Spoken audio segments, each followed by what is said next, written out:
All right. Hello, everybody. We are now live.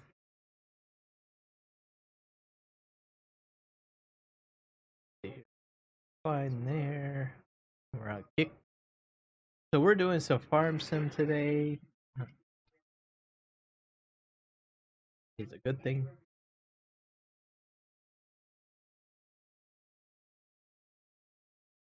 I can't hear myself. There we go. Yep. So we got like 56 followers on Kick today. So that is great. Let's keep on growing on the Kick channel. That is just phenomenal. And I'm not sure what we're doing on YouTube here. Let's see. Subscriber only chat. It's off. Go to my channel. Here.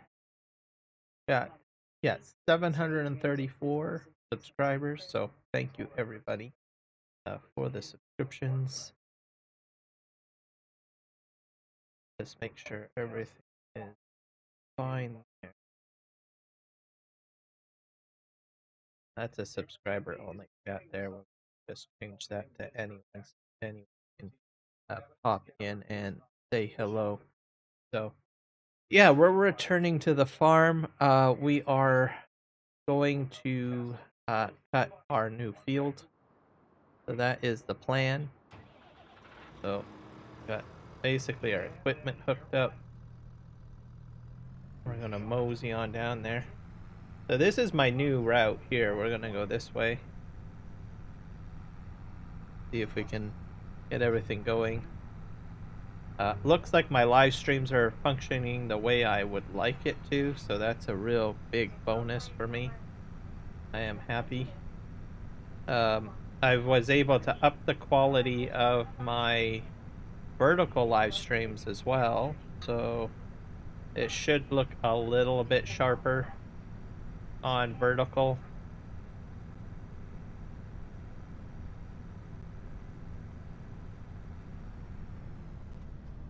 Usually when I'm fixing something, and I run into this quite often, I will find ways to improve my live streams just by tinkering, because I have a tendency to really get into trying to figure out what the heck has gone wrong with OBS.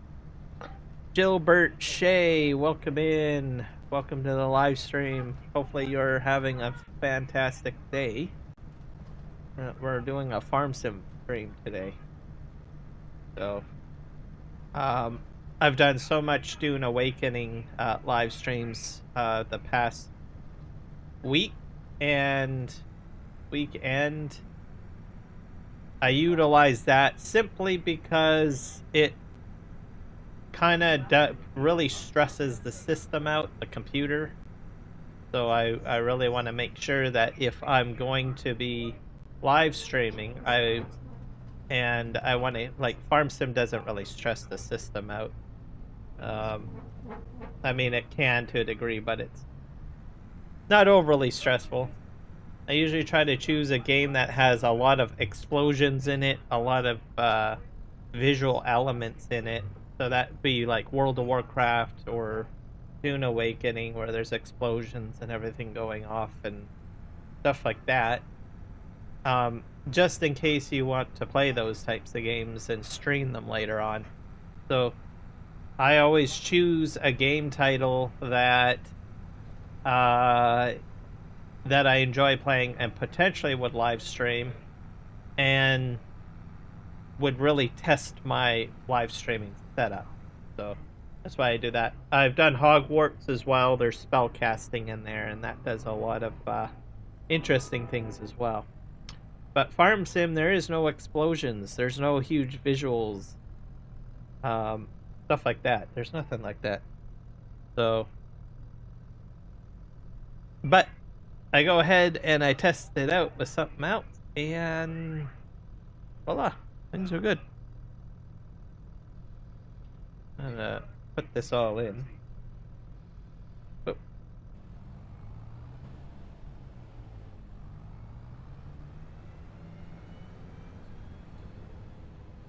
Am I mowing? Oh.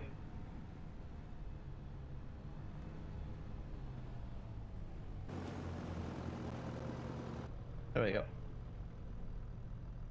So yeah, that's pretty much it. Alright, we're gonna mow this up. Got lots of grass here, which is good. It's going the way we need it to. What's hearing assistant?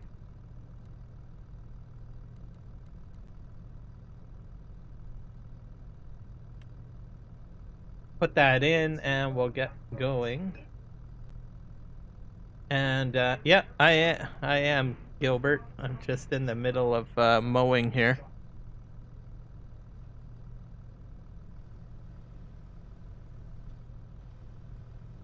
So that's pretty much it on the live stream stuff. So we're gonna focus on mowing here. There we go.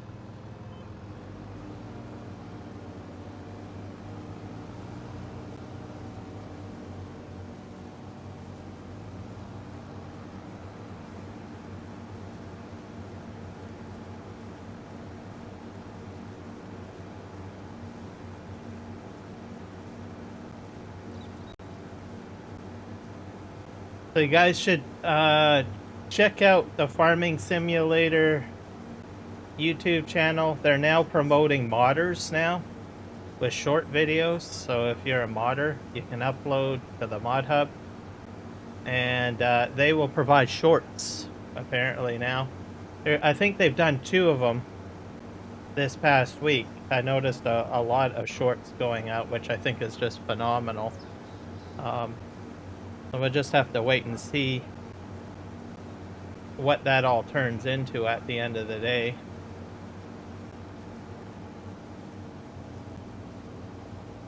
Modders should be quite happy with that.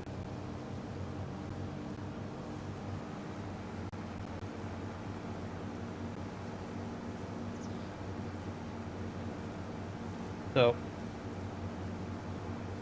not sure if they'll continue to do that going forward or if they're just experimenting with it. It gives it extra promotion as well. Stephen Adam White, welcome in. Good morning from the UK. Well, hopefully you're having a fantastic breakfast. Yeah, it is 6:27 p.m. my time in beautiful sunny British Columbia, Canada. We're just chopping away here, trying to get some grass together. I logged this area out earlier, so which works out great. Going to turn it into silage.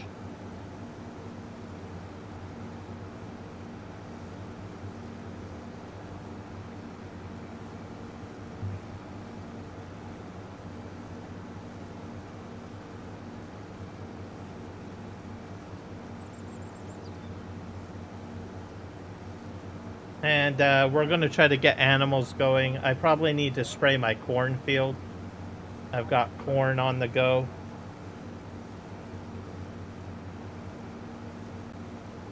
Everybody loves corn on the cob.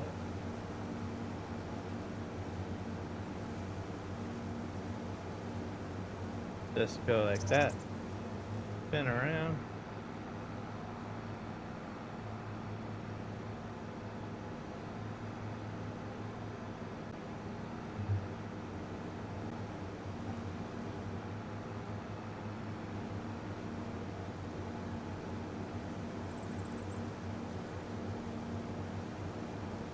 We're gonna probably put goats down at some point as well, which will be good. Cows, that sort of thing.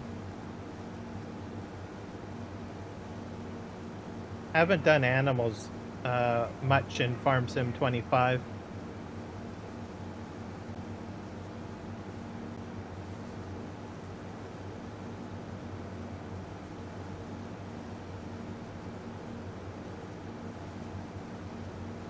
So we're gonna go ahead and do that.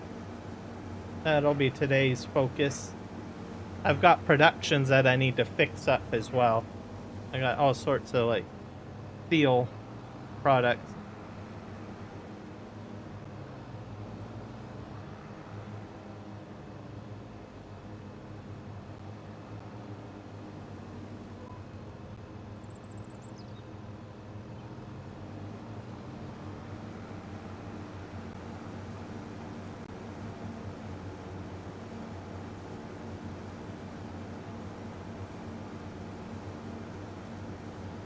Now we're gonna pick up all of this with a pickup wagon as well.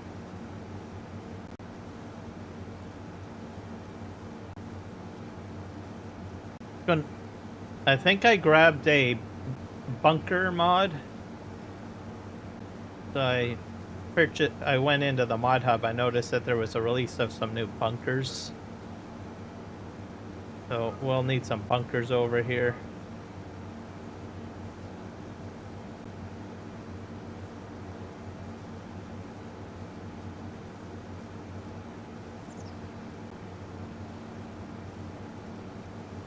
So that'll be one of the key things to add to the farm.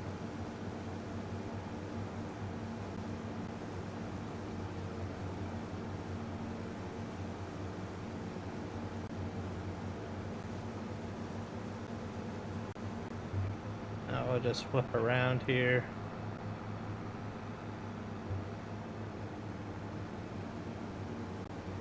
So be sure to hit the like button, guys. And subscribe. You want to see more Farm Sim content. Also, I play Dune Awakening, and on occasion World of Warcraft.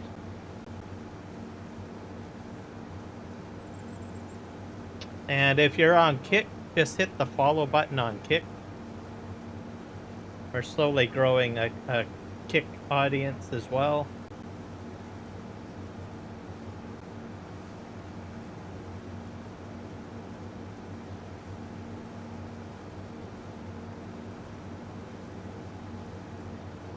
So it should be a fairly interesting summer. The weather has been reasonable. I've got Canada Day coming up next Tuesday, so that should be interesting.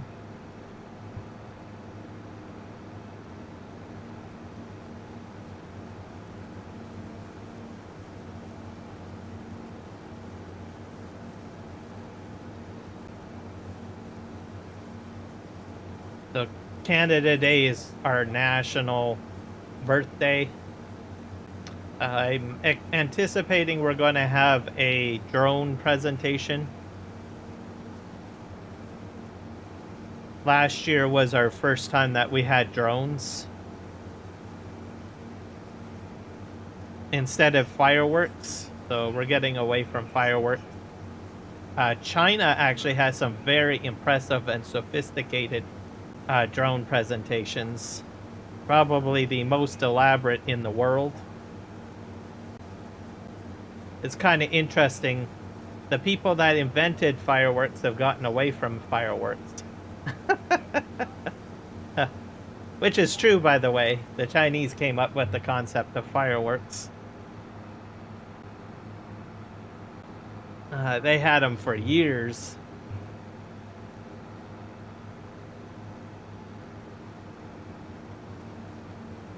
But yeah, they can put up like probably over 1,000 drones up into the air and create some interesting presentation shows, which I think is kind of neat.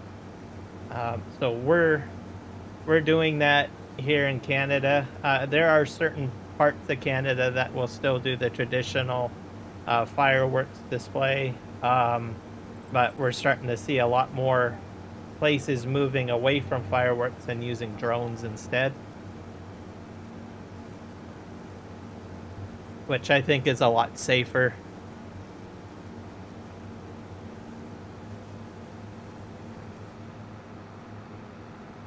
And I think you can do a lot more with drones compared to fireworks, so.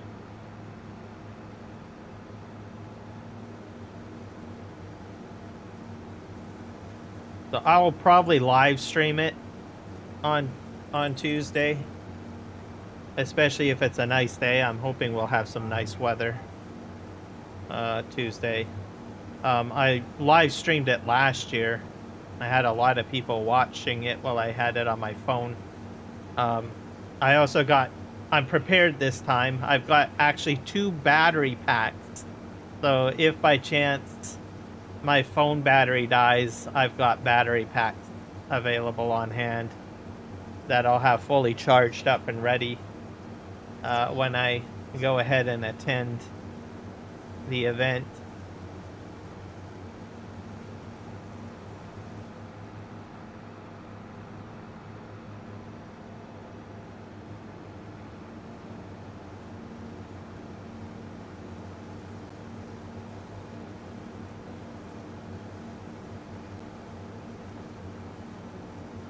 So overall, been pretty good.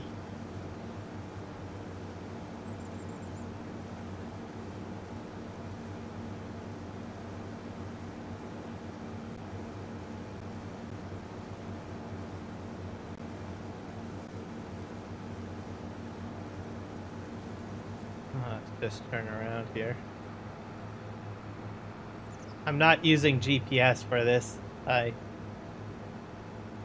I'm deciding to do it, I guess this time manually by eye.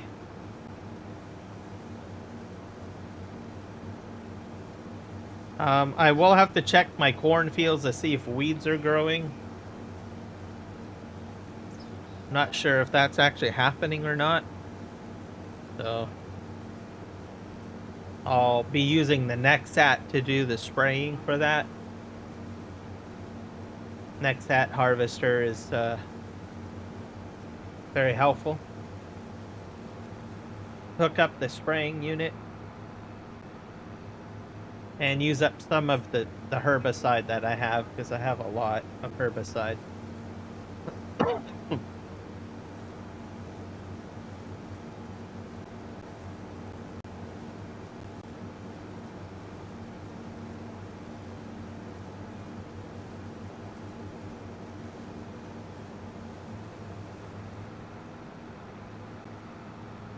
And yeah, we're going to use the mod bunker too today, which has an interesting option. It has a little shelf for holding silage additive.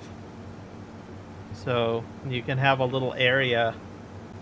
I think it's the planet bunker mod is what it's called. So I saw it on the mod hub just prior to getting started here.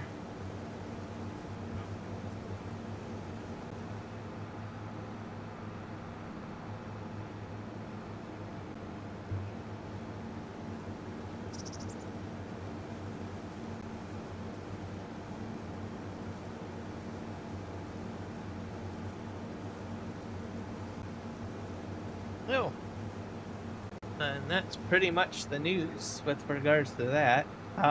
Dune Awakening, that game is just going to blow up. So, literally, it's gonna. The devs are really working hard on getting that game to be successful. I've had a lot of fun so far playing it. I'm hoping to, I don't know, grow a community somehow. Another content creator from the UK, she plays Dune Awakening, and I've been watching a lot of her live streams lately. And she seems to, I don't know, match my temperament a little bit. Sometimes you want, if you're going to collaborate with someone else or whatnot, or if you're going to, you know, join another group, you kind of want to make sure that they mash well with you, right? So, and that you have like a team focus. So I'm going to be focusing on trying to essentially grow some sort of group, I guess, or grow with a group. Play with some other players and do an awakening, which should be interesting and fun. So I'm kind of looking into doing that. Survival games have a tendency to have a very a very strong core group dynamic. You can play solo, but ideally they design it to be a little vigorous, a bit difficult to force people to work together or build those team building skills. So I'm looking forward to doing that. But I'm at that point in the game where I'm still figuring things out. Sometimes whenever you get into a game and you join a guild, there are a lot of people that know what to do, right? And they try to fast pace you or fast track you into their level, which some people are very good at doing that. I like to learn things as I go along. So I'm at the stage where I'm trying to learn things in that particular game. Just like Farm Sim, I usually like to do a lot of solo play so that I can learn the dynamics on my own, right? And go from there and then feel like that I've earned the right to be at that level of my co-players, essentially. Grave Reaper 2.0, welcome in. I'm glad to have you here, sir. So, that's just me.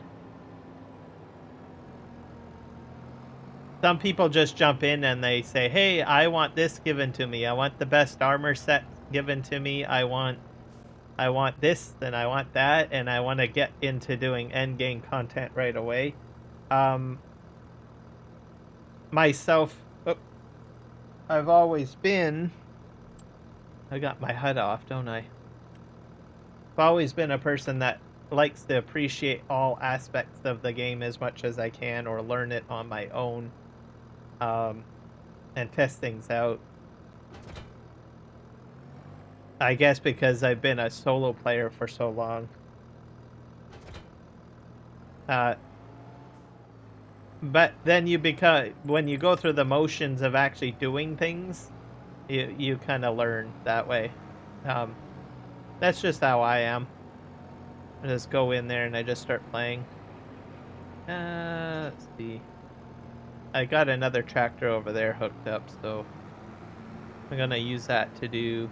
I'm gonna need to put another bunker down, I think.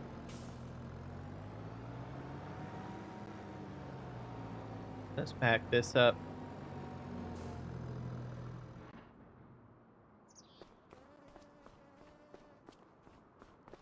Well, that is good, Grave.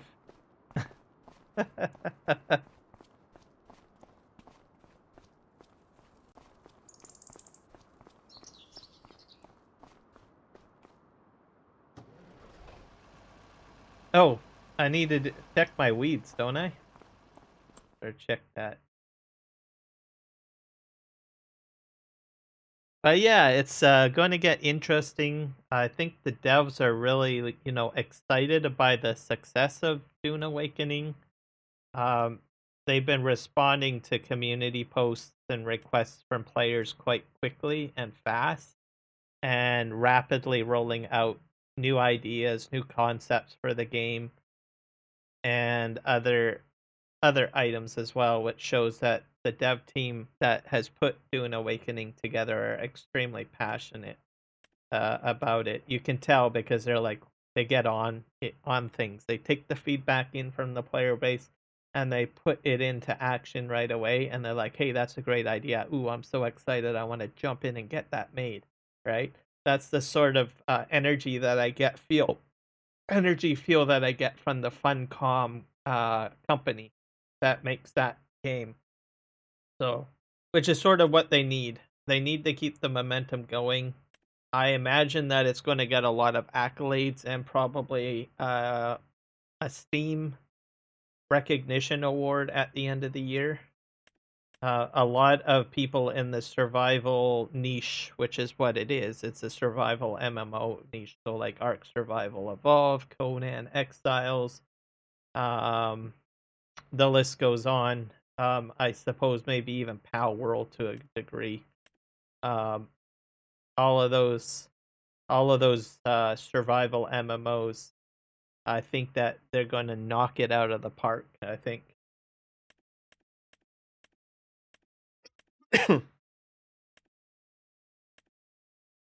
You need that momentum, you need that excitement. Like pretty much almost like 3 or 4 times a day there are posts from Funcom with regards to the game. So hopefully they'll be successful at it. I've enjoyed it quite a bit. Sometimes when I'm in there I forget what the time is and I'm like, oh, I've been streaming for 6 hours or 7 hours or 8 hours and didn't even realize it. So, when you get to the point where time flies by and you don't even recognize it, that actually shows that you're actually enjoying the game quite a bit because you're immersed in it and time doesn't matter at that point, I guess. Okay, what am I looking for? Weeds. That's what I'm looking for. Yeah, I do have weeds, so I need to do the spot weeding. We're gonna do that. Man, there's a lot of weeds everywhere. So we'll shut this off. We're gonna go ahead and get our weeder going. I think the next app's over here, so we'll just disconnect the one module. Do I have space in here?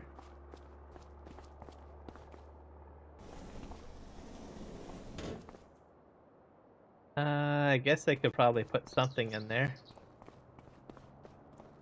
Probably one of those modules.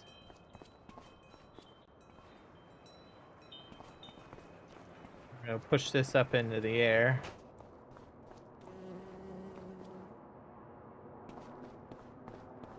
Because I got so many modules out. There goes the blue herons, or the stork.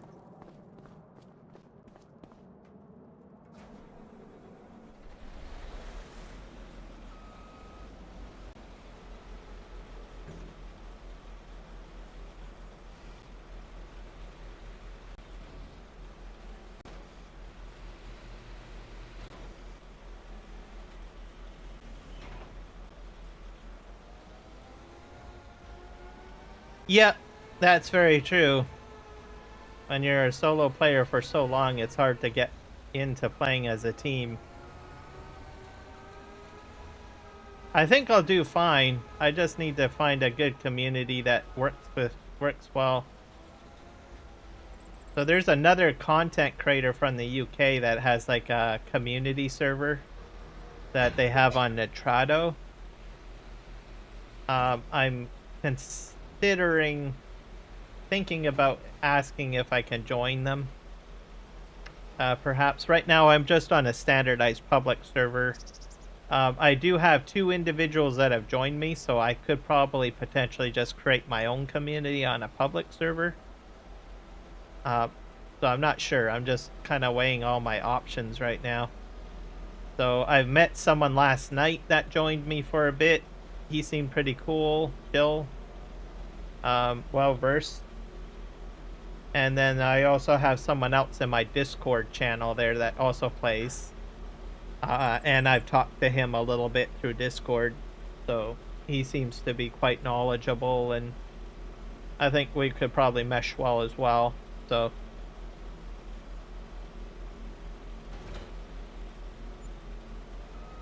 oh.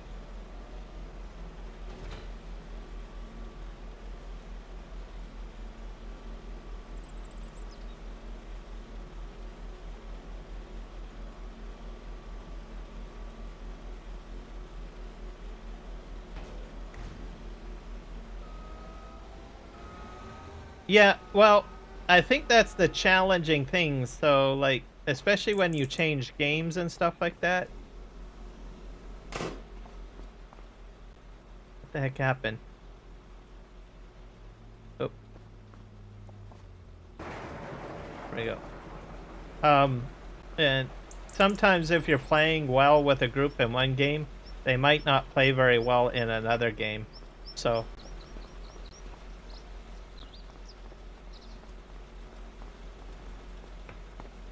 how do I get in there? There we go.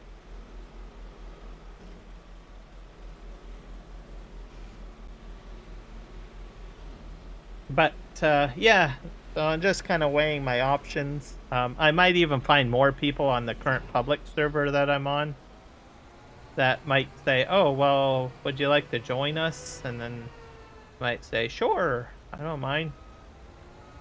One thing I'll say, as long as you don't mind if I'm live streaming you. Because I think most people don't know that I'm a live streamer on my public server. With the exception of a few people.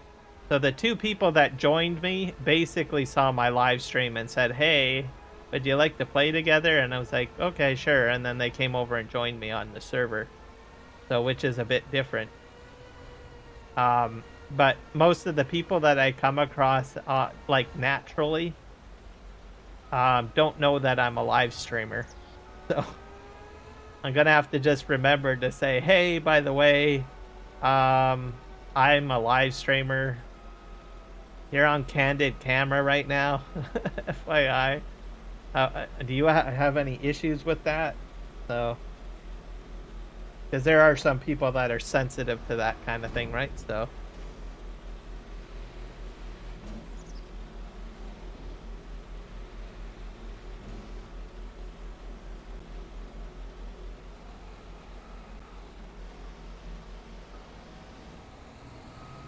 Oh.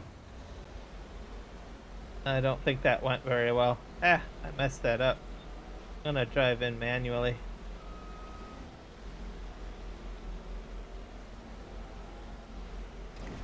There we go.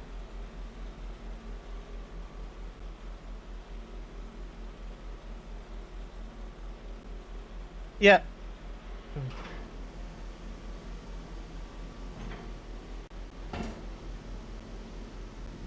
Alternate Gamer, I played with him. He's like, he started a guild, so I'm tied in with him. And then Kenshin joined me last night. He's new. He's not in Discord. I offered if he wanted to do Discord, but he said, no, I'm not interested, which is fine. Not everybody's interested in joining Discord.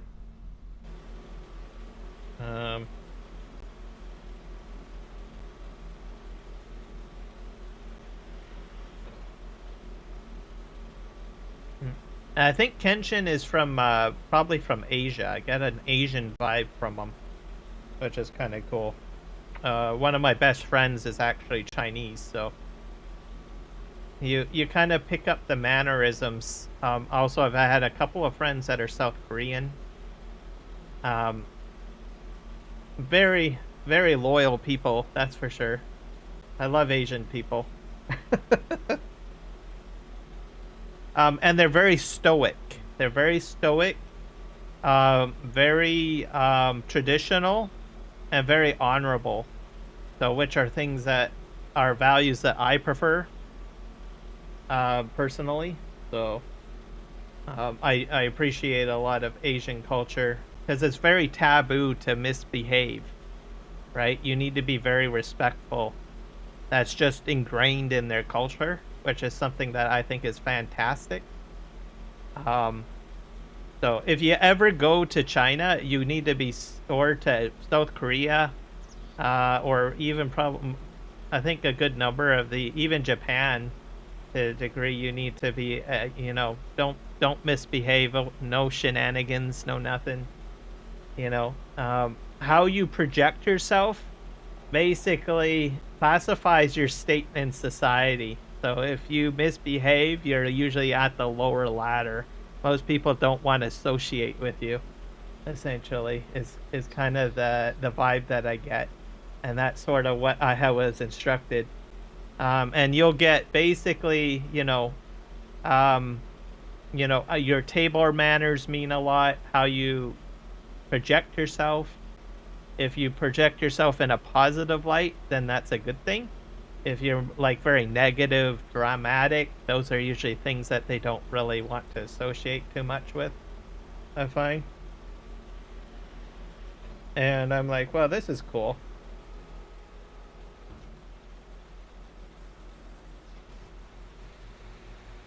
Fortnite King, welcome in.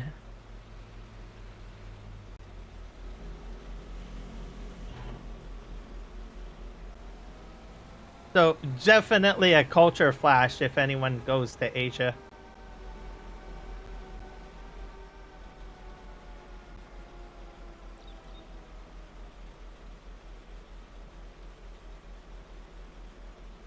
Yeah, we're a mix of everything in Canada. We have a lot of the EU, so that, and UK. Dutch as well, very strong with Dutch traditions. We also have a lot of Asian people here too. Like if you go to Vancouver, you'll see a lot of Koreans, a lot of Chinese as well. We have a lot of people here from India. We have a lot of people here from Ukraine. Like I can literally go outside and go down the street and people will be talking Ukrainian, right? Not English or Chinese or anything like that. I'm doing well, Fortnite King. Just to let you guys know, I am multi-streaming. So if you hear me talking to someone, I'm having a conversation with someone else in another chat, just to let you know. I don't want to be rude or anything. I live stream on Kick, and I also have a horizontal and vertical stream going on. Most of my conversation at the moment is with Grave Reaper. He's been with my community, I don't know how long now. Probably almost close to a year. He's my American New York friend. So we usually like to have conversations about culture and all sorts of things. So kind of spat off on all sorts of tangents. Okay, my herbicide is filled up. Also, I probably got other people lurking in here as well from the UK in other streams.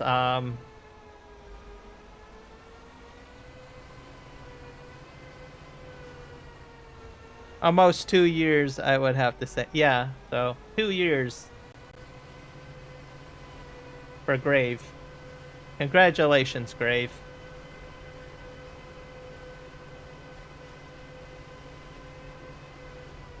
So I try to remember to mention, hey, I have conversations in other chats, just so that people don't get too confused. So sometimes I forget, but I think most people usually know by now that I multi-stream. So alright, swing over here.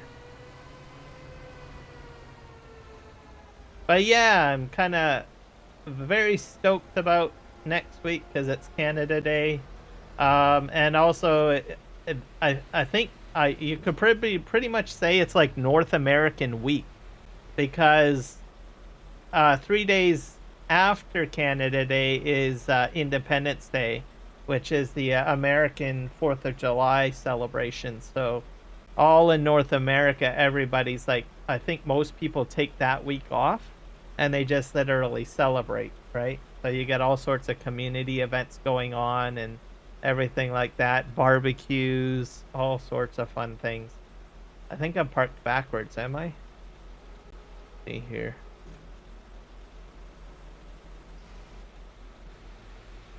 Oh, I gotta expand this module. Yeah, 4th of July. So what I find interesting is that we get like,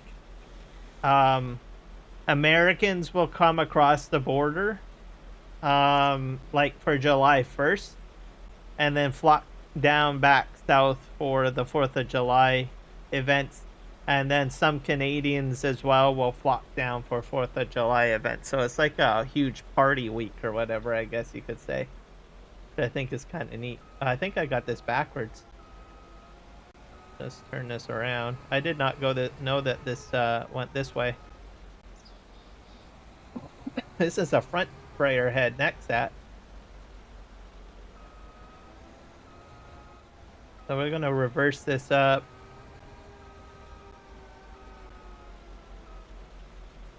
Now we'll go forward. We're gonna need to set our spraying unit here.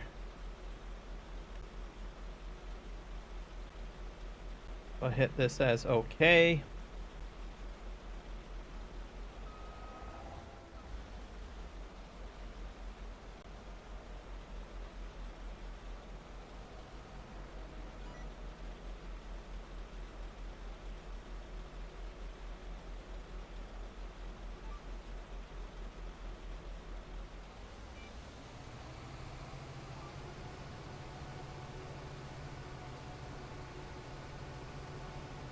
Oh, this goes real quick. It's gonna get rid of all of the weeds. I still have tram lines in here, so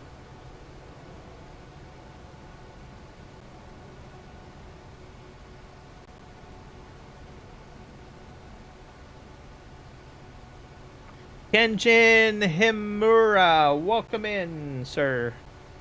We're doing some farm sim today.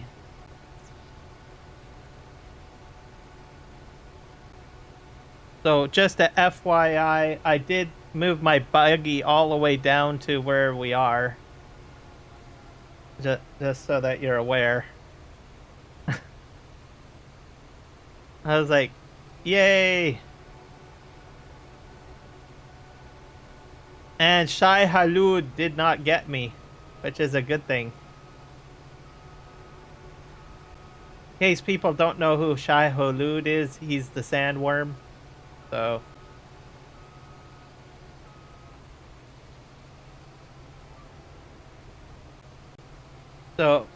I'm gonna use that as my primary transport, basically, because you can like hold so much stuff in there. Western Vermilion? Okay. That's over by the anvil, is that not? Is that correct? I think so. I think there's a guild base on one side of the map, and then there's my personal base on the other side. So I'll have to take a look later or whatnot. I'll be live streaming Dune Awakening tomorrow. But today is going to be a farming simulator live stream. Because I've got some crops and stuff to take care of. Right in the middle of the map? Okay, well, actually, that's going to be quite convenient. That way, you know, if you're stuck for something, right? That's probably a good idea, you know? Like, I know some guilds, they put, like, all their bases. Yeah, tomorrow will be Dune. But, like, everyone... Like, I think what people do is they always put all their, like, bases together. But I think it's more strategic to have, like, bases, like, in different locations. Right? You get one that's on the east side, one on the west side, one down south, and one up north. Just in case that something goes wrong, a guild mate can actually run to one of the, you know, co-guildies base to restock on stuff. So... spread around, exactly. Because things happen, you know. I've had disasters, literally, in the game. Which is a bit crazy, to say the least. Yeah, more options for loots as well.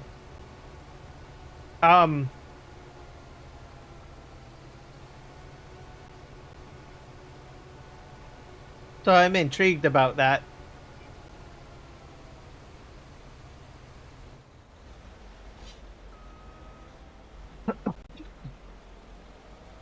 So we'll have to continue to grow our community, and try to get, like, more people involved in the guild. I'm gonna have to figure out how to get you into the guild. That guild is created by Absolute Gamer, who joined my community last week. He's in my Discord, so he's the one. Because we were discussing, and he seemed to be more experienced with the game, and I was like, well, I don't know how to set up a guild. Just go ahead and set one up. So I told him for him to go ahead and just do it.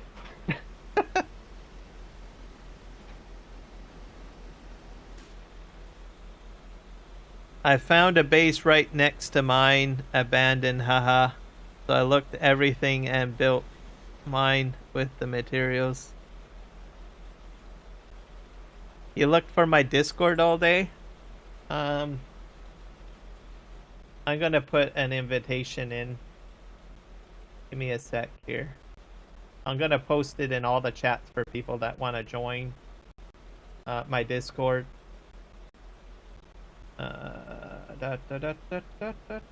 Invite people.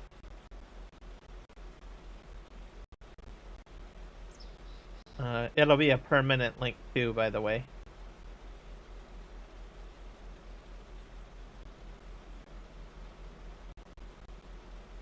Copy.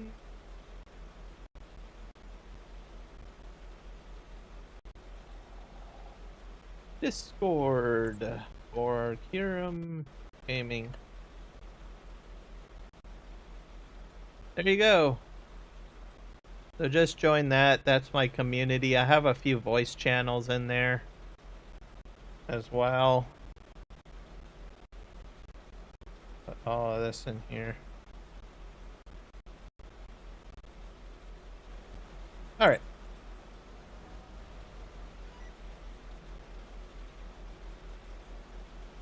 No field course detected. No.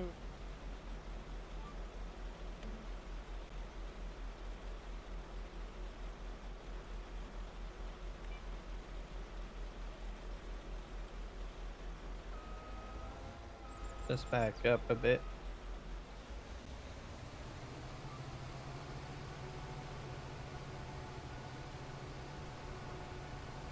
Yep, so just join in there. You'll see the other individual, the guild master in there as well, because I've had some conversations with him in general chat. So he's the one that created the guild.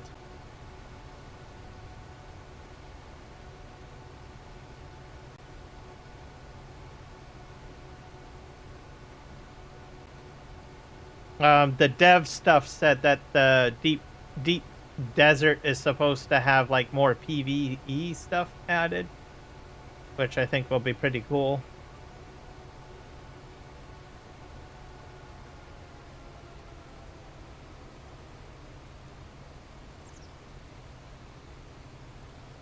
Yeah, you can do that. Fine. Just jump into like a video channel or something like that.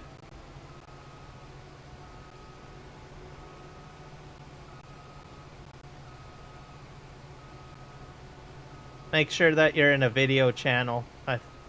There's a few different like video chat or not a video channel, a like talk channel. Just jump into a talk channel. You're welcome, Kenjin. So yeah, my process for organizing stuff like yesterday took me so long to empty boxes and move stuff. I watched a video today. Apparently there is a drop down in the inventory that you can actually select different boxes and you don't have to move around. So whatever I did yesterday caused me to do more work. I found that out today. I was like, oh my god. Why didn't I know this yesterday?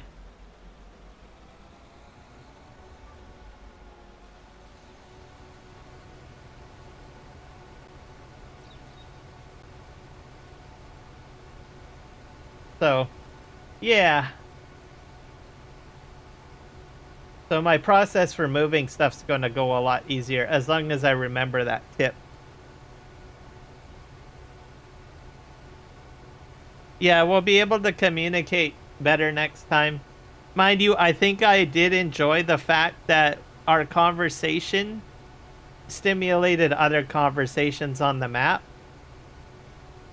Because I very rarely use in-game chat, and it was kind of refreshing to know that other people were actually like, aware. So I thought that was kind of cool.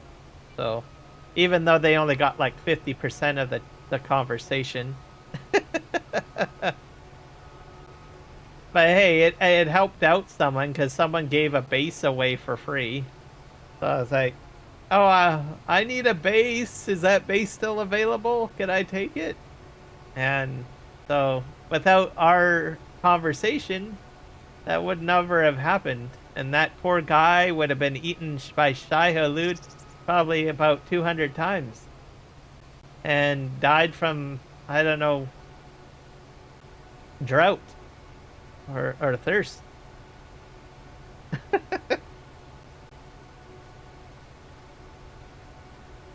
Yeah, so pretty cool. Enjoying it. There's multiple channels for chat too. Like close by, server, DMs, team, guild. So which one do you think we were in? Like, were we like server? I have a feeling we were on server.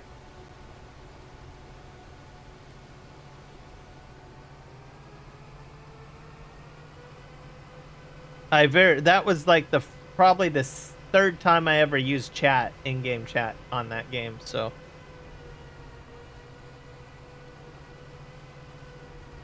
Blue is team, yellow is server. Okay, so we were definitely on server.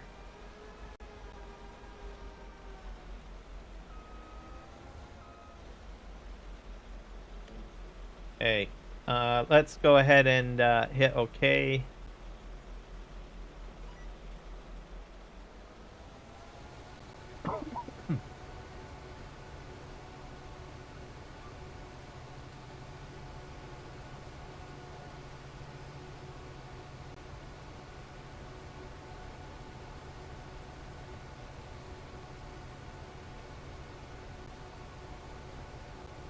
Yeah, it's going to be interesting. I was saying to people earlier in the live stream that there seems to be a lot of passionate people with Funcom for this game. You kind of get that feeling whenever right off the get-go, you know, dev people are talking about what they want to put into it, and they're really like taking in the feedback from the community. So that's a really good sign. I honestly think the game is going to get a Steam award. For that particular, I don't know, game genre, survival genre. Maybe Pal World might get one as well, because I'm not sure if that's categorized in the same one. Or no, they've been out a year now, so I think probably Dune Awakening has a good chance. Because I'm not sure how big the Pal World community is. But I honestly think it deserves some sort of accolade from Steam. And yeah, they listen very well and respond properly to what we expect. It's great. Yeah, and it's very hard to find development teams that are willing to listen to the community and also come up with a plan and get the ball moving forward. So I think they're going to be successful if they keep that going.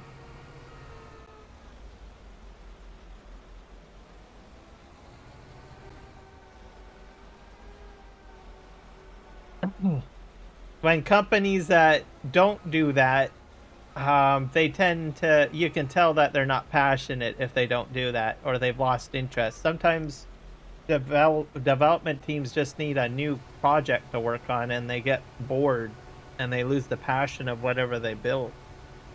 but I think these guys are going to do well. Plus, they're doing justice to the Dune franchise. Like, there's so many MMOs, like Star Trek Online, there's Star Wars The Old Republic, you know. Sometimes they just say, well, we're just going to bank on the IP, but you can't bank on the IP. You need to do a good job. So just because you get, like, the ability to build a game for a good franchise doesn't mean that you can just go ahead and just slough off on game design, right? And just bank on the IP. You need to think more or less along the lines that we want to make the IP better, essentially. All right, we're gonna go over here and we'll reverse.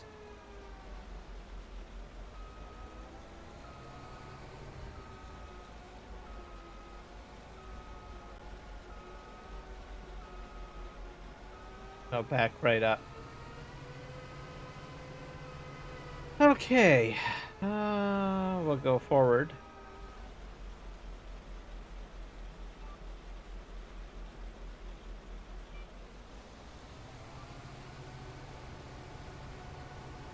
They play as well, so they feel our pain and joy.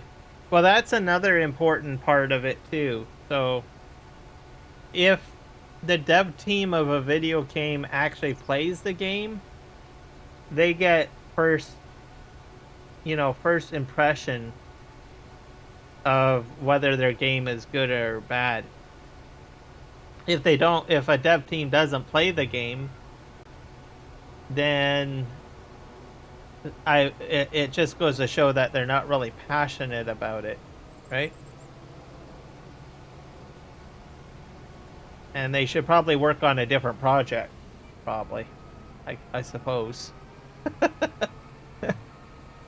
Something else, especially if you don't want to play the very video game that you put together, right?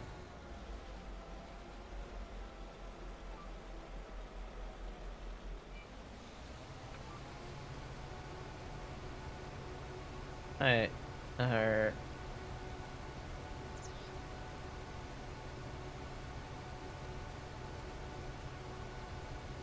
That's very true. Like, if you don't play the game, why did you create it? Now, it could be company dynamics too. I mean, they might have been like, well, I just want to join the company so I have a job so that I'm developing something, right? Which is probably the wrong thing to do, right? If you're going to join a company, you need to align well with the games that they develop, right? So it's quite possible that that might be a situation, which is unfortunate.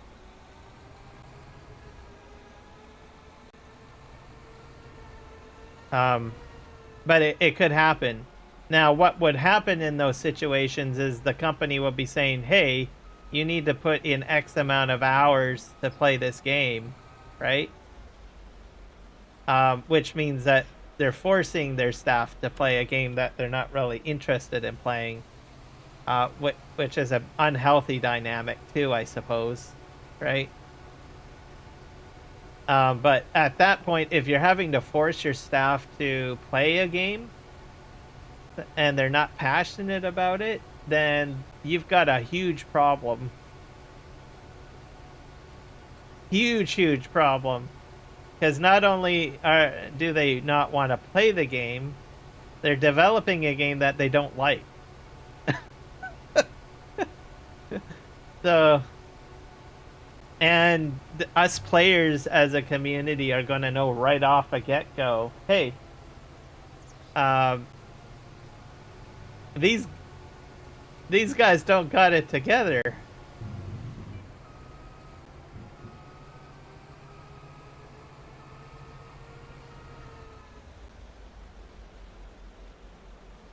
Some companies hire on, like, modders. Those are probably the best people, like, especially they're really good at building mods for a game, right?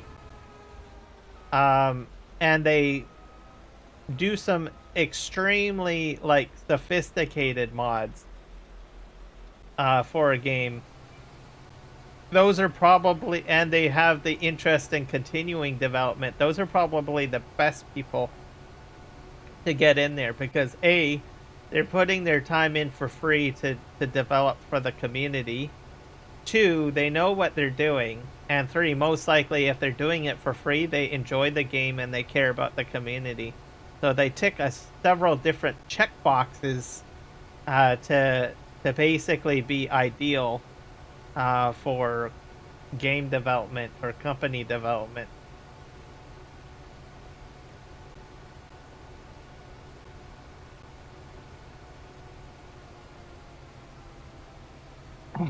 Yes, like Farm Sim. Now you know how I kind of curved it back to Farm Sim, Kenshin.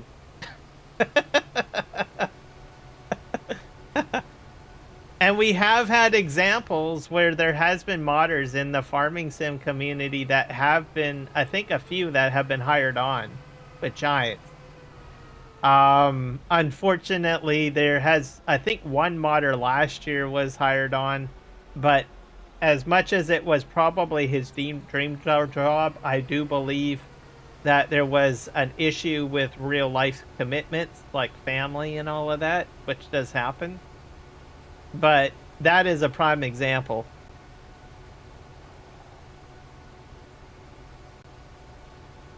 Yeah. So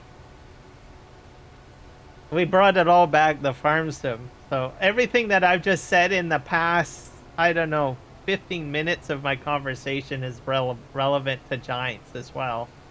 So, and Kenjin is correct.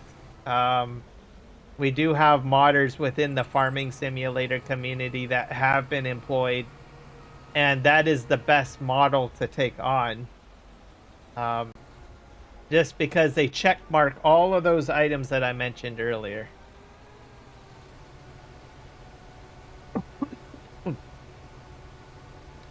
And we're going to see things grow even more, I think. Dajnet too, exactly.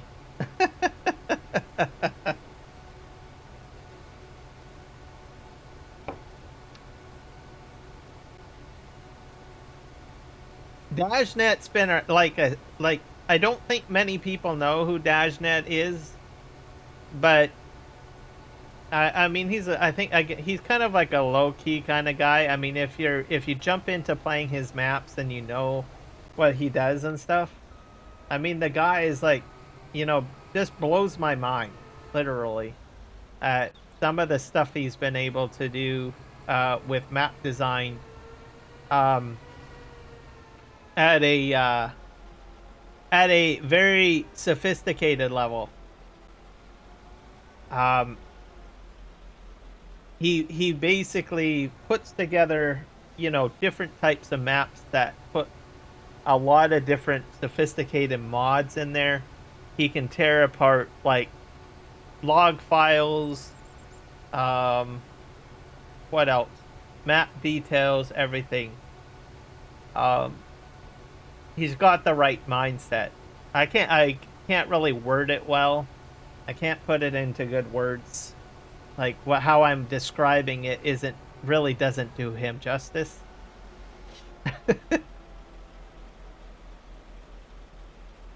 Yeah, exactly. He's like focused on the work. I mean that's the truth of it. Either you're going to, you know,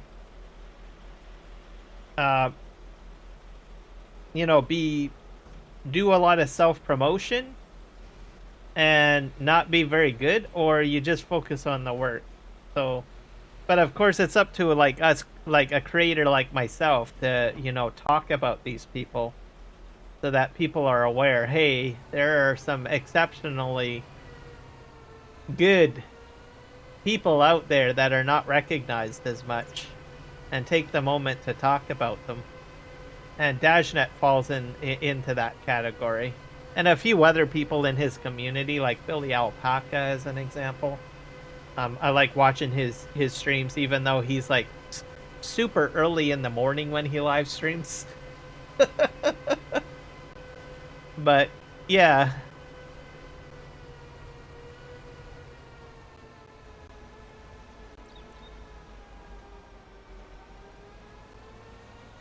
Yep, it's probably 3 years for you, Grave Reaper. Most likely. I can easily see that.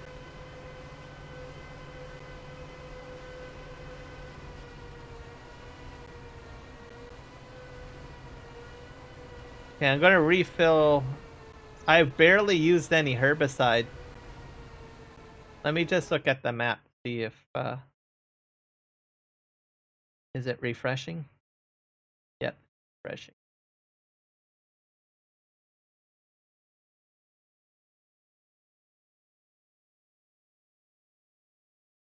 All right.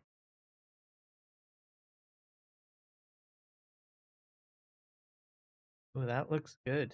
Okay, there's a lot of brown spots. Look at all of that. Big large cluster of weeds in there. There.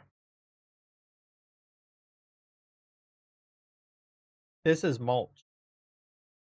This was not mulch. This was not mulch. I guess I forgot to mulch these 3 fields.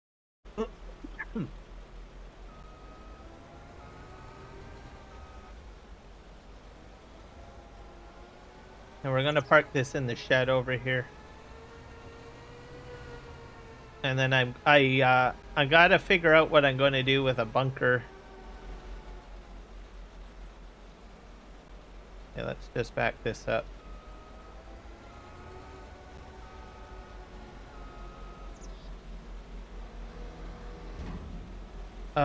Oh, I might have did this wrong.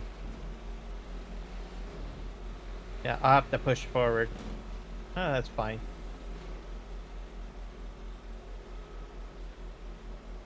Push this forward. So this thing needs to be put on flat surface, by the way.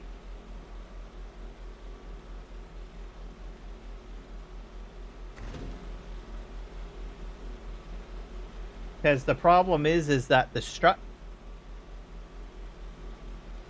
like, there's like probably like 2 inches off the ground. That's why. But well, I guess it eventually goes flat, so you got to be patient for that, and then you got to back up. But I would not put this on like a grass field or uneven terrain. It's still stuck. Oh gosh, yeah. See that? I think it's because the lagging support isn't that great.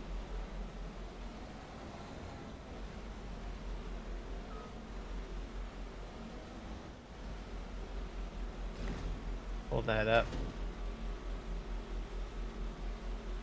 Yeah, I don't like this. Okay. Well, there goes that theory. Yeah, see, these are uneven. That's okay. I got a plan. Where's my telehandler? That's probably not going to do much, but I think I got a telehandler around here somewhere. I don't know where. Is it on this side?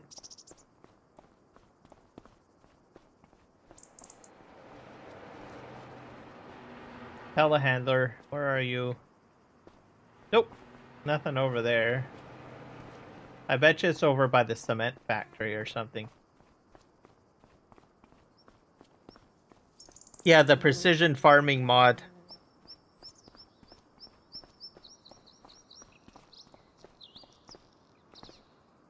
Yeah, I gotta raise it enough to slip it out.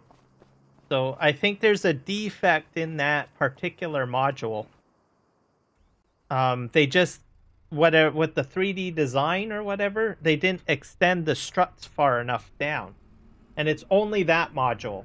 The other modules work fine. They hit the ground. So I think Giants would have to go ahead. Like, I'll show you in a sec when I get over there. And I'll show you.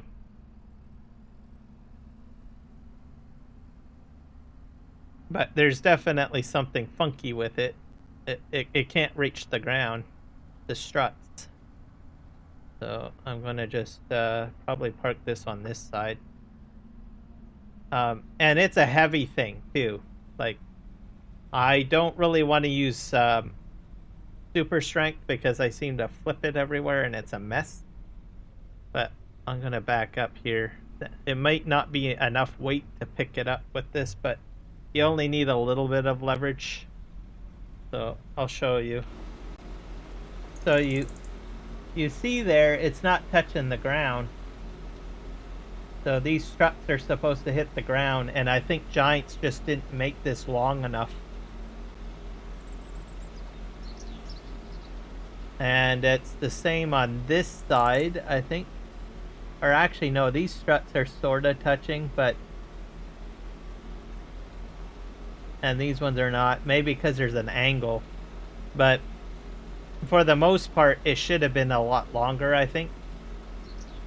The other modules work fine. You don't have this type of issue with the other modules. Okay. So what you need to do is sort of elevate this a bit.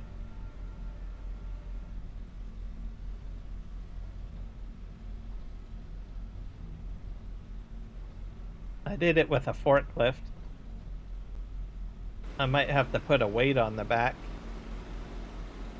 We'll see what happens here. I guess I should pull that out of there. This one I'm going to super strength it. Get out of there.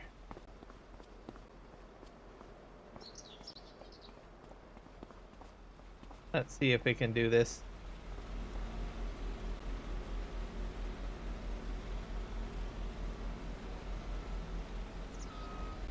No, that's not enough.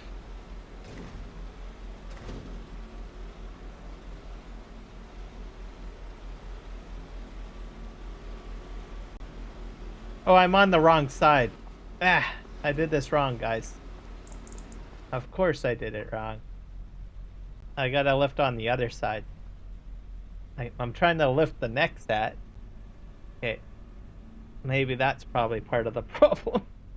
Okay, let's go over here. I thought it was on this side, but I was wrong.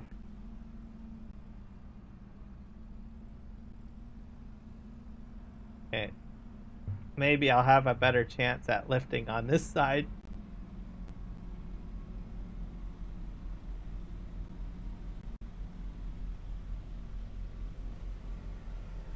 I still think I'm probably too heavy. As long as they touch the ground a bit. The problem is that one's not touching. This is not good. Alright.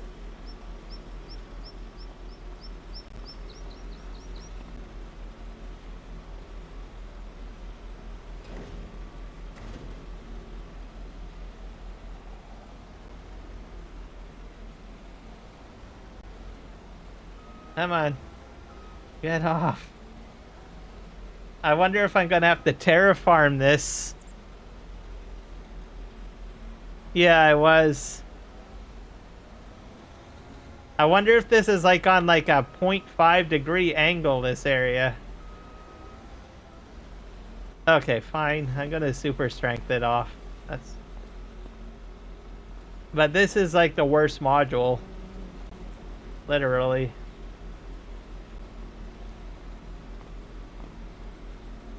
It's always this module that does it. There we go. Alright. But it's with the struts. The problem's the struts.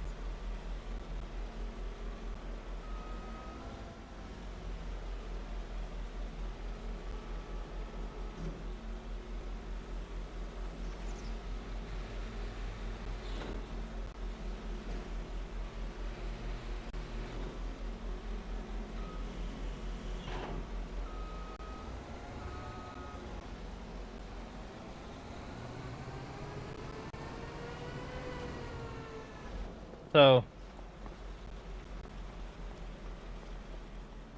these struts here are just not long enough.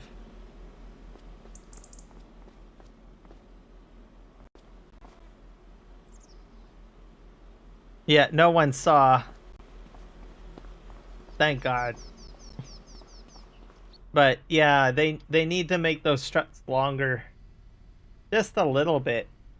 And I'm guessing this ground is probably like uneven. Yeah, I can barely push this thing. That's how heavy it is.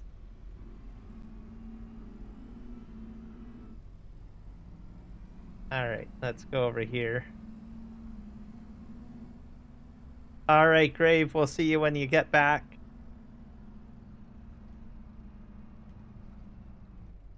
Alright. Go over here.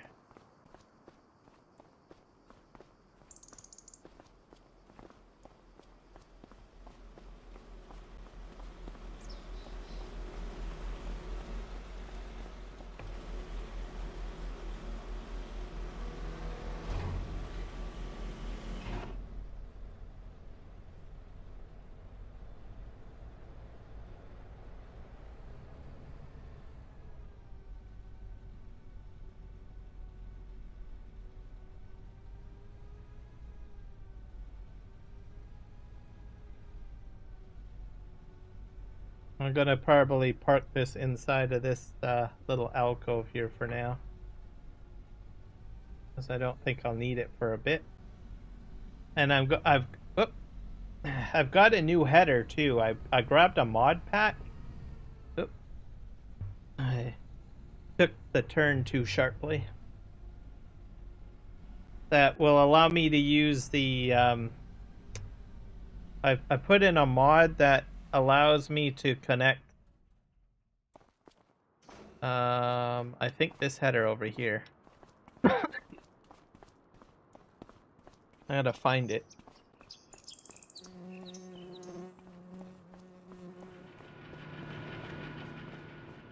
Actually, I should try it out, to tell you the truth. This little header.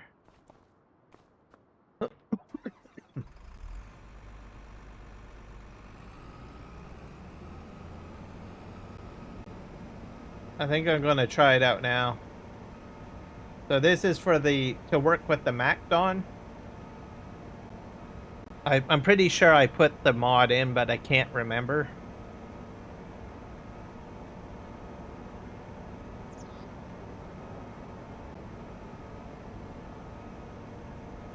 Let's just see how well I did. Okay, I'm pretty sure I put the mod in. It was put in like a few weeks ago. Okay, I'll back that up, because I want to see if it... Oh, I need to hook up the other module too. I'll put that there. You got that one? Yeah, I pre-ordered. So, I love this thing. New Holland, it's probably... I never usually use a lot of New Holland, so... But because I got this one, I was like, yeah, I'm gonna use the New Holland. And we're gonna go in here. Ah, perfect. This is the exact module I need. Bonus. So this worked out. I thought I wasted my time putting this thing in here a few moments ago. All right. Hey. Need to get out here. I need to pull a bit forward, I think. So I have to pull this out. I want to try it out. So I have to hook that up.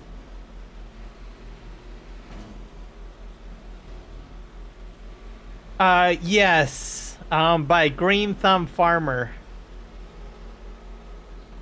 Another amazing person that not many people talk about. But he's been focused on all sorts of sheds, but he purposely made this shed for this. And he's part of the Dajnet community as well. He has a YouTube channel too. But yeah, he's another person. Is this in there backwards? Oh, I'm hitting the wrong button. There you go. I hope I didn't put this in backwards. How the heck did I put it in backwards? No, it's aligning right.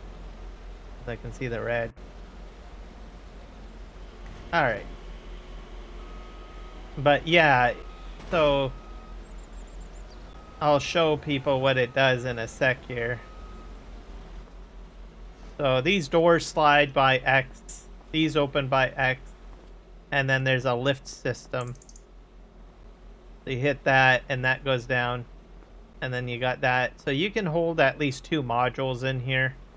And then there's this stretches over here. And you can put more modules in here if you want as well. So I definitely, if you've got a Nexat, get one of these. This is like the best thing.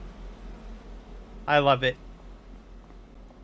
And I think the color of the shed, you can change it because it works with a I don't know, like a color mod or something, like a, I can't remember what it is called, but it's a mod that you need to have installed to adjust the barn colors stuff. But I'm not a big fan of red. I don't usually do a lot of red. I like blue usually. But because it matches the Nexat colors, I said, oh, what the heck, I'll just keep it. So I'm going to test out the mod that I got to see if it'll hook up to that header. I'm going to back up. Loving this. Alright. There we go.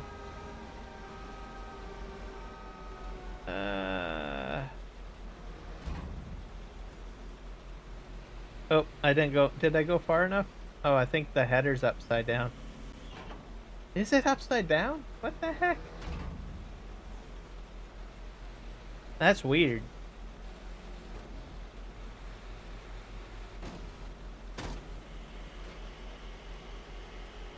There's a weird glitch that flips implements upside down that I've been noticing. It's like implement tipping instead of cow tipping. It'll randomly throw your stuff sort of, I don't know, weird? I don't, come on.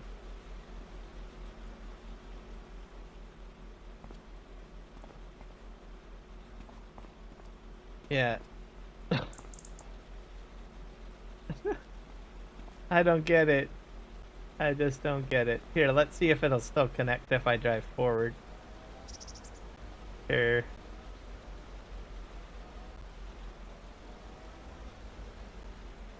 I hope I put the mod in. I might not have put the mod in. Is this upside down? Yeah, I think it's upside down. Yeah. No? No, it's the right way. I have to really slide it on the ground to flatten it. There we go. Weird. Nope, I don't think I have the mod installed. Okay, we're gonna fix that right now.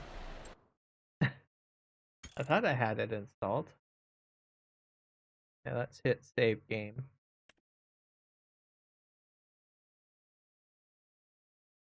Yeah, rolled over, and then there's some what is it?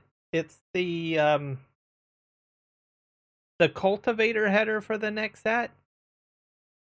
The game will flip it upside down.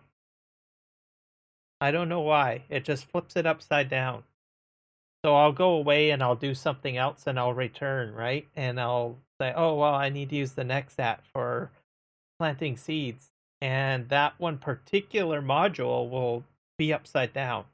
And I have to go and super strength it and flip it over, right? The first time it happened, I thought, oh, well, maybe I just picked it up and super strength it out of the blue for some reason. But then, and it was like weeks after that, not 2 weeks later that I had to use it again. And I assumed, oh, well, maybe I super strength it or something. But then the last time that I was playing, which I think was early last week, I had just finished using it and I was flipping implements a lot. And I was like, I know for a fact that I didn't flip it with super strength. I just simply disconnected and left it and moved on to the next module. And yet when I went to return to use it again by putting it away, it was like upside down. So it's like, okay, there's definitely a weird glitch in FarmSim that causes certain headers or implements to just end up upside down or off canter or whatever. And I can't think to the love of me of what causes it. Okay. It's probably a mod or something. Oh. Well, if you remember the name of the mod in Farming Simulator 22, by chance, let me know. And I'll see if I might have that installed. So, this map has so many mods as it is, so. But that might give me a little hint, right? Maybe they just use the same code somehow, right? Let's see here. We're going to go into the mod hub.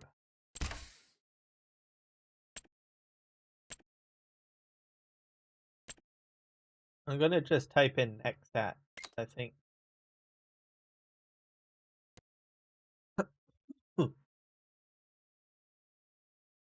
Nexat sewing. Nexat.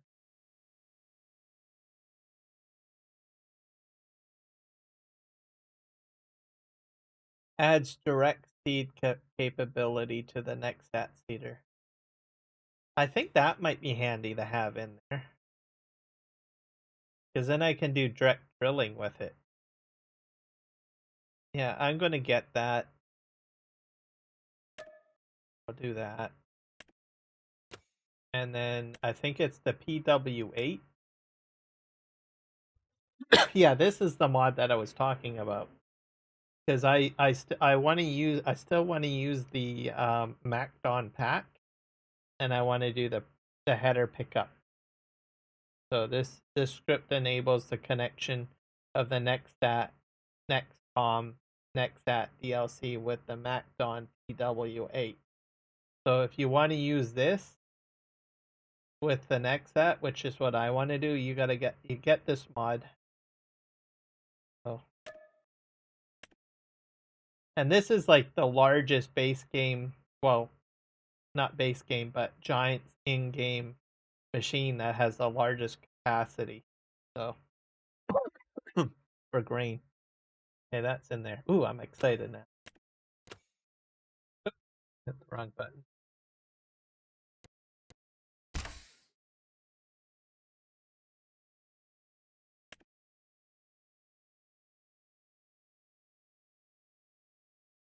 Oh, 1,200 mods in 22. I didn't hit that much. I think the most that I hit was 700. And that was with PV Canyon Crossing, simply because, as you know, that map is developed with a lot of mods. So, and then right now I'm doing fairly well. I've got like 317 currently on this map. So I've gotten to become very, reserved. I just basically add what I need, and then I go from there. But I imagine by the end of the game cycle, I'll probably be up to about maybe 700 again. So we're going to select all. Let's make sure I added this one, the Planet Bunker Silo pack in. So I'm going to be putting one of those down later today.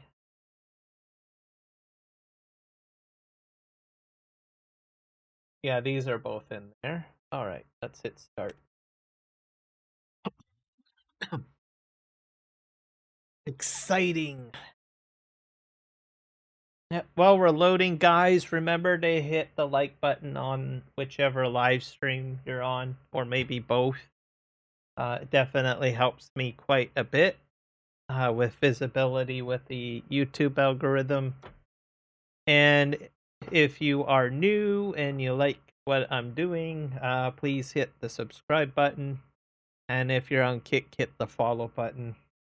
Also share it out to other people if you think you know someone that might be interested in the live stream, share it out to other folks. That's probably one thing that I don't really comment on or mention very often either, sharing.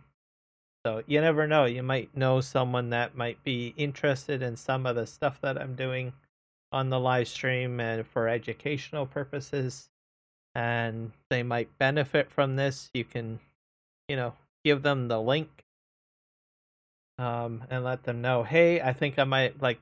We've all run into someone that is trying to do something. Maybe they have a mod or something, or maybe they're doing something in game that, like, they might have out of the blue just said, "Oh, I have the Macdon pack and the Nexat pack, and gosh darn it, why can't I put the the little pickup header onto the Nexat?" Right? Someone that's in that situation, you can share out the stream and say, "Hey, this guy's live streaming it right now. He's got a solution. Check this out." Right? And I've done that myself. I've watched some live streams or different videos, and I think about some of the people in the community that I interact with, and I say, "Oh yeah, I remember Kenshin the other day talking about this issue," and I'll just throw him a link. I'm sorry, Kenshin, I'm using you as an example. But yeah, so keep that in mind. Okay, we're in here. I'm gonna hook this up.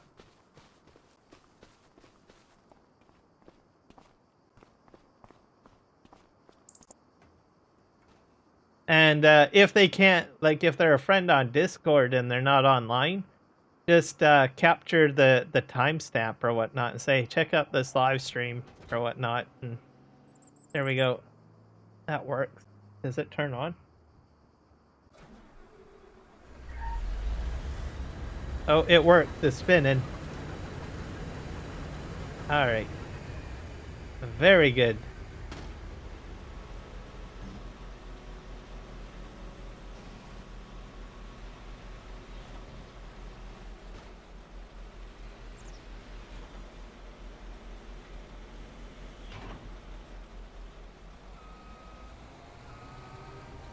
Yep.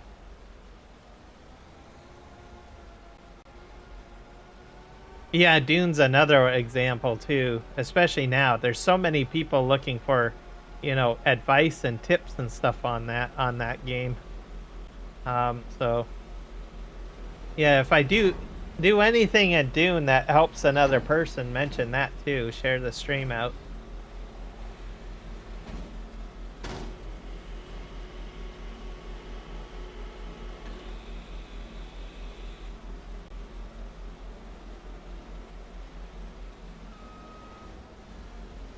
I think I'm a little bit over on this side too much. Gotta squeak in here.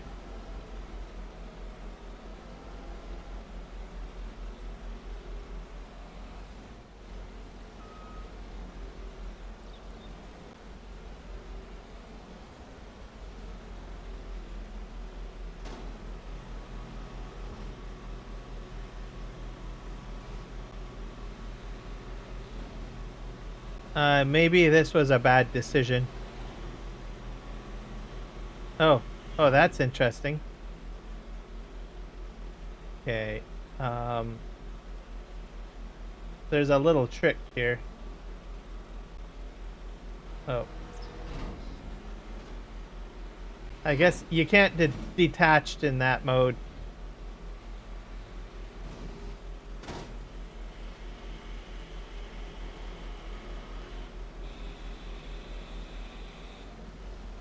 So I think that might work. That's a little bit tight. I probably should have removed the header, I think. Oh dear. I can just push this in a bit.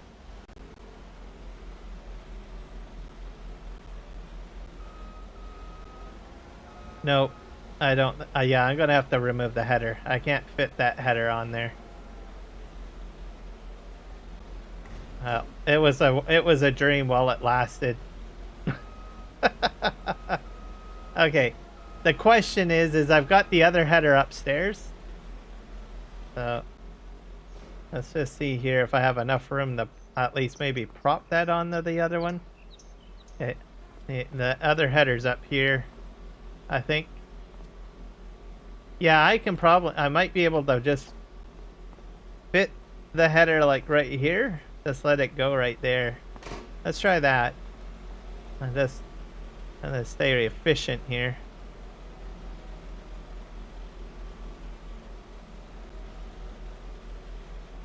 Yeah, I can do it.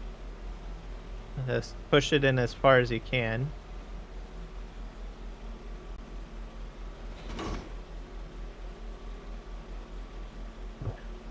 Maybe. Oh, I gotta pick it up again. I'll move it. Can I lower that? Oh, there we go. That's better. I did not know I could do that. That's better. All right. Perfect. And then we'll raise this up. So that I guess you could probably technically put like 1-2 headers in here if you want. So just for some space saving ideas. I could probably put 2 modules in here. If I had moved this forward, I could have probably put another one of these in here probably. I'll have to keep that in mind. Just keep in mind when you're hooking them up, it'll be a little finicky. So if you're not really good with aligning stuff, you might not want to put 2 things in to one slot. So just oh wait, I need to put this in next. I forgot about that. Okay, we're gonna move this forward.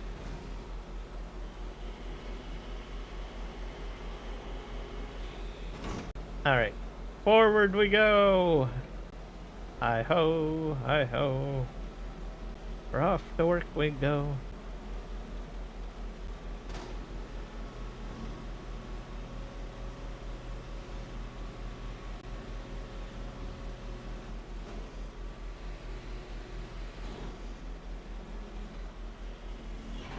I gotta release that first.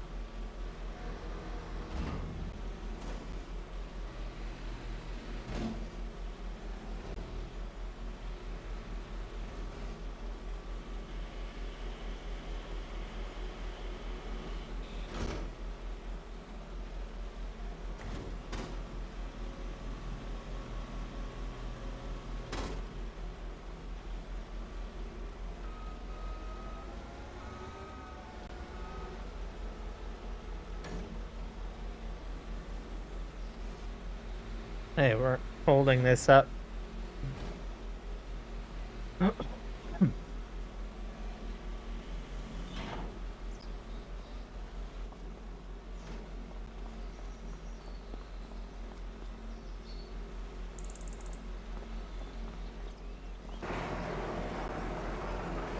Whoa. Alright, there we go. We'll clear this out of the pathway.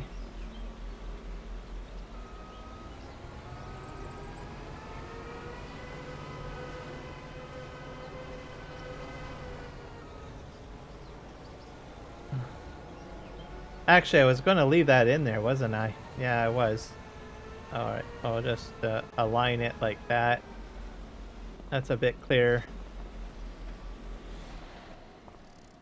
And I can probably park the other combine here if I want.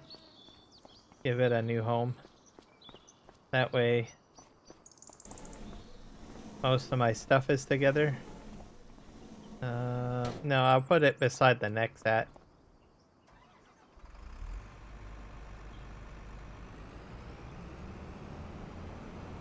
I'm still going to use this. I'm going to find a way to use it.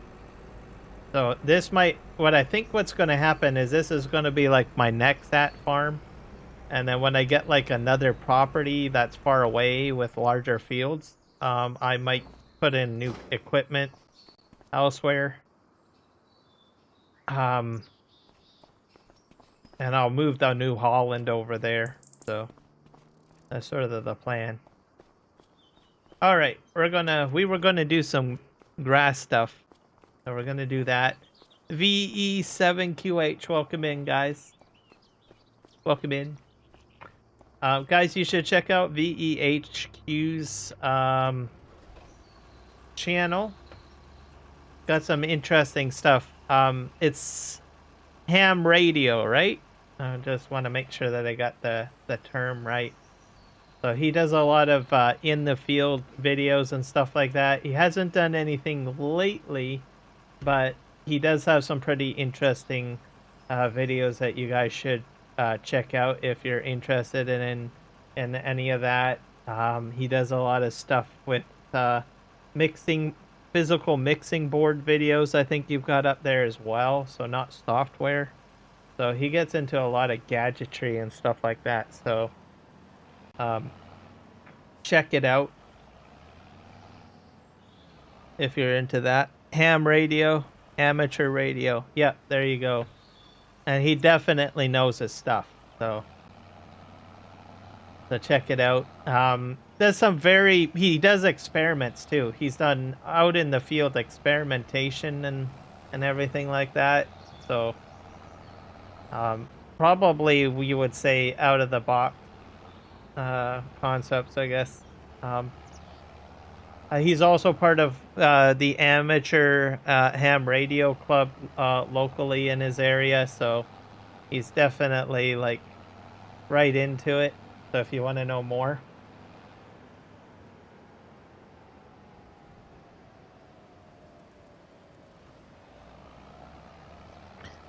And he's a real life friend too. There you go.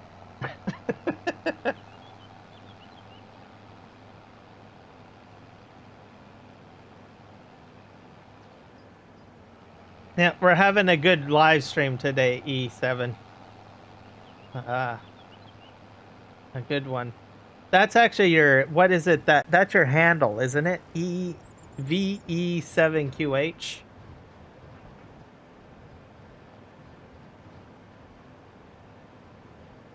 Yes, major nerd alert.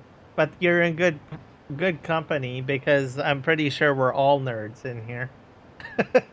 I know I'm definitely a nerd.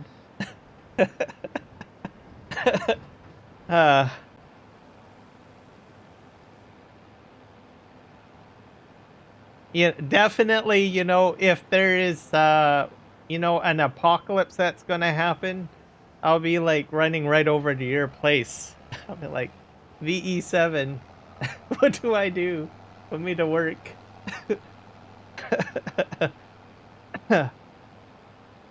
He's also a pilot as well, so that's something else to be aware of with him. So he's got a lot of life experience in many ways.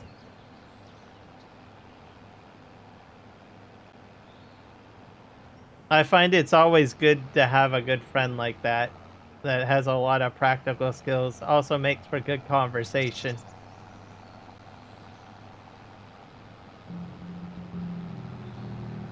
Okay, we are going up the hill here, and we're going to tackle our grass field here. You're welcome. I always have to upsell my friends. I have to do that.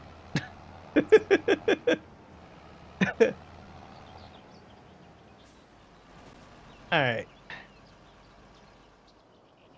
But yeah, we've known, what is it, 8 years now? We've worked together, so we've gone hiking, we've done outdoor activities together.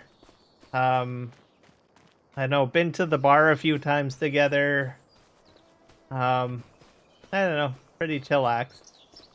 Alright, I don't know what I'm going to do with my farm here. I need to put a bunker down. What I think I'll do is I'll try to pick up some of this stuff. I wonder if I own this property over here.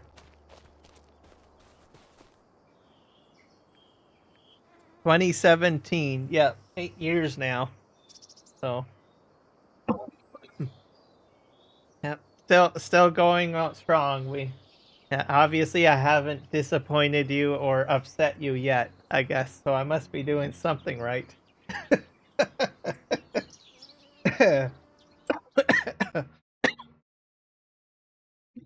Oh gosh, getting all choked up about it. I'm gonna get all teary-eyed. Gosh darn it. Okay, we're gonna put a bunker down somewhere. Get in here. A new spot. Bunker somewhere. Yet. Yes, that's the key word, yet. There's always a chance. So we gotta leave that in there. We can't set the bar too high. Because there's always a chance for failure somewhere. We got silos. We got... they're probably under silos. Not silo extensions. Yeah, here we go. We got, like, some of these big giant planet ones here. That looks kind of gnarly, eh? And then that's the silage additive rack there. So we got that one.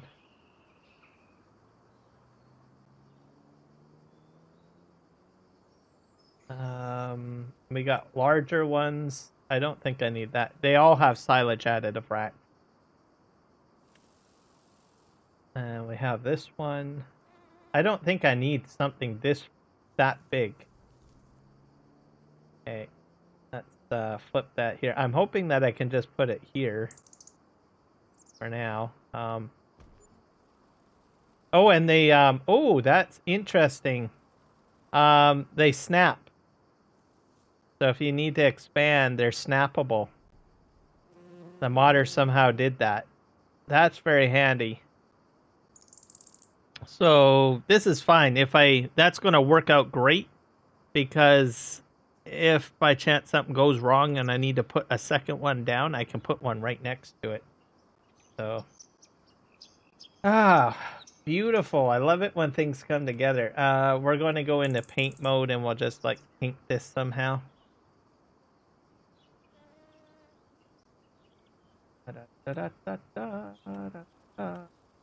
Right here, salt, paint. Not sure what. I think this is like a gravel. That's concrete dirt. Concrete pebbles. Maybe we'll do concrete pebbles. Concrete gravel. There we go. Just because then it's a nice transition from concrete to gravel, right?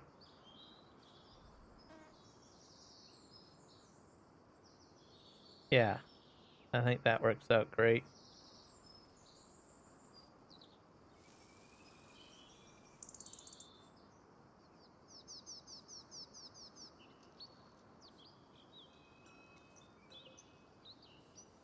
There we go.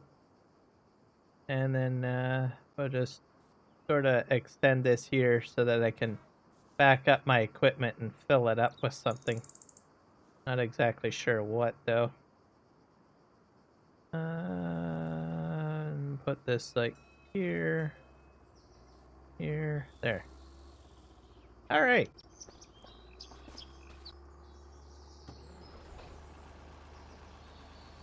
Didn't end up buying that RV. Roof was completely rotted out. Oh.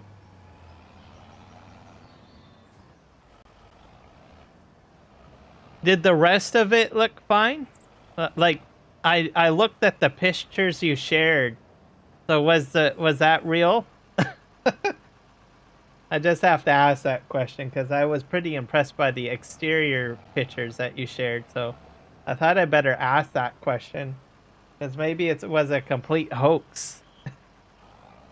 People, those hoax people out there.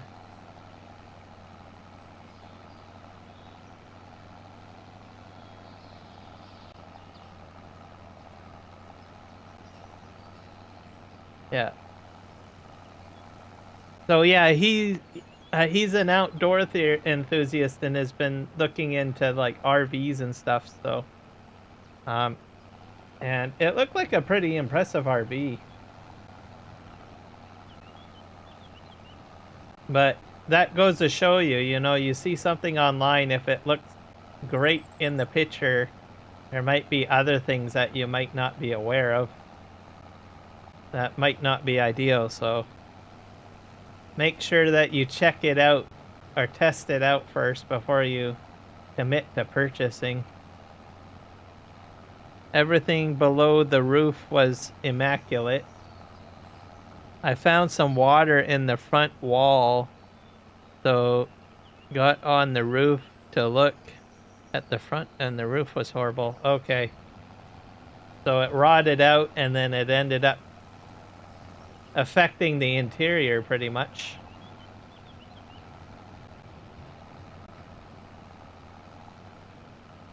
Well, good on you for checking that out. Never underestimate the small imperfections in things, because it could indicate that there's a larger problem. So never take anything for granted when you're buying stuff.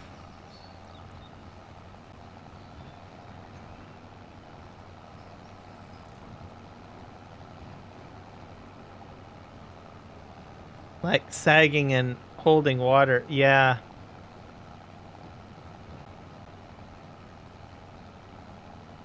Well, that's too bad. So I guess you're on the hunt for one still. Hopefully you'll find something.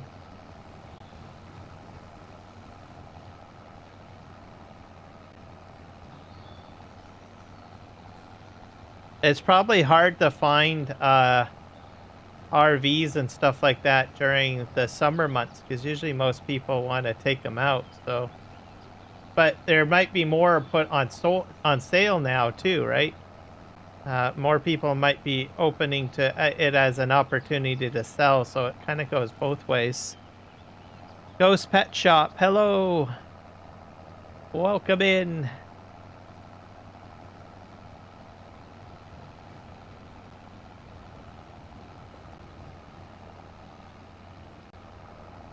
It was worth what we had was asking.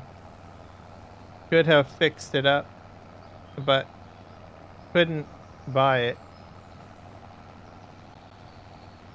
cheap enough, so walked away. No, that's a good call.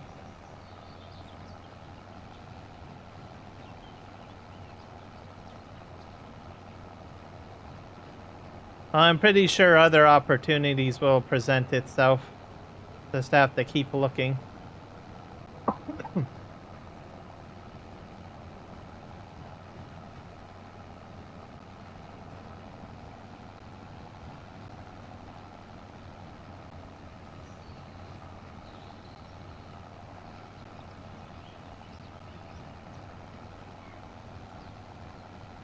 And hopefully maybe one that's a little closer, so you don't have to travel so far.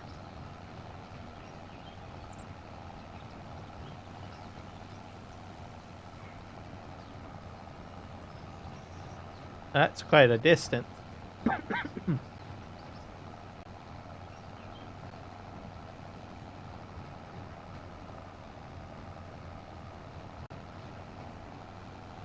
Yeah, we're going to empty this load into the bunker.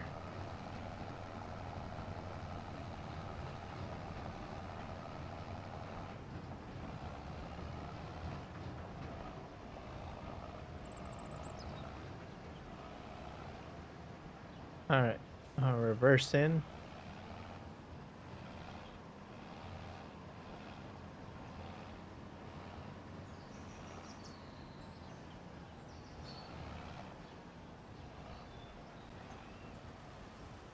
This should be enough room for all of this, I think.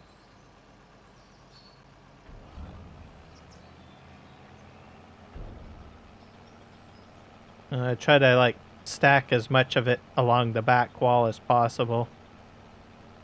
Just let it spit out.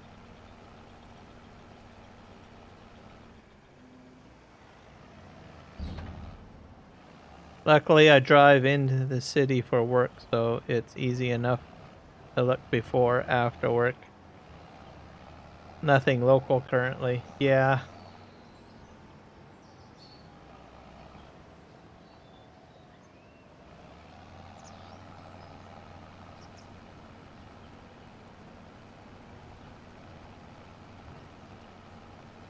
Hopefully something will appear. And in good shape. And doesn't leak.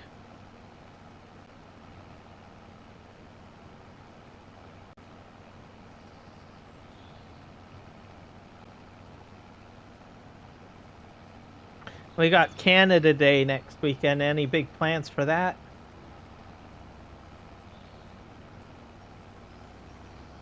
I'm going to be going to Heritage Park.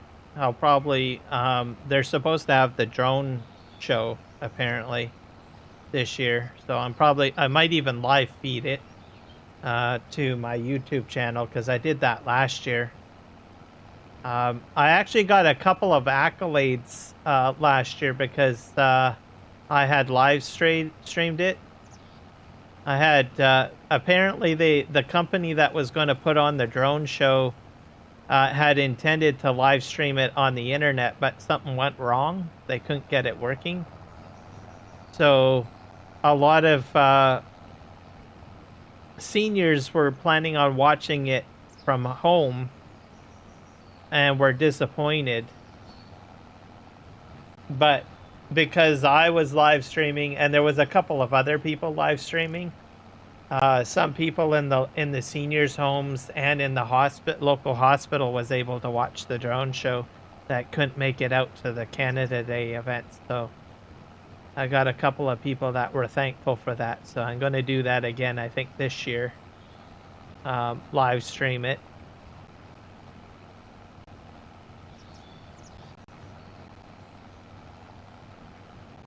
I think a couple of people subscribed to my channel for it too. Like, thank you, you're so kind. Their big radio contest next week. So going out for that. May go enjoy the festivities on Canada Day. Yeah, because this year it's Tuesday. So I'm guessing your radio contest will be on the weekend. So where are you guys? Where are you setting up for that?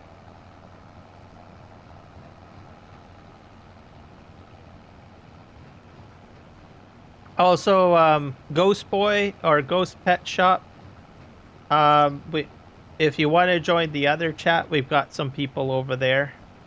If you need a link, let me know.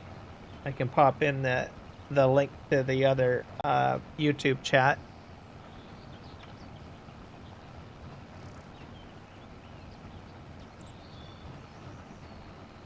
I'm guessing you guys are in the yeah, you guys are in the horizontal.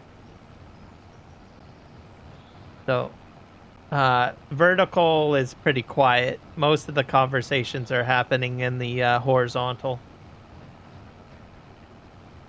live feed.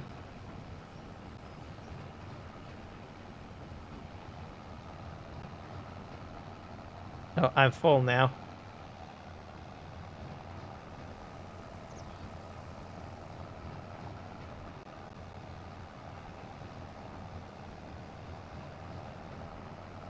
But yeah, Canada Day, I've got 2 battery packs for my phone, so I will probably be doing maybe different live streams throughout the day. If I find something interesting that I feel is relevant and I want to share with my community, you'll probably have some like odd live streams pop up here and there throughout the day, if I find anything interesting. But the drone show at night, Tuesday night next week, will definitely be live streamed. So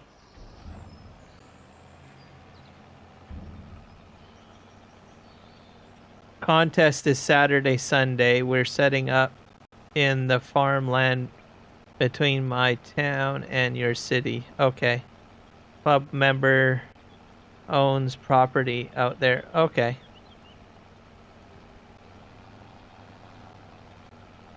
So you should probably share some a brief summary of how the contest works, and then in the chat, and I can I'll just read what you say so everybody can hear. I'd rather have you type something, a brief description of it, instead of just going off my memory, because it's pretty interesting. And then I'll just basically foreshadow the key points but it is interesting. They have contests basically in the ham radio club, and if I recall, you try to reach out and establish contact with people from different parts of the world. And it's a little bit of a contest, I believe, is how I understood it. See how many contacts you can make with other people that do ham radio. And probably from different unique parts of the world, I think is how the contest works, if I'm not mistaken. If I'm leaving anything out, or if I'm wrong, let me know.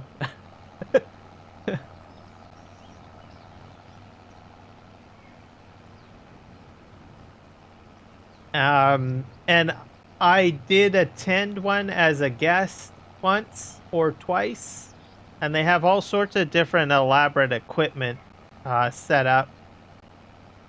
They'll have, I think there's a few tow-along RVs that are retrofitted with different types of equipment and set up in it, like antennas and radio equipment. I mean, it gets pretty elaborate. Some of the members, and I would say, you know, if you can't afford your own ham radio equipment, it's probably a good thing to go to a local club that's well established and join up if you're interested. And then you can probably see the equipment or even play around with the equipment. So I went as an observer with VE7Q because he had invited me just to see how it worked and the setup. I was pretty impressed.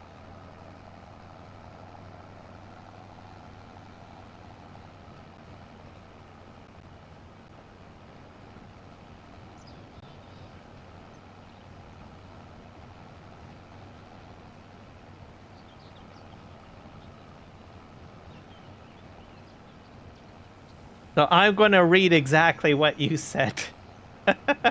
So VE7QH commented in my horizontal chat. It's a field contest where you set up a field station. The goal is to talk to as many other field stations as you can in 24 hours. And it's called April Field Day. Give it a Google and you'll find more. So if you're interested in this kind of contest or want to know more, do a Google term search of April Field Day. And there you go. So I think I recalled, because I'll just mention this because I know that I have some folks from the Southern Hemisphere that watch my live streams from Australia and New Zealand. I believe I had witnessed that you had gotten in contact with someone from Australia at one point, which was kind of interesting. And then there was a lot of hits in the United States too. And then I think you write down the handle of the person on a sheet of paper, so there's a little bit of light tracking involved as well. I think you put down where they're from and their handle, and you try to get as many as you can within a 24-hour period. So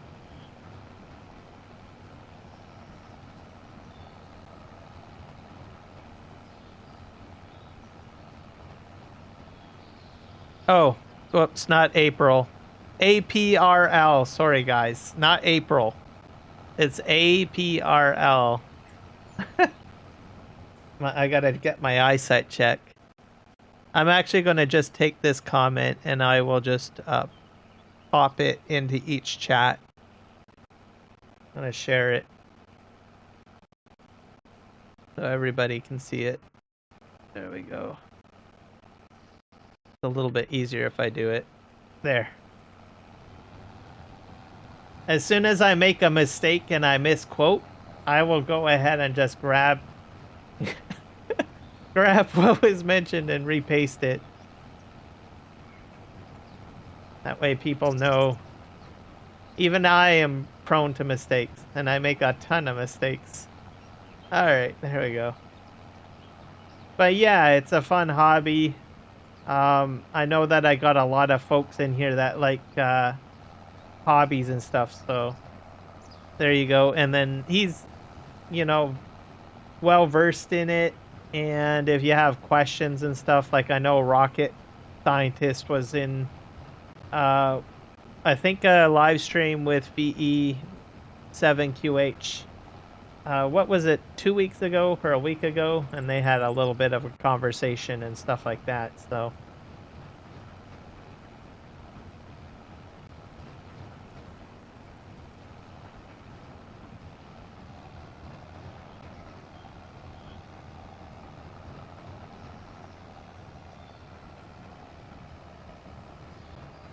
So you guys do an exchange which covers call signs, what type of station and location.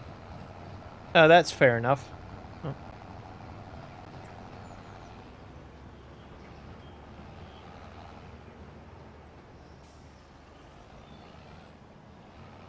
I think it's good to have something like that because it's, you never know. If you're in a remote area where there's no satellite coverage or something like that, it might be one way to stay in communication with someone, right? So very handy. It's probably even used in the field quite a bit in other ways.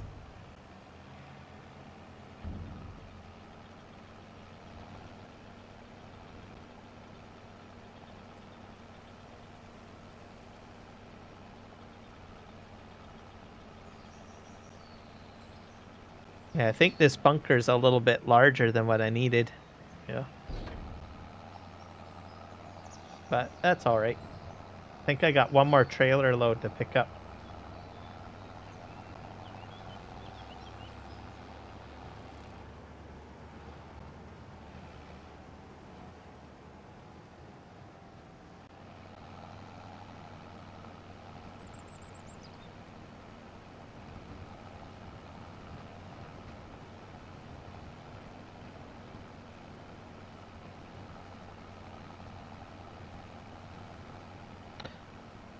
Let's say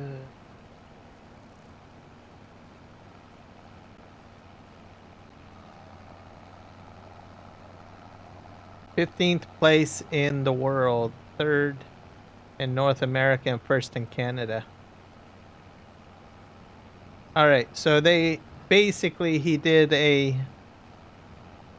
contest in the winter, which was January. So winter northern hemisphere, I should say, and summer southern hemisphere. So their team came in 15th place and in the world. So because they run the contests in different regions of the world, so it's not just like a Canada thing or a North American thing. So worldwide 15th, which I think is very impressive. And then in North America, that his team came in 3rd place. And then in Canada, 1st place. So that goes to show you. They take their work very seriously. Or the contest seriously, I guess.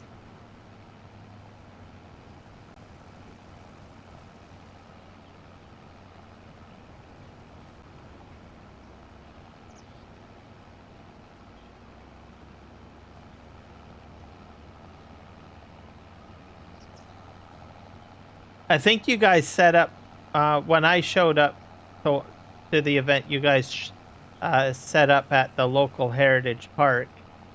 How often does that happen? Or was that just a one-off situation?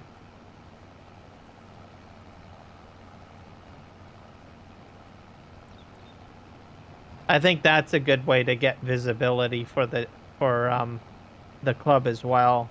Like when you can kind of tie into a community existing event.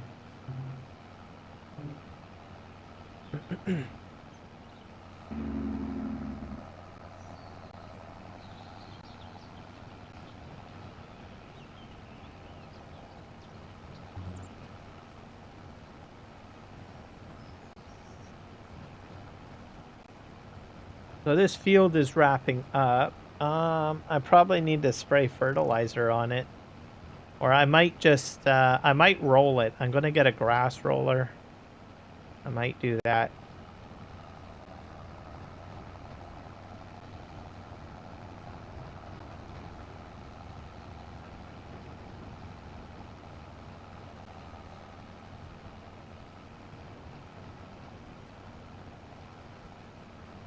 BRB. Have to take a shower. Humidity is insane.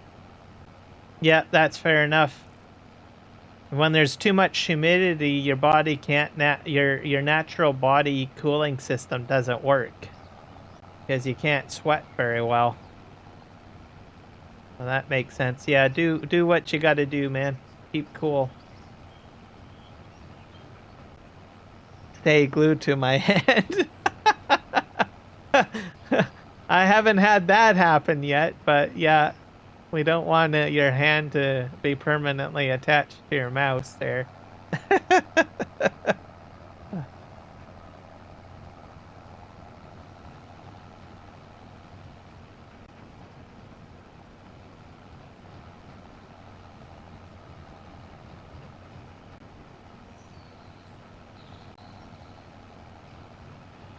We're at that location for many, many years, but there's a lot of electrical interference there. The station we go to now has a lot less interference and is much better for contesting. Yeah, that makes sense, especially in an open field.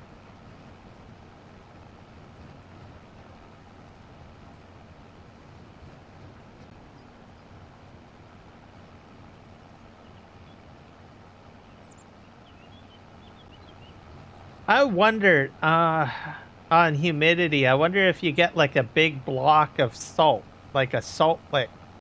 Would that like absorb a lot of humidity out of the air in a confined area? I never tried that before. I've heard that salt can do that, like pull a lot of moisture out of the air. I wonder if that's a solution. A natural one, like a big chunk of ice, not ice, big chunk of salt. It's probably not very cheap to do that, I bet.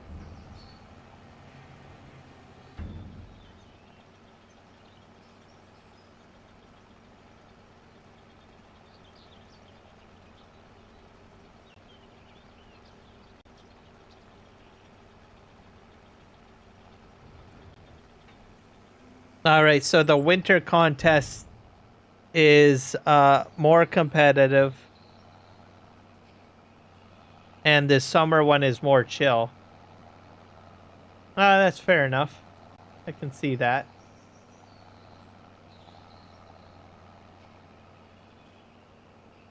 Okay, we're gonna put down a shed or something. I'm gonna turn this off though. I need a shed.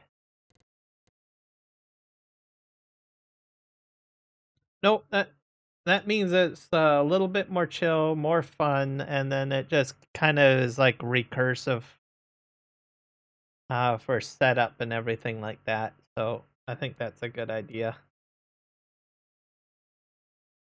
Now, the one that you're gonna have coming up, is that are they gonna have a barbecue and stuff like that too?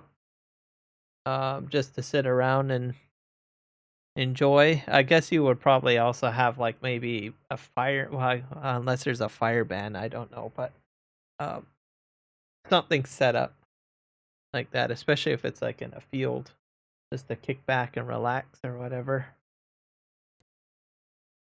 Um, let's go to construction. We'll put some sheds down. I'm gonna put it on this side, I think.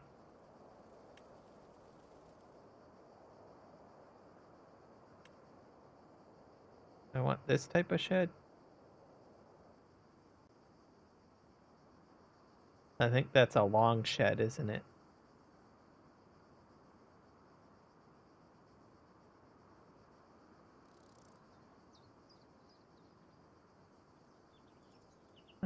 No, I don't want that type of shed. How about this one? That holds the equipment in it. So I could probably put one of those down.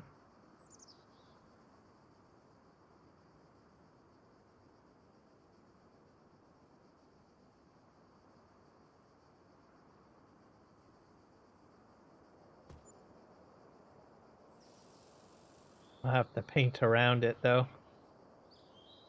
And I'll probably smooth this out a little bit.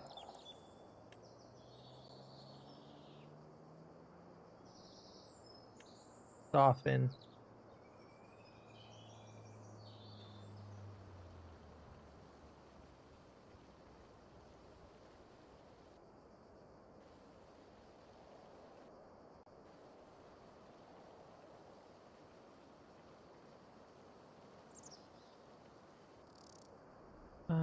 Change brush size.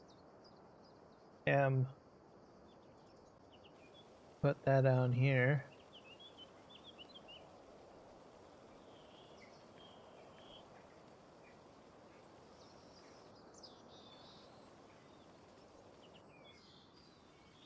I don't own this. Land is owned by... It's not owned by me. Fair enough.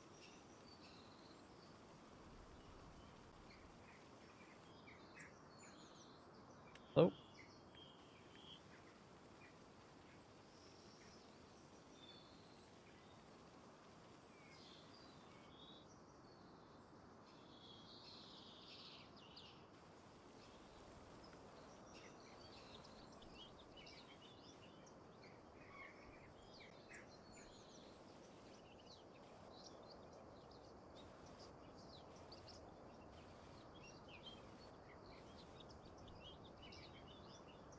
And then we'll smooth it.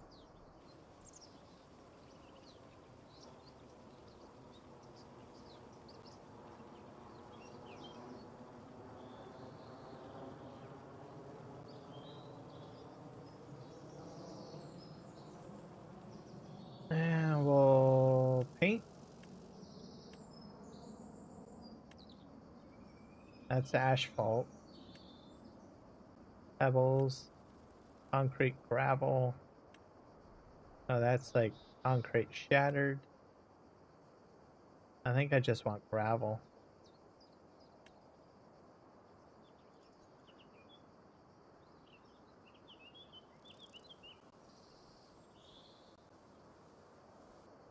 Maybe not that gravel. What about this one? Nope. So many swatches here.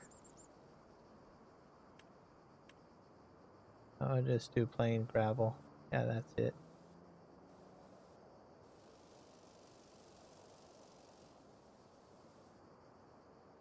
I need to... Yep.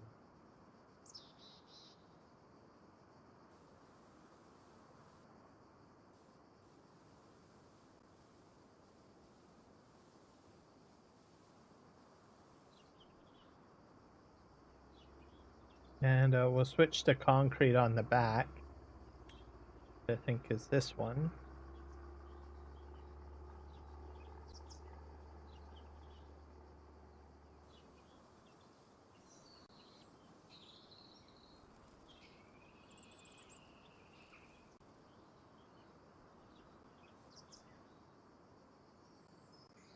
We'll just zoom in here. We'll just sort of like dabble this here. There.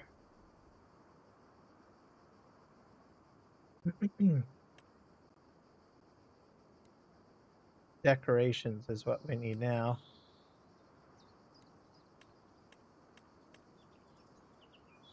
I probably need to go back in the painting mode. Paint trees. Put a couple of trees here.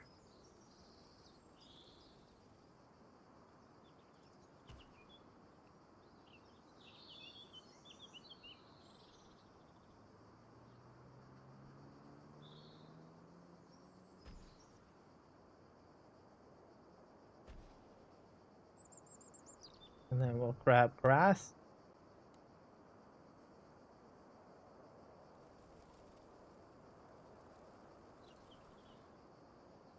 And we'll switch this to round.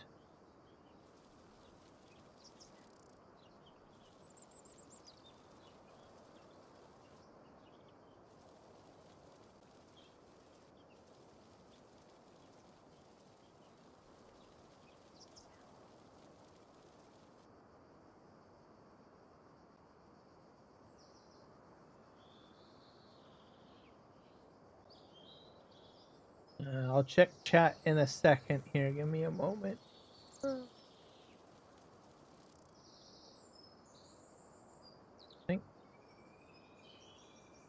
I think we got that good. There we go. Let's see. Yeah, we barbecue, have drinks around the fire, etc. I'm borrowing the RV, and I am going to camp out Friday, Saturday. It's a lot of fun. Yep. Well, that's what I kind of thought. Sounds like a plan to me.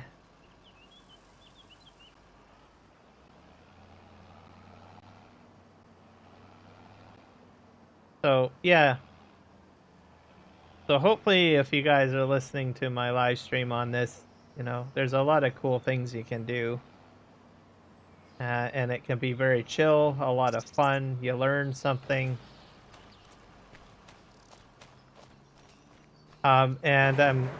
There's, even though you're not like local to where I am, because this happens locally, there could be clubs in other parts of the world that run similarly. So if it's up your alley, that might be something you might want to check out, right?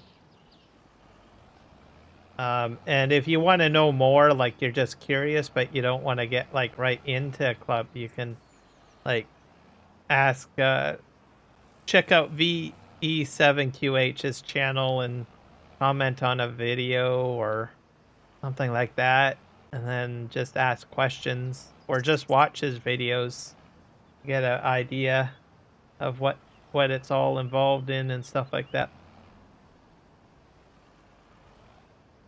Let me back up here.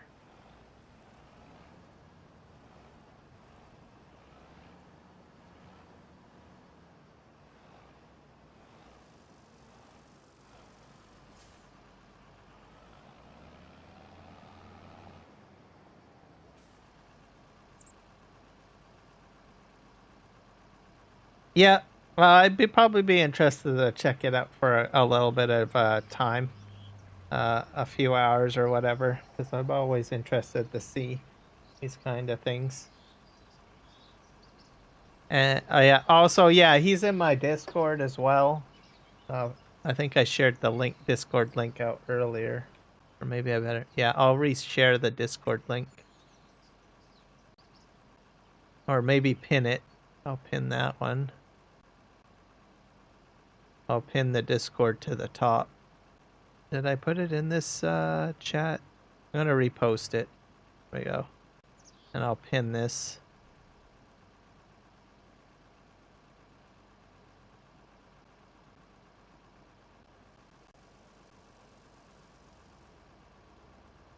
Pin it on top of this one too.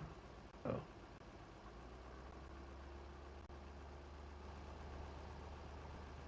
Get out and explore. Hopefully it'll be a nice day too. The cloud, if there's cloud cover, I think that affects the quality too, doesn't it? I noticed that, like, I've got, what is it? I have in my vehicle basically a device that takes the music from my phone and transmits it through to my radio, and it's Bluetooth. If I leave that in the car active and I try to use the key fob to unlock my vehicle, it won't work on cloudy days. But on sunny days, the key fob will work perfectly fine when I have that plugged in. And so because that's a Bluetooth signal or, you know, a wireless signal, I imagine cloud cover probably affects other radio equipment. I should probably paint this little area too. I think I will. I'm gonna paint this. Some painting. Yeah, embrace my inner Bob Ross.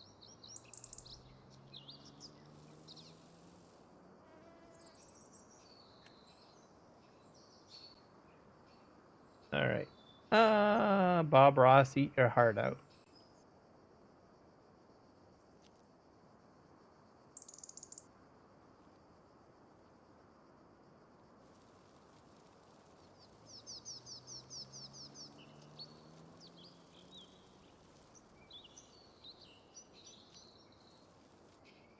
Oh, actually, I should probably paint.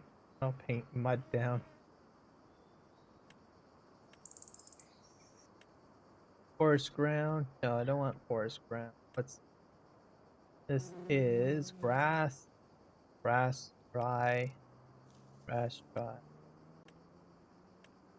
Patchy grass. Maybe I'll do a moss pebble. It's a bit better.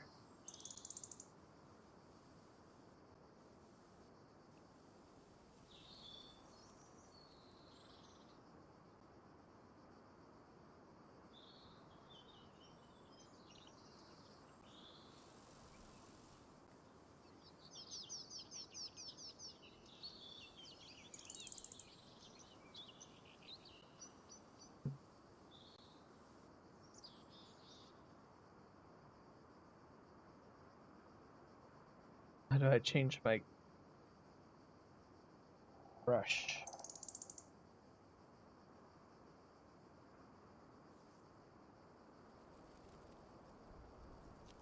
Oh, there we go.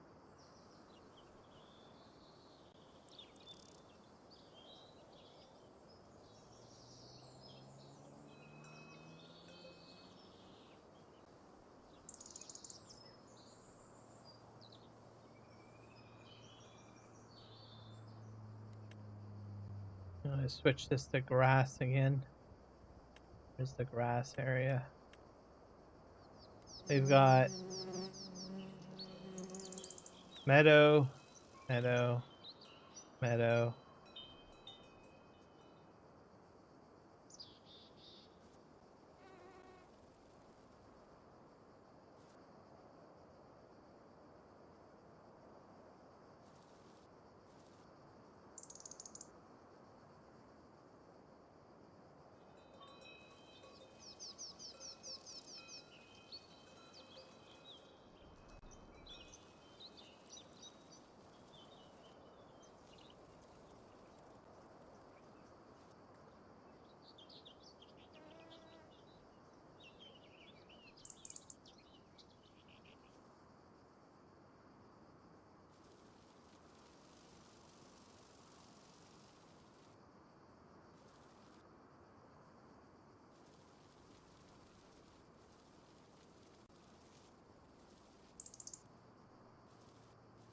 There we go. I think that's good for now. A bit of a turn-in area. Okay. Cloud doesn't affect the frequency we use. It really only matters above 800 megahertz.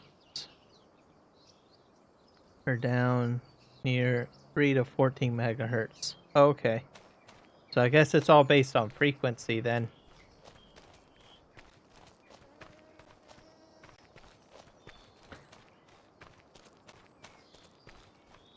Yeah, I noticed that with my key fob. And someone said, oh, you probably need to get a new key fob or replace the battery on it. Because it wouldn't work at all. So I had to stick the key into the door and turn it manually. And then later on I decided to go ahead and pull it out because I never leave it in all the time because it might drain my battery. And then all of a sudden it would work. My key fob would work. But it was only on cloudy days that it wouldn't work. On sunny days it would work perfectly fine. It was very interesting. Like, hey, this is interesting and it's weird.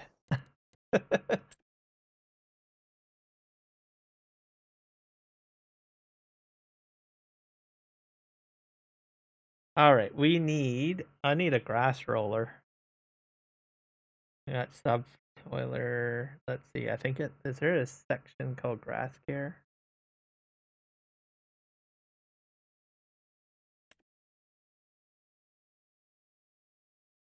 It might be in this category.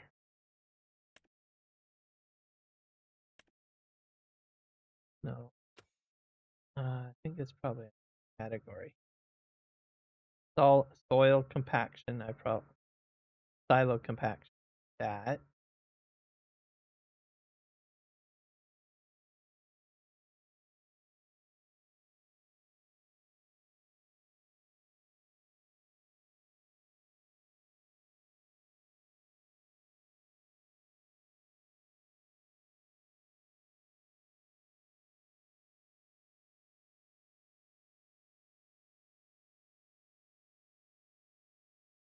Maybe they don't have like grass rollers anymore.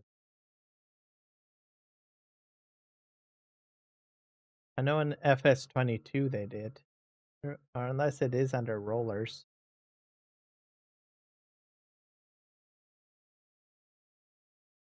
Again. Oh, grass care. There we are. This thing. Man, that thing is so small. Oh my god. It's only like, what, 6.3 meters. Seating unit? No, I don't want to do seating. Alright, we're gonna buy this. I probably won't do this all the time, but I'm just gonna do it for this live stream, I guess. Okay, we got that, and then what else do I need? I need a compactor as well for the silage clamp.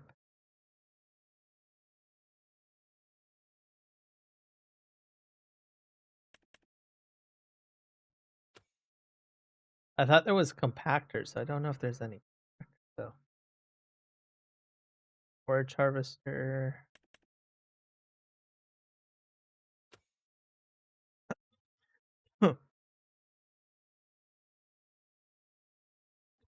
I don't think we have any compact.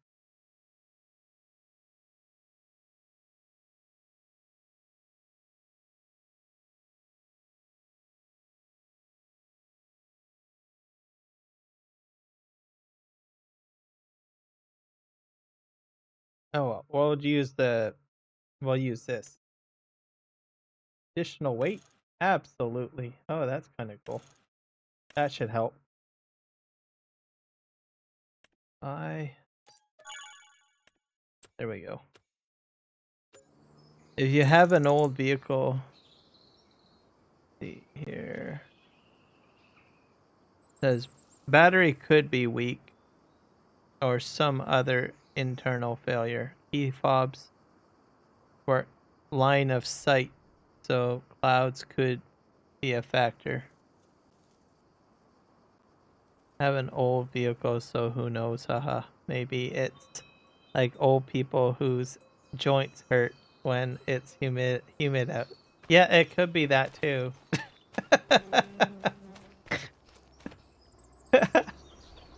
Oh my god. But yeah, it is an older vehicle. If it's cloudy out and I don't have the Bluetooth in, it works fine. So that's another thing.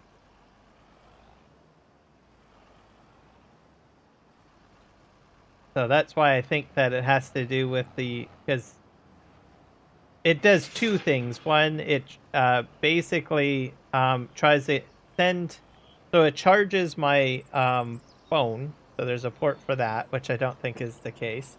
The other thing that it does is it connects to the device with Bluetooth, and it transmits that to my radio wirelessly so that whatever I play on the phone will come out of my radio, my analog radio, because I don't have a Bluetooth radio. So that's pretty much what it does.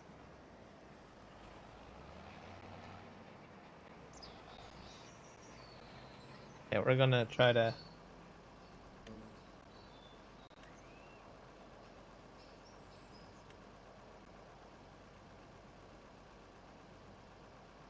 I'll go in cab.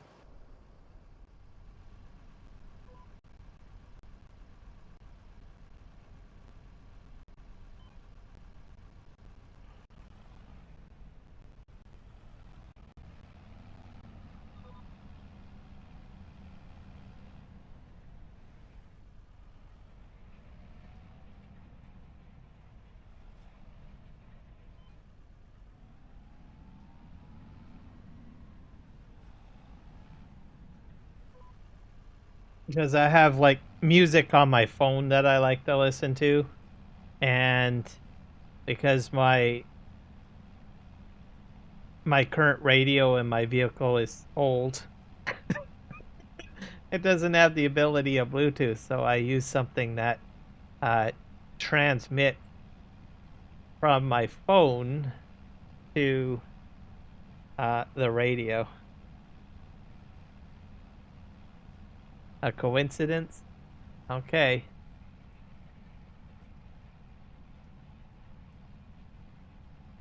Sunny days seem to be fine, though, for some odd reason.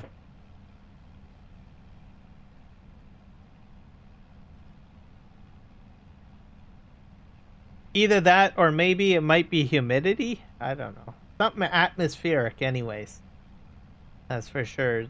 Seems to affect it where the key fob won't actually work. But maybe it could be the battery too.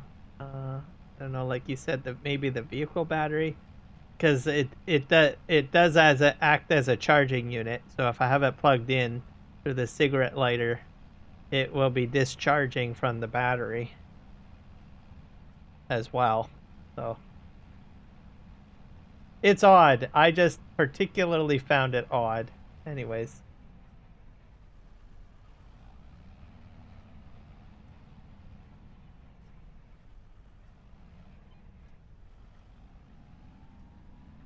And then if I have it plugged in, the key fob will work better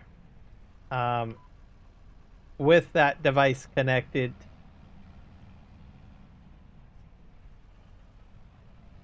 All right, I'm just gonna go drive forward.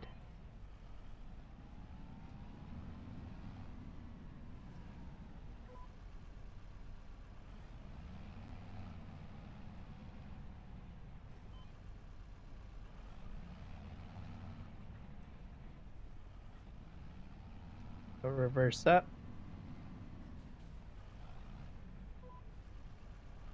All right, off we go.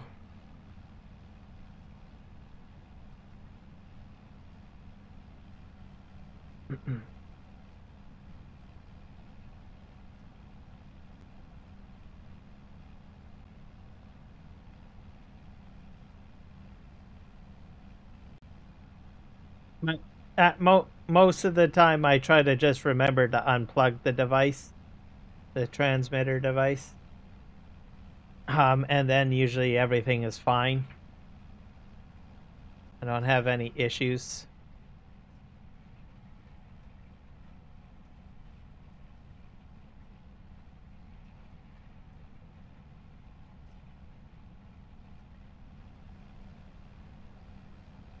I wonder if this is putting a fertilizer stake down to check, because it's maybe I'm wasting my time by doing grass care.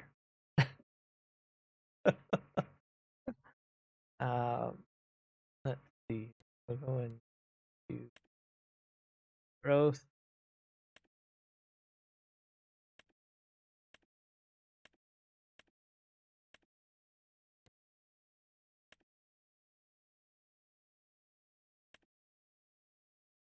Nitrogen. I'm not really seeing anything change there. Or on that. So I might be wasting my time.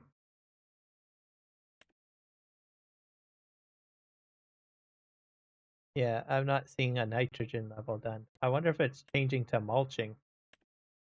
Growth. Mulch? Oh, it's mulching. Is it mulching? Nope.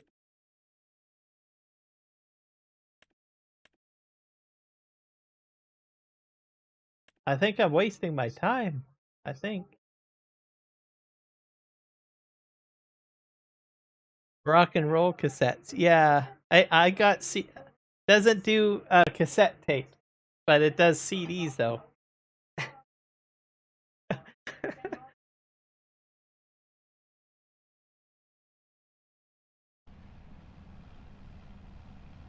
But the vehicle that I had before that did have cassette player. So there's hope for me yet.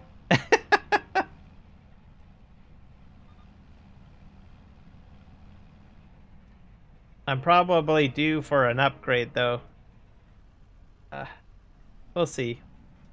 One of these days, I might go ahead and like put a different radio in, because I can get an upgrade if I want. That will give me Bluetooth capabilities.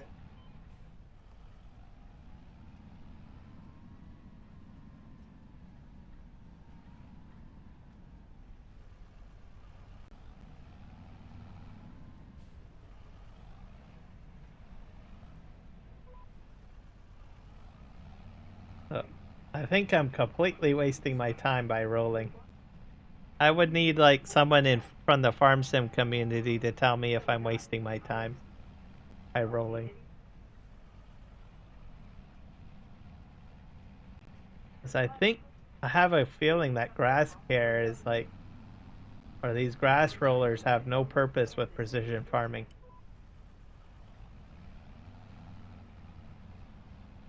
Oh well.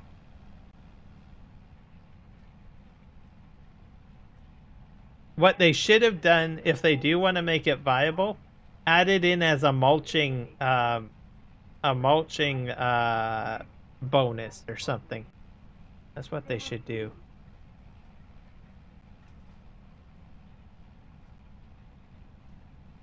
Have a bunch of CDs. The problem I have is my truck is too old for CDs and my car is too new for CDs.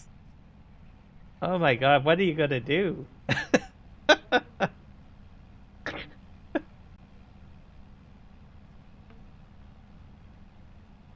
See, you jump too far into the future. You're not supposed to be that far in the future. You gotta go time travel back and get, you know, a vehicle that focuses on on on on um on CDs.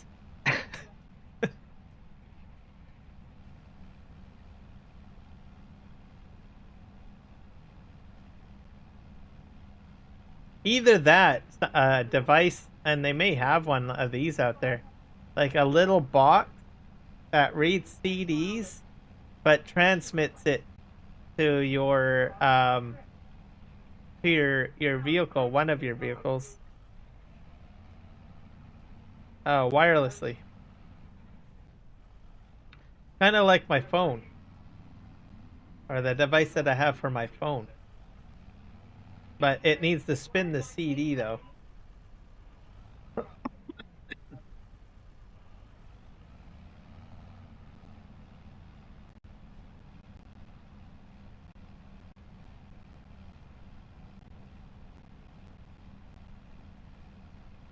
All right, we are rolling.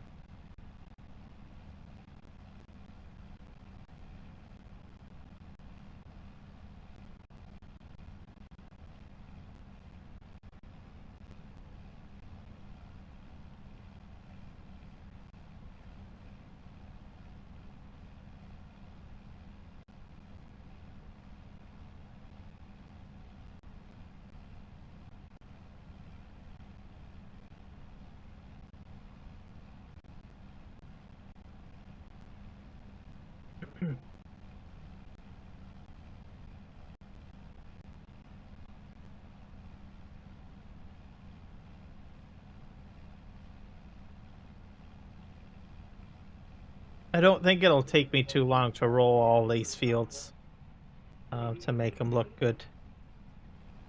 Oh.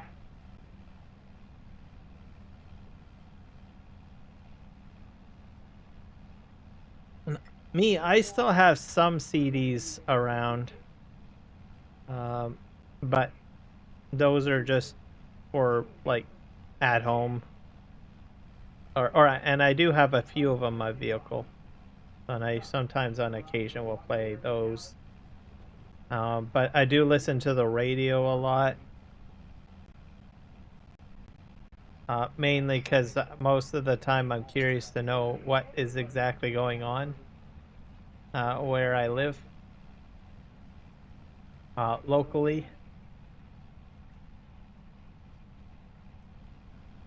And I listen either to Star FM, and then they also have the JR FM. They finally put in a repeater after so many years to finally broadcast locally and put a station in Chilliwack. We have so many farms in Chilliwack, and the poor farmers don't have their music. Well, they finally get their music.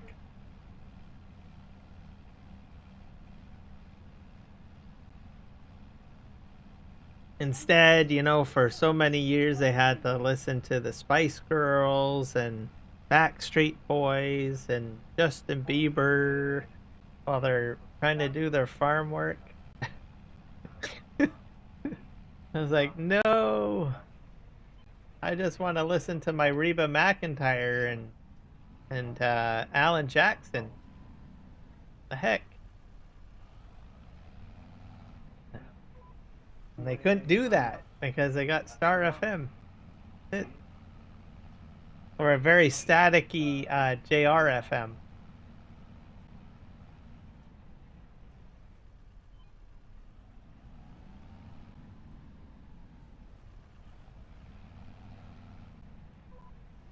Mind you, they did have 89.5 The Rock, so they probably listened to a lot of that.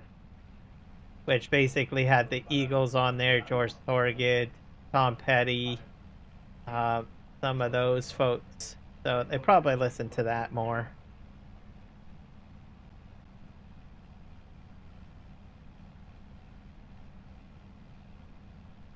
It says super mad. They got rid of the rock station out here. Have to listen to the rock station at Victoria now. Yeah, they swapped it out.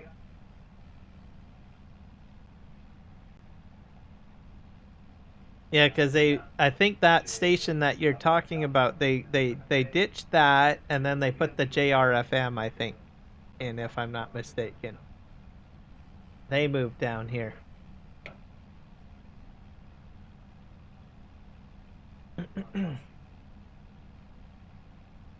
Yeah, it's country now. To make the farmers happy. Come on now.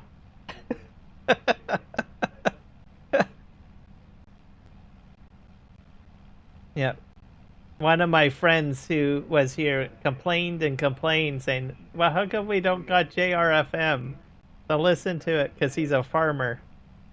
Then he moves to Saskatchewan with his family to run a farm. And I told him one day on Facebook one time, I said to him, guess what? I was like, what? What's going on? Anything amazing, right? JRFM is in Chilliwack. And then he said, F you.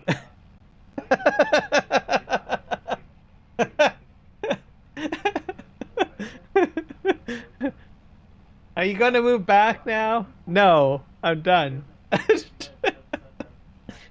that was hilarious. Yeah, that's true. Yeah.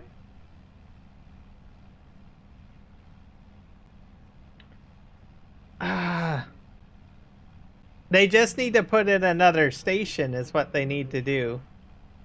And then put in the music, the rock music back in.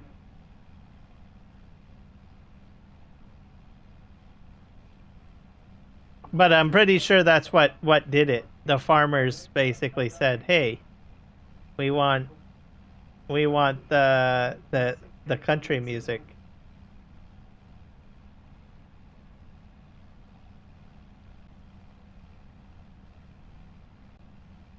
So, but I'm pretty sure they could probably put in another station and just grab another frequency. and make it available. Just grab the frequency from the Abbotsford place. They have like a country station in Abbotsford, which doesn't get a very good broadcast. You only get it like in Abbotsford. So tell them, hey, we already got a lower mainland country station, JRFM, in Chilliwack. And say, look, you guys just suck. Give up your frequency and we'll make it into a rock station to bring that back. Yeah, 100.3. Oh, 100.3 in Victoria is pretty good.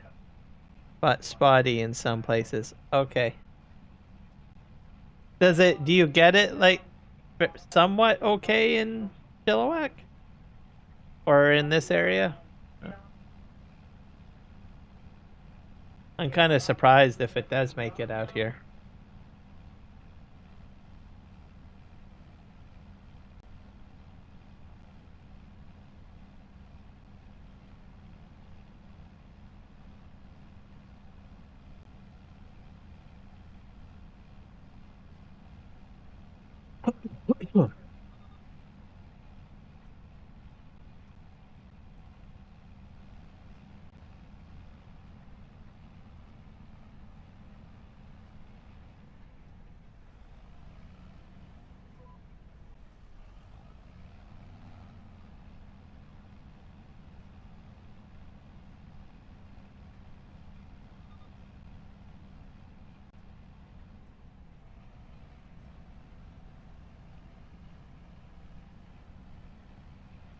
Just make this turn here. Alright. Scoot this way.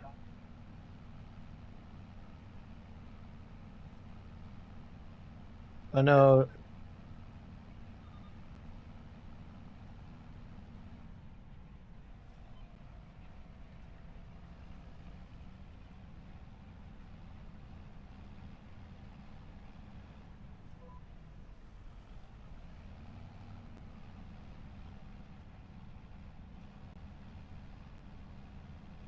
I think I'm going to skip each line, I think.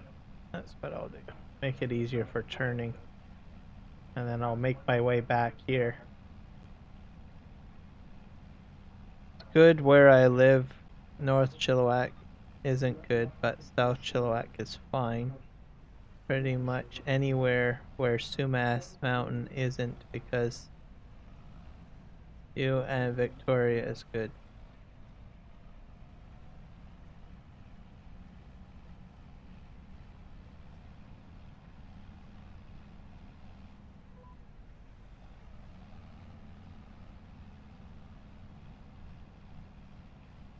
Sumas Mountain, let me think where that is.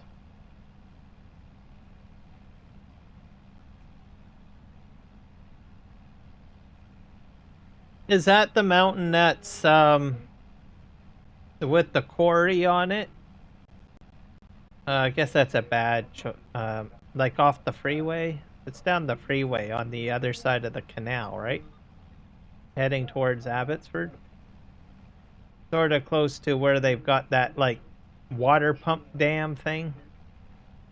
Or am I thinking of the wrong mountain?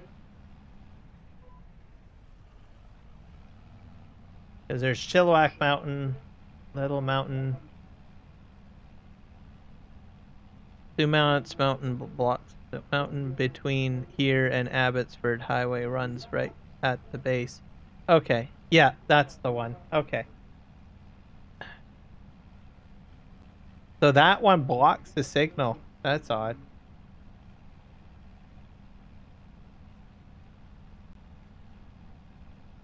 Yeah, because I know that one has a lot of quarry. They have got a quarry, let me think, on this side and on the other side. Like the Fraser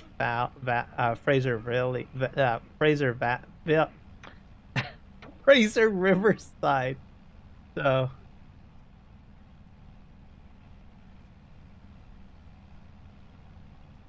I just get my wording all tangled up.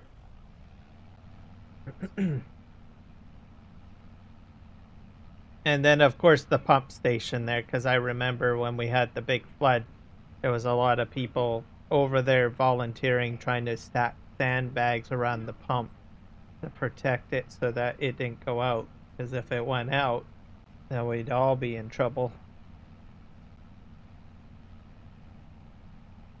Oh, okay. So it's just basically a large barrier then.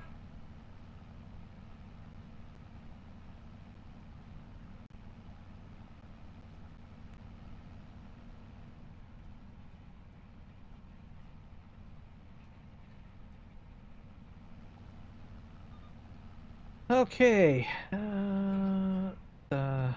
Begin the turn.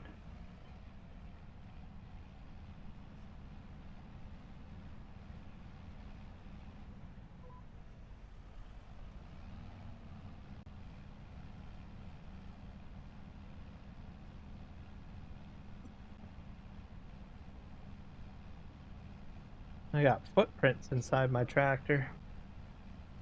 Hello, Eric the Crazy Viking. Welcome in, sir. Wonder if I can...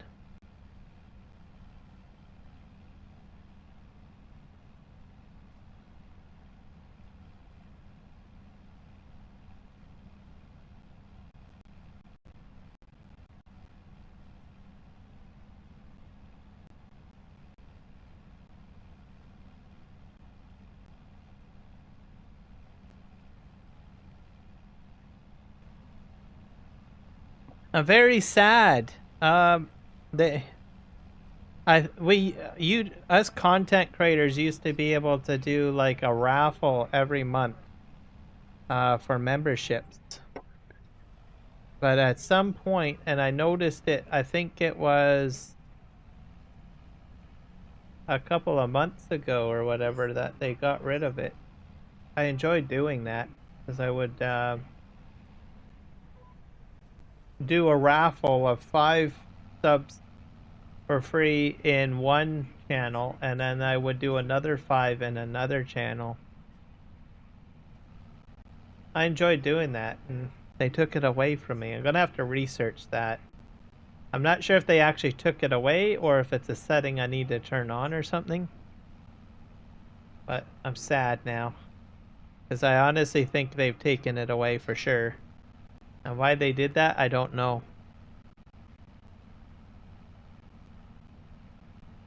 Yeah, it's changing. And I don't think they're doing a very good job at keeping us updated on these changes. I think they need to do a little bit better on that. But that was one feature that I loved a lot. You're off to bed, VE7. Alright. Early start as usual for you. Well, take care, have a good rest, and hopefully you have a good day at work tomorrow. Yep, thank you.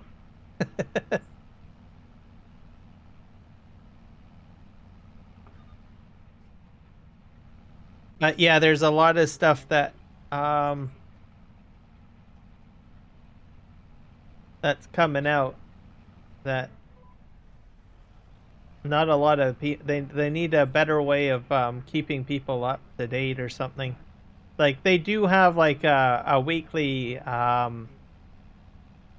have a weekly video that lasts about maybe 5 minutes.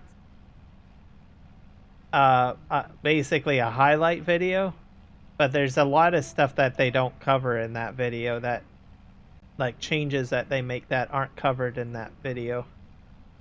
And I think they need to do something else, like maybe a bulletin in YouTube Studio, or make that video longer.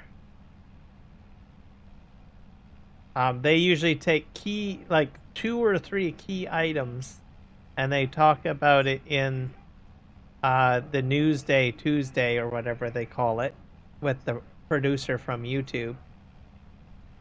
And there's still a lot of stuff that they don't cover in there.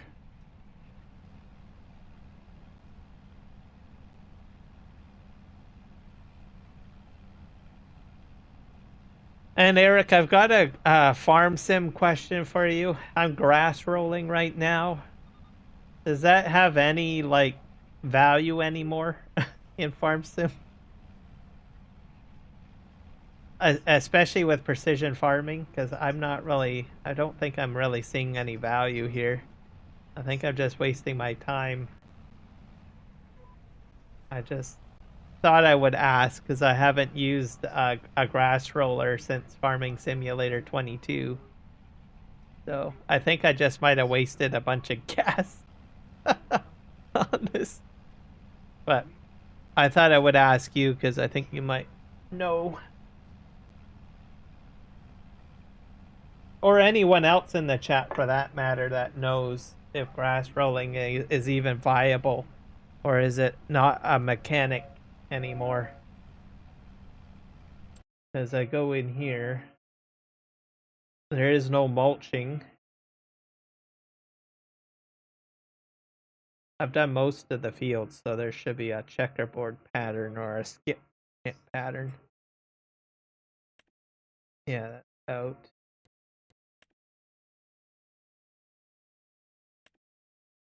Farmland. And it's not affecting nitrogen in any way.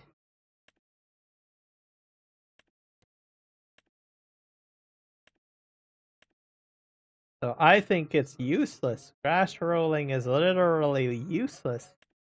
They should have put it into the mulching category. Yeah, I don't even know if mulching even has like a use anymore.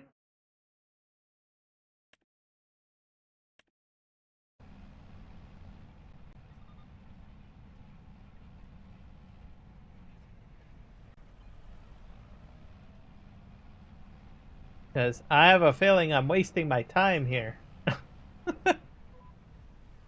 But it was big in Farming Simulator 22, I know that.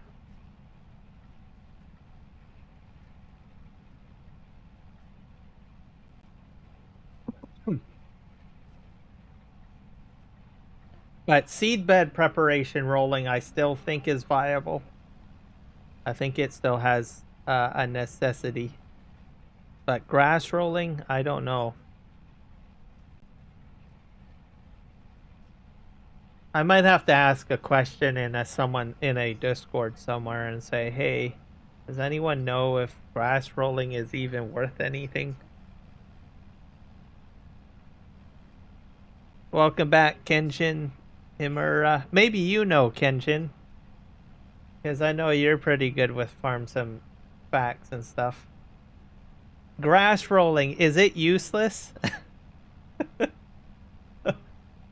Because I am, not, especially with precision farming, I'm not seeing a viable use for it. It's not affecting any of my field state. Which is pretty bad because we do have a grass roller for grass care. But I have a feeling it's completely useless. If you don't know, that's fine. But yeah, it's...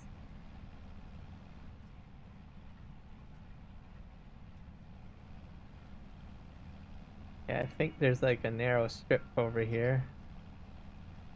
In 22, it was how you reset the field. I would not be the same. Yeah, because I'm grass rolling right now. And it's not having a state change at all. So if you take a look here, this is what I've done. I've done like one row, skip. Okay, one row, skip, row. So technically I should have like lines across here, right? I'll just get back in my tractor and I'll show you my map. And so we're in precision farming right now. And I have no lines there. Definitely nothing there. No change on yield. So that's precision farming. So it has no effect there. This is just my crop. Actually, maybe I better turn the grass on. Give me a sec here. That's a key. Oh, grass is turned on. And oilseed radish is on. So, all right. So that was like that all along. Oh, wait. This is interesting. This it switched state. So we have ready to we have our harvested.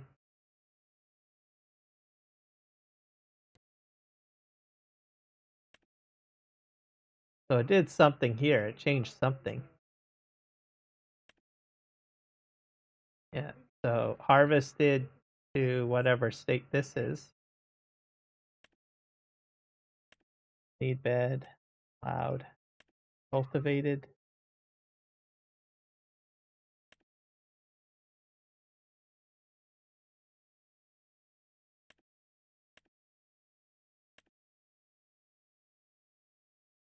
Field state.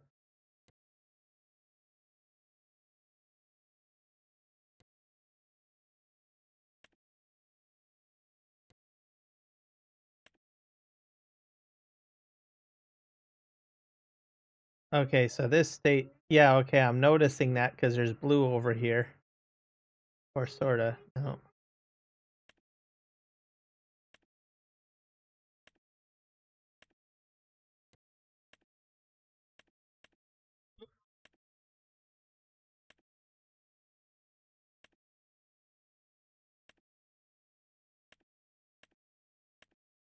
So the only changes is on here.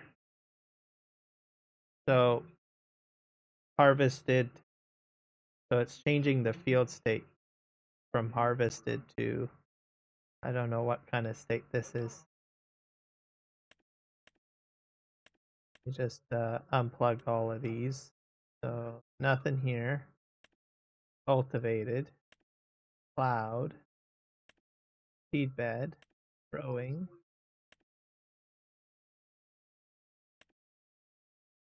This is the only one harvested.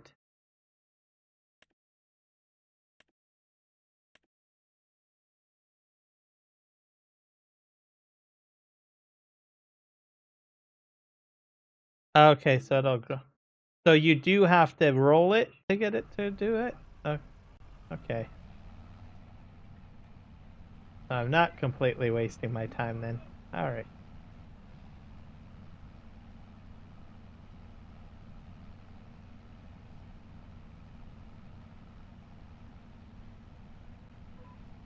Oh.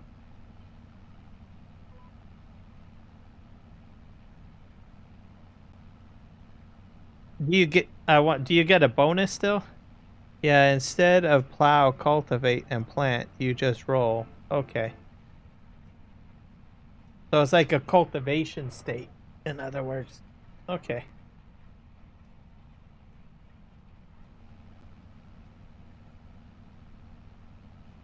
Don't know about bonus. I know in Farming Simulator 22 you would get a bonus and it would give you like a fertilization state as well, but I don't think it does that in this game.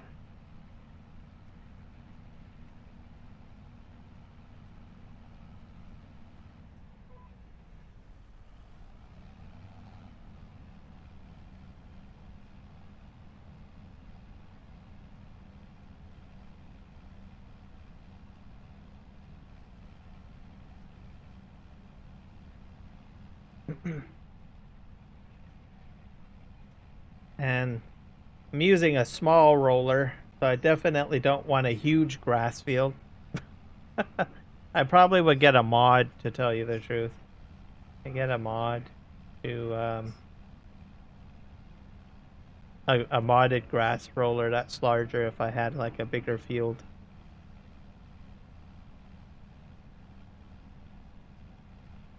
Head to the end here.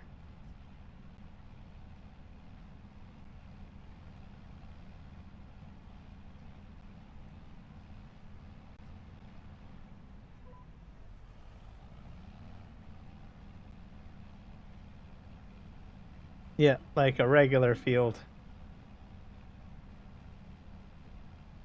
A lot of the fields here, they're different.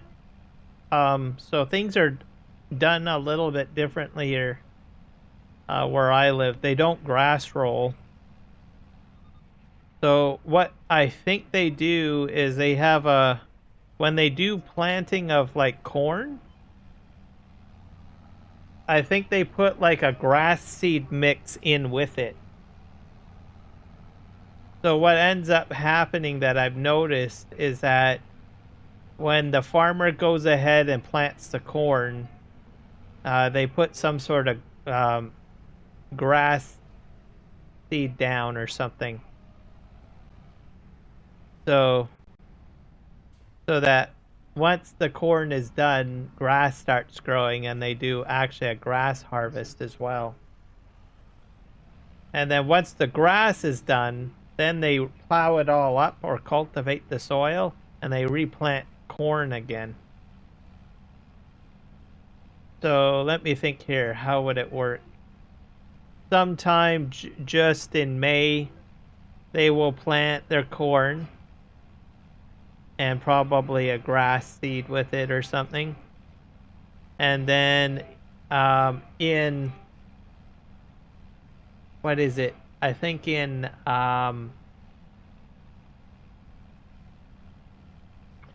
the fall, they go ahead and they harvest the corn, or maybe even August, maybe late summer, maybe they can also harvest that. They'll get the corn out, which will turn into silage, and then they might get a single cut of grass before fall, and then they will get a second cut of grass in the spring, and then they plow it all under again, and they repeat. They plant corn again.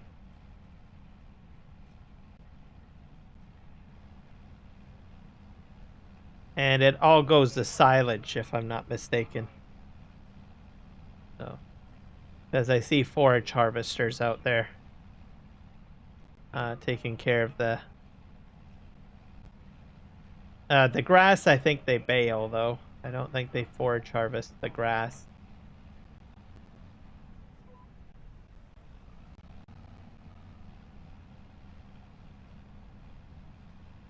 Yeah.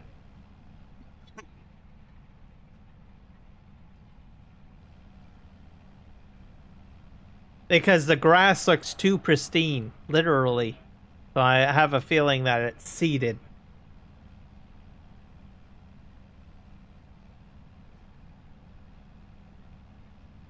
As I was like, holy crow, that's like perfect grass right there.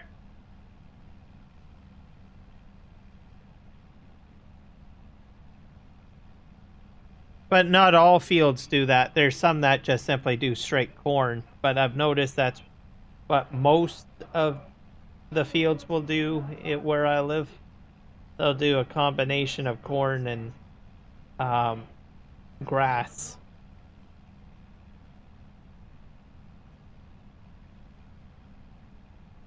Unless it's grazing land, then that's a different story altogether. Then it's just usually straight grass, because there is some grazing land.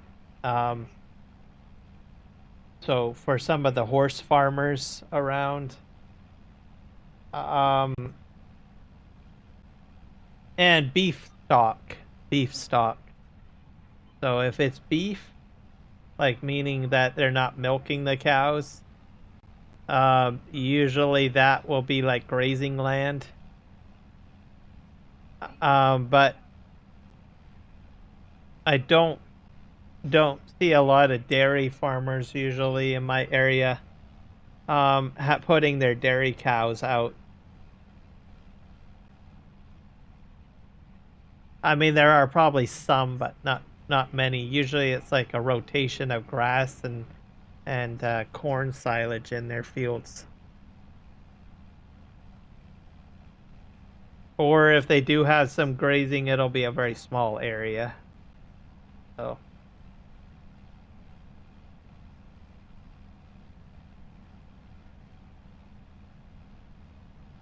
And I know that because a lot of the farmer fields don't have any fences up anywhere. It's just open field.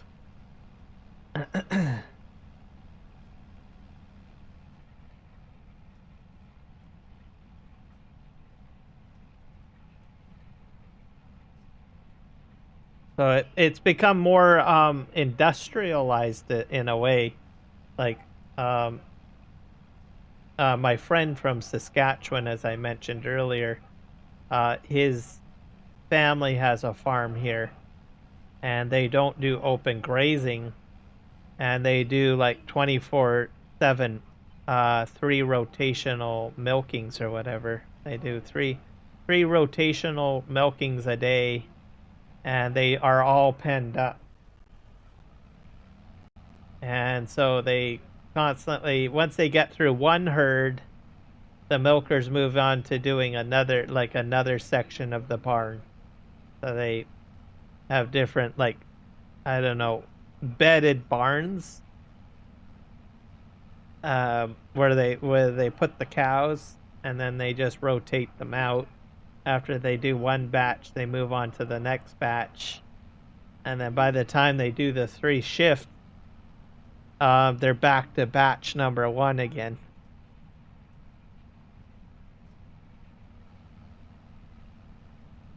And their whole property all around it is not fenced up. They don't let the cows out into the field or anything.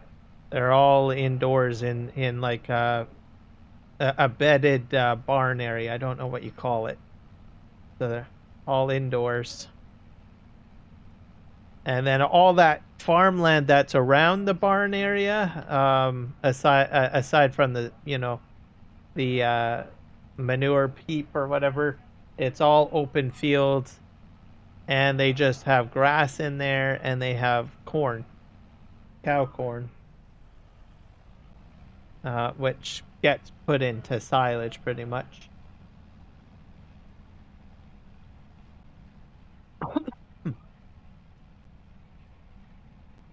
And then the milking system, each cow has an ankle bracelet.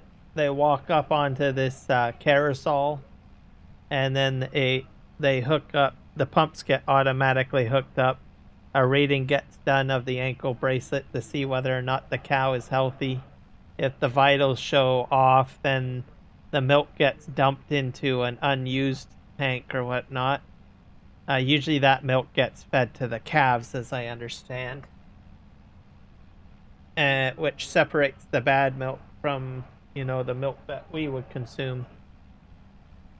And then by the time the cow has done a full rotation around the carousel, it detaches automatically, and then the farmhand, there's 2 farmhands. One farmhand operates the carousel, making sure everything is fine with the machinery, and then the other farmhand escorts the cows out, and then retrieves the next bunch.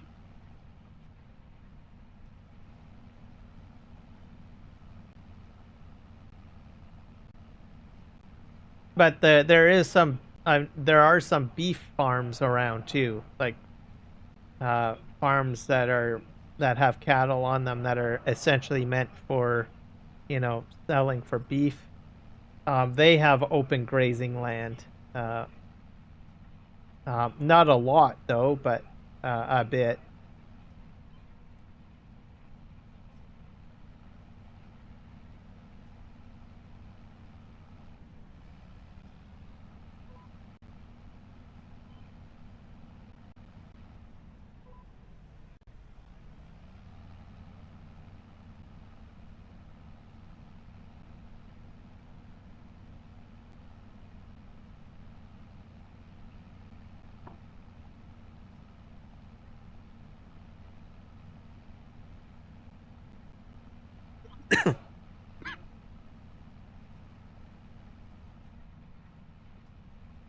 Oh, and I don't do I think one time I've milked some cows once. I'm not really good at it because cows hate me. I guess. Well, they don't hate me. They just don't trust me, I think. What it is. I had to do manual milking one time, and I had a hard time hooking up the pump to the cows. They kept on trying to kick me. They'll just lift up their hind foot just to push my hand away. So I was like, all right. But whereas my friend, he'd have no problem. He'd just go in there and uh, do it, and there would be no issues. Maybe the odd cow would have an issue or whatnot, but every cow didn't seem to like me very much. But we ended up switching roles because part of it is you have to dip the teat in some sort of like, I think it's like an iodine or disinfectant solution. So he put me on that task while he did the milk hookup.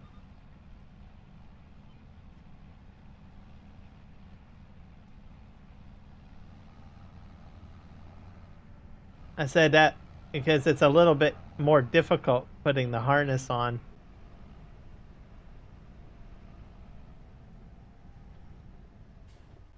Yeah, let's go ahead. Whereas with the teat dipper, as I called it, it's not very big, so you can keep your hand out of the cow's way of their foot. They can't reach you that well. But the harness system, because it's so large, they can kick the harness out of the way or make it difficult for you to hook it up.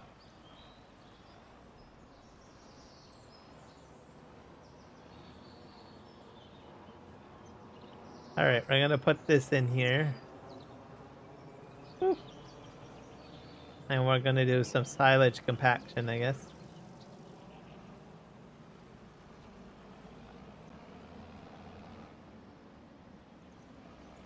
I think I gotta put this on the back.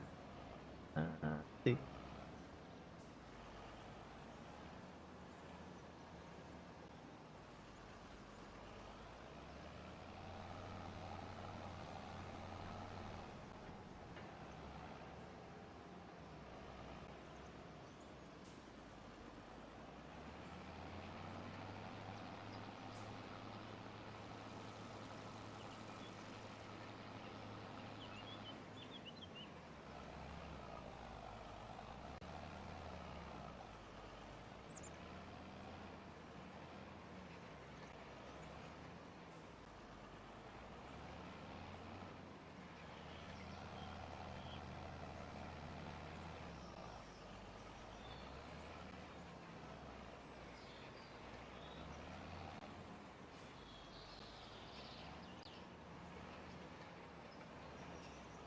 You didn't try? Oh.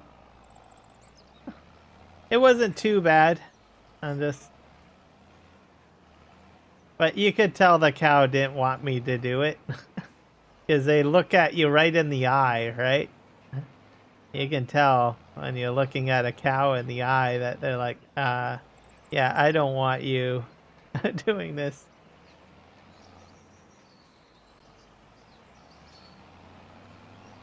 But I guess because I'm a stranger, so...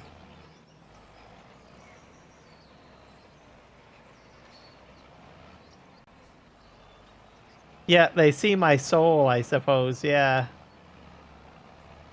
The cow didn't like me. They look at you, and they say, you don't you dare. And then they try to kick you. Even some of the ones that did kick me weren't really good at it, but I could still get it on. But there was a few that, I don't know, they just knew. I was like, we know how to get your hand out of there.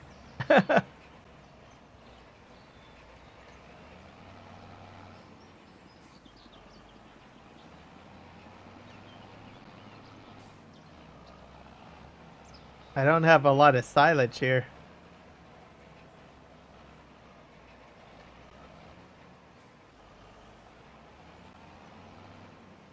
When I cow stare at you, yeah.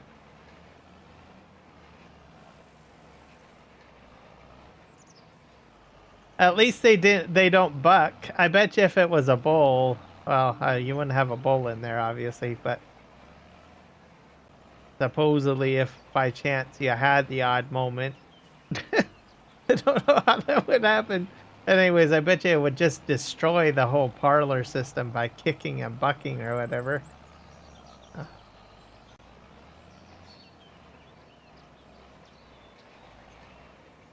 But yeah, the cows, they look at you right in the eye. They turn their head and they look at you.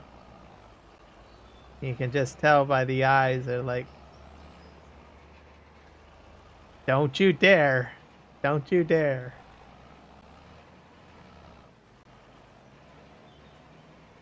And where's my friend? He just go over there, hook it up, no problem. Oh.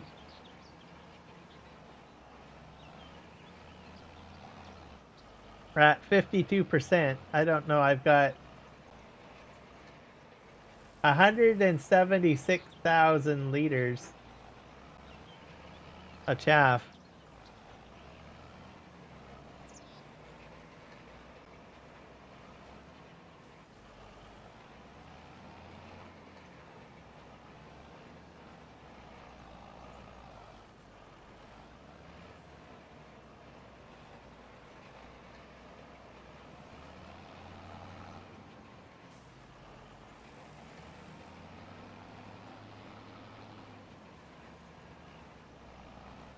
That's 68% compaction. I remember compaction would just take forever.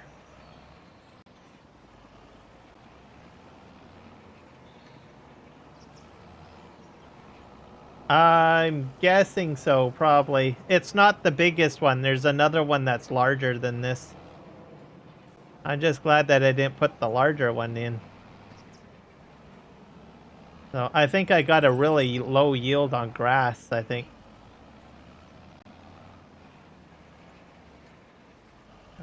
Low yield. I'm gonna have to put do something. I should put. I wonder if I have to fertilize my field. I should probably fertilize my grass field to try to increase the yield, maybe.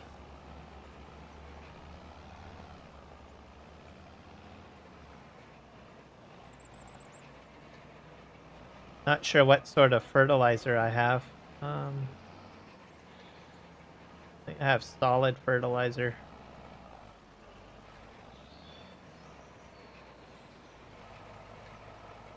And we're at 98%.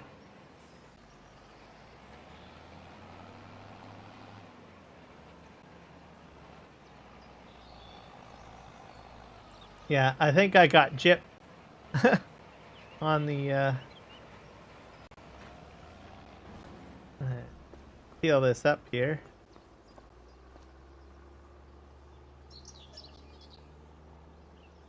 Yeah, 176,000 liters. Just over that, anyways. Not a lot.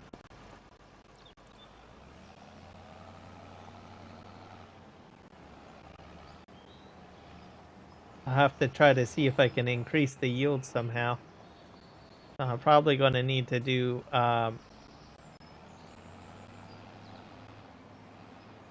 solid fertilizer, most likely.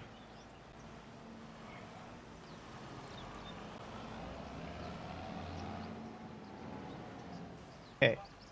Let's see what we can. What do we have for options for fertilizing? Because I'll buy another piece of equipment to put here. Paling, root crops, vegetables, special crops,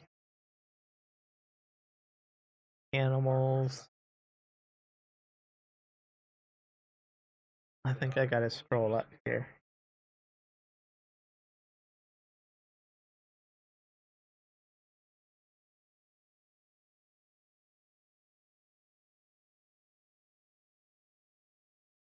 Sprayers.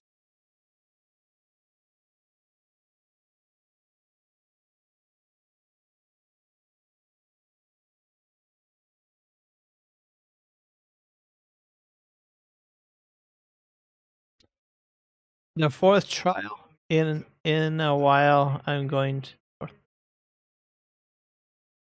I wonder if I did that one yet. I have to remember. I got some help from Absolute Farmer. He took me through a few of them. The last one gives me that state where the spice with the purple bar. That's the last one that I did. And then I still have some more trials that I still have to do. So, which I maybe might be something I might do tomorrow.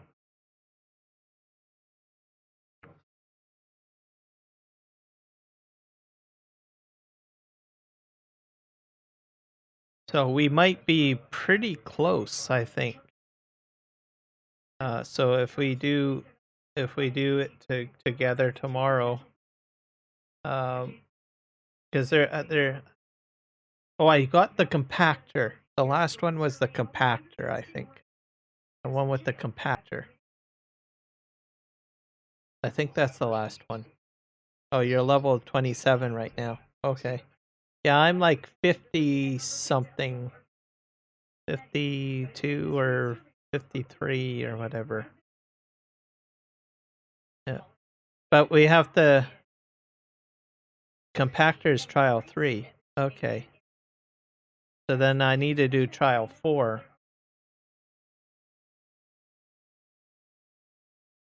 Let me take a look at that. I'm going to look it up.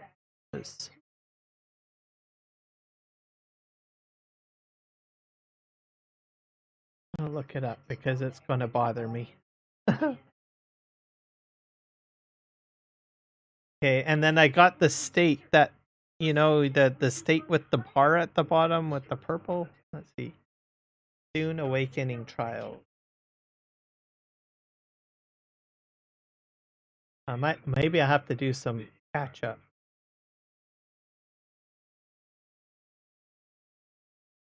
I just need a write up of them. Let's see here. Oh, there's 8 of them too. 8 trials.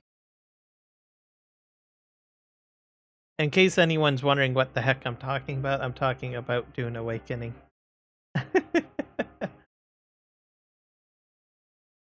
PC Gamer has an article on it. Let's see. Don't have spice use yet. Okay, so then that's the one that I did. Oh, I think the last one that I did.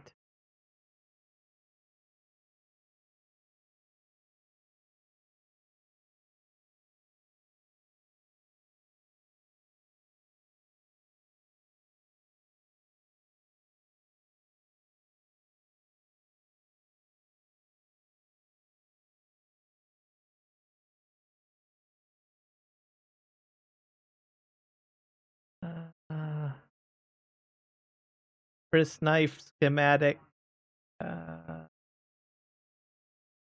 Third trial. The third trial is a bit easier than the last.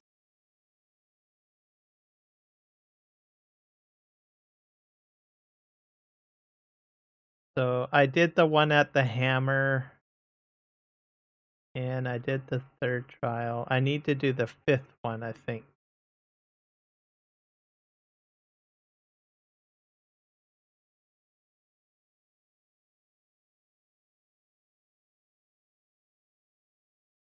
Which allows you to craft the thumper, I believe. Whoops. And the 6th trial, can be found by traveling far into the northeast corner of Agab Rift, a cave called Devil's Eye Cavern. It's also the location of the Swordmaster trainer. So if we do the 6th trial, we'll have to get the Swordmaster trainer, by the way. 7th trial, Stilt Tent crafting, that'll be handy. And then the 8th trial, Fremen Death Still recipe. Yeah, because we want the Death Still.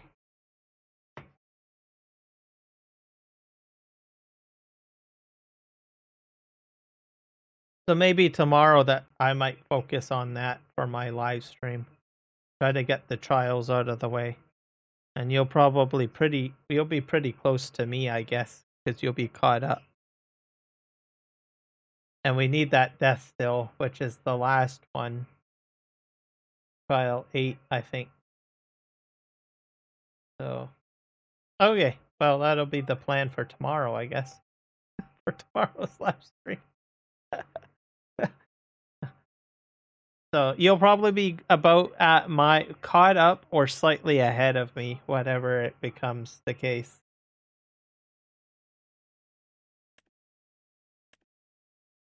By the time tomorrow comes. Seed tank. What is this? I don't need seed tanks.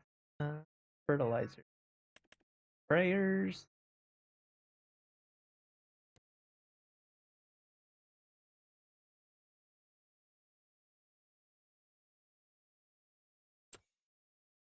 What do you take? You do take fertilizer. Got all sorts of sprayers in here.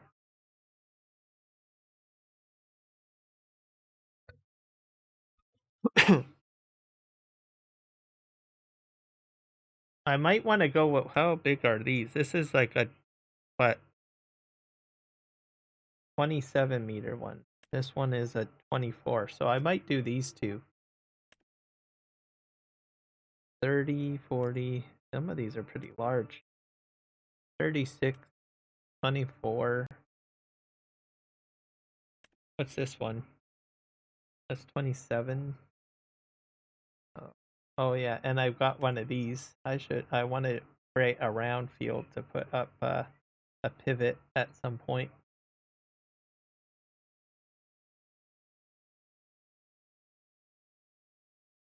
Yeah, that'll work out fine.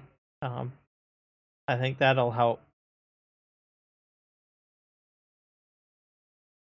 And try to get through them together. Especially the trial 8, whenever, I don't know, that cavern area I always find a little freaky. Because I get lost in there so much. So I definitely don't really want to go into that area alone. Because I've been in there a few times and I've got lost a few times.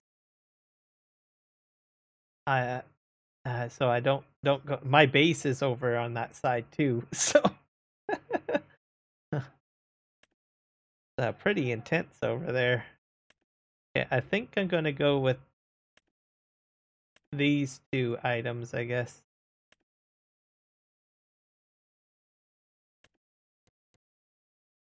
I probably need a different tractor if I'm gonna do this. No, I'm gonna do a pull along unit. I'll do that because I don't have the tractor to put a front tank on. That's like about. I'll do this one, the Hardy. Or wait, no, I can probably put that on the back. Yeah, I can still use that. All right. Trimbles, Weed Seeker. We'll just turn those on. Even though I'm only doing fertilization. And we'll need some liquid fertilizer.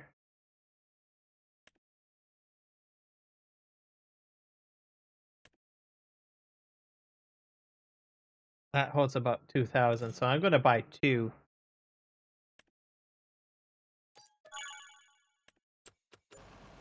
There we go.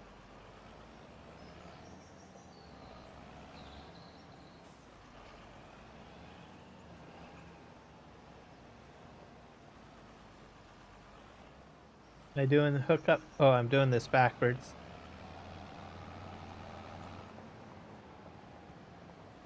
Oh, fertilizing my field. So, but I'm really excited about this, and thank you for joining me too in that game, because it's one of those games that you really do need to play with someone else. So.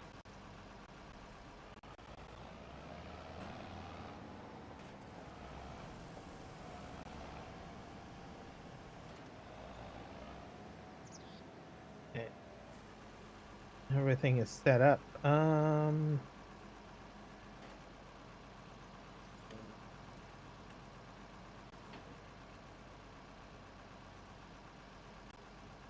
But if we get those death stills, oh my god, that would be an accomplishment. Exciting. And I think I'm gonna back up here and we'll spray here.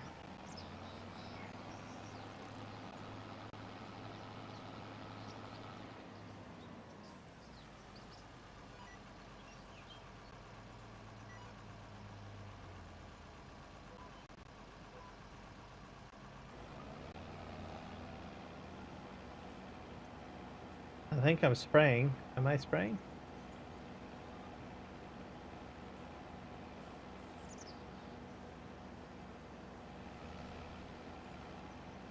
I don't know if I'm spraying.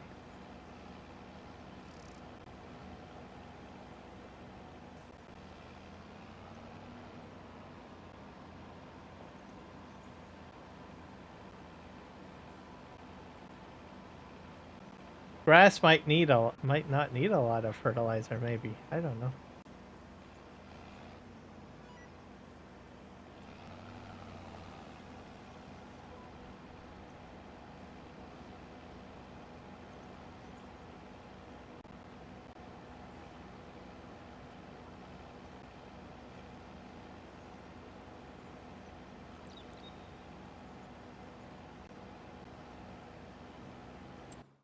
Fertilizer quantity?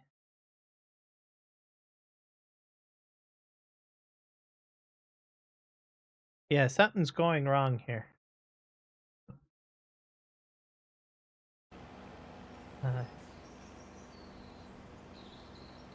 Liquid fertilizer is like at 99%. So why is it not spraying?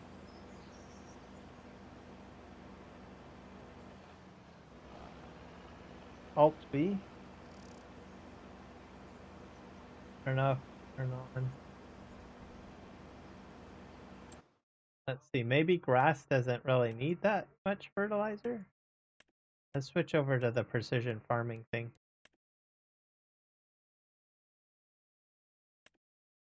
Nitrogen.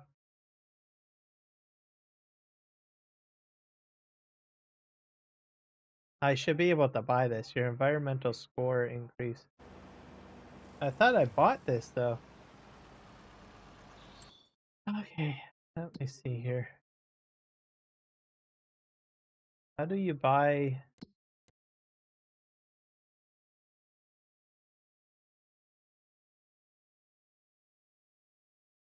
Currently no soil samples analyzed. Is that my problem maybe?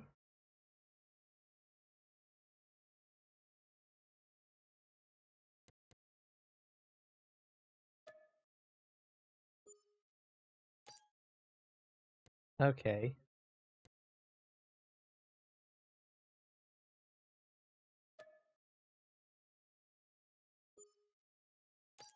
I thought I had purchased it. Okay. Tram lines? None. Okay, that changed something. That might be it. Okay. I thought I had purchased it. I guess not. Okay, let's see. I still don't have anything. This is weird.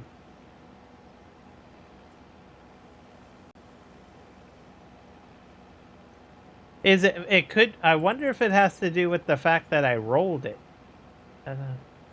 Maybe I have to wait for something.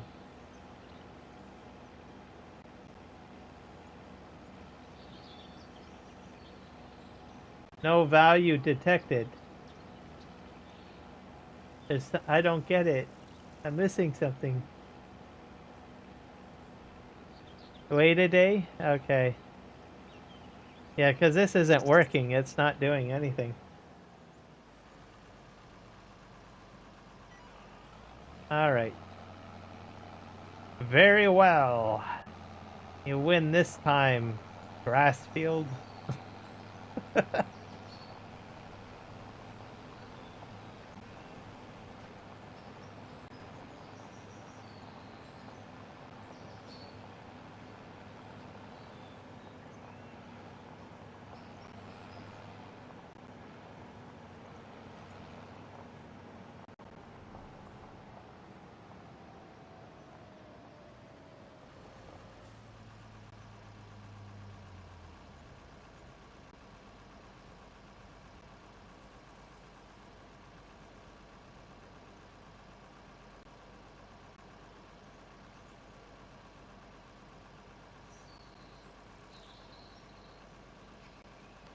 Alright. I'm gonna back up here and we'll probably just park this right next to the tree, I guess. Yeah, I probably have to wait till tomorrow or something. Alright. I don't know what I need to do on the map now. Oh yeah, I need to do my productions. So I'm gonna leave this guy here because I'm probably going to use him for spraying later. I'll just park him over here. And then we'll go back to the main farm because I've got... actually no, I gotta go down here.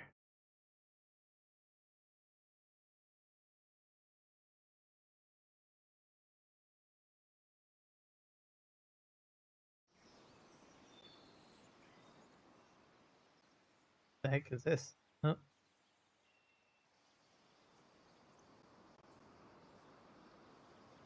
Cornfield? Still growing. This is going to be used for gasoline. What that's for.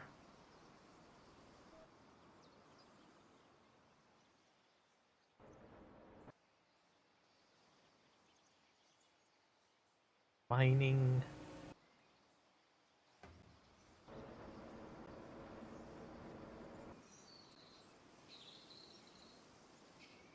Oh boy. All this gold.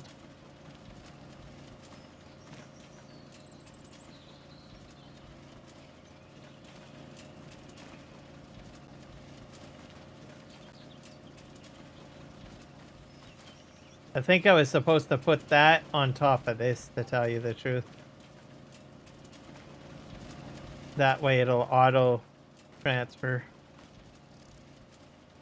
Good day, Ozzy outside. Ozzy outdoor kid. I'm still sick. And it is -2 degrees Celsius. I can't go outside. Oh. Well, I'm sorry to hear that. Yeah.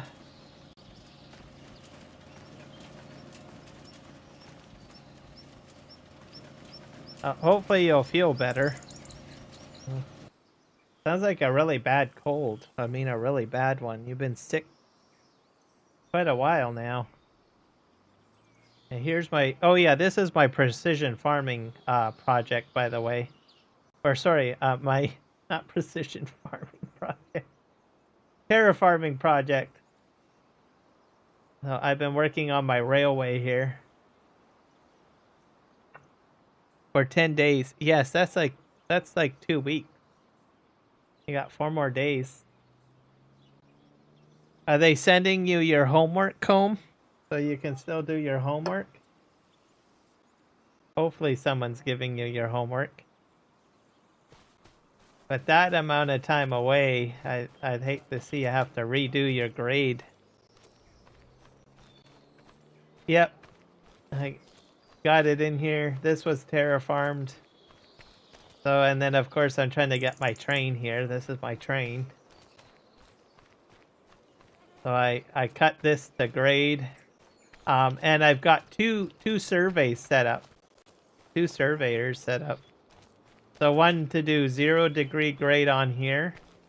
And then a 4.9 degree grade over here.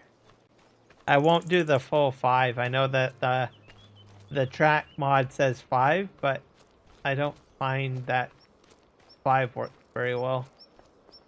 So I went with a 4.9. So I'll go down here.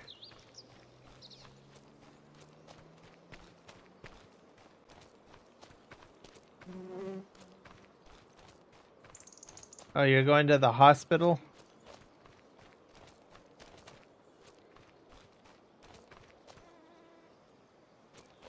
Yeah. Well, you should probably get checked out if it's been that long. Maybe they need to give you like an antibiotic or something.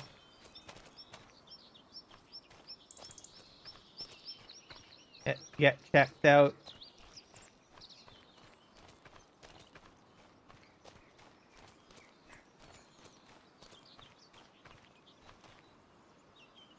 So yeah, I'm using 2 surveyors, which I've done, which is kind of cool.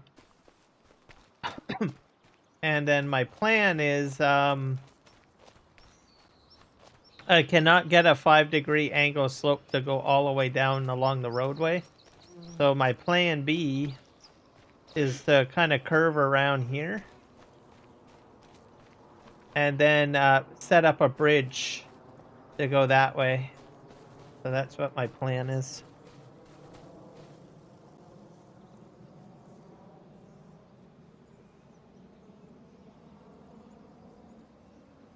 Home pathetic remedies. Oh.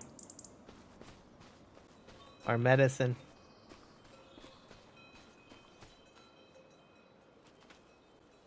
Well, hopefully it'll go well. You'll start feeling better.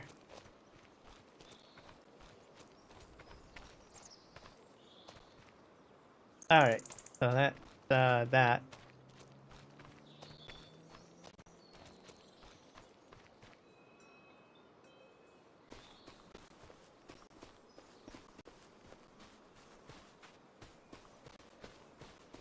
Five or 6 out of 10. So you're like, oh.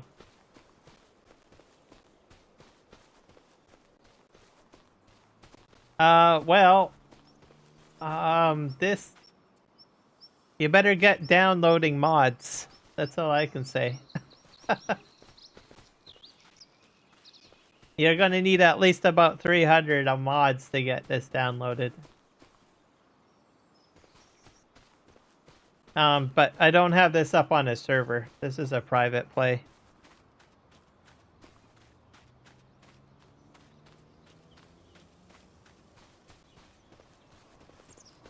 Let's see here. Well, that's what matters. You just have to take your time and get better slowly. Yeah, the crisp blade, you get that from the 4th trial. So I have that, I think. I went through them so quickly, so because I just basically followed Absolute Gamer, and he's like, "Well, just follow me," and then I was like, "Okay."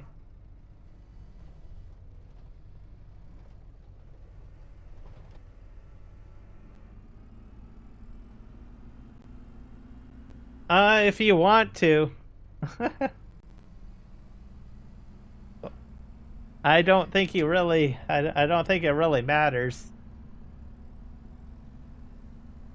It's not really applicable or anything. But yeah, tomorrow we'll have to do the rest of the trials. I'm pretty sure you'll probably be about at where I am. And then I'll have to check out your base tomorrow on Dune Awakening.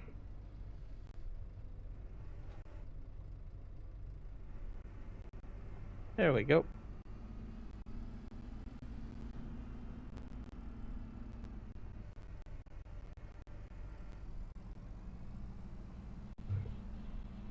Well, we haven't seen him in a long time, so we'll be fine.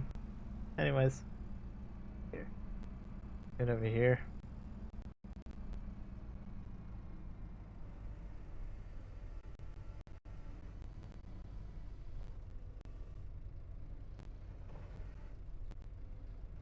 Oh, come on. Probably got this etched there. But yeah, we'll get those, the death stills. Not sure how that works. I wonder, like, I guess the people's bodies become like an inventory item. You played it today? Yeah, I'm planning on doing a live stream tomorrow. So, tomorrow will be a live stream of Dune.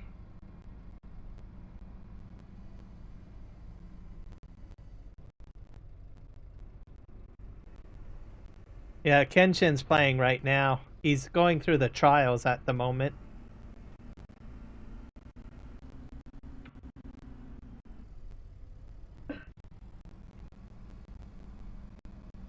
and he's getting up in levels.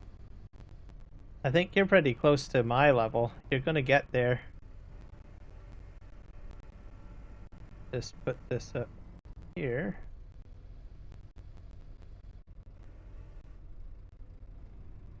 No!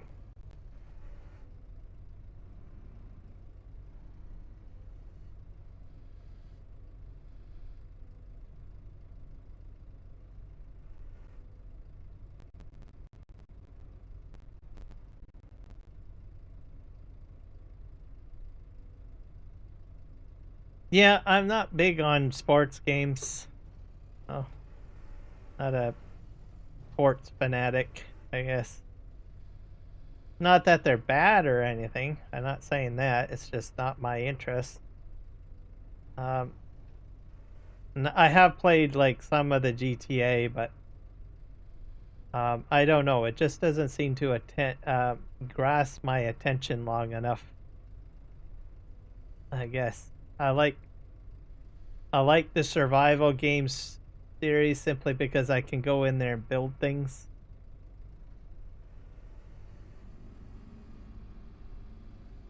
Gotta have I don't know, a thinking mechanic to it or something, or a lot of processes in it. Not my cup of tea. I'm more farm sim survival games or MOBA games on phone. Yeah, I don't do MOBA games, but I do survival games and farm sim for the most part. If I do anything else, it'll be like maybe World of Warcraft.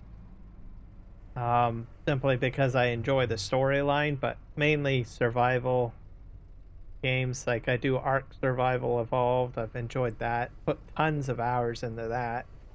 And Dune Awakening is just going to be just as crazy for hours, probably.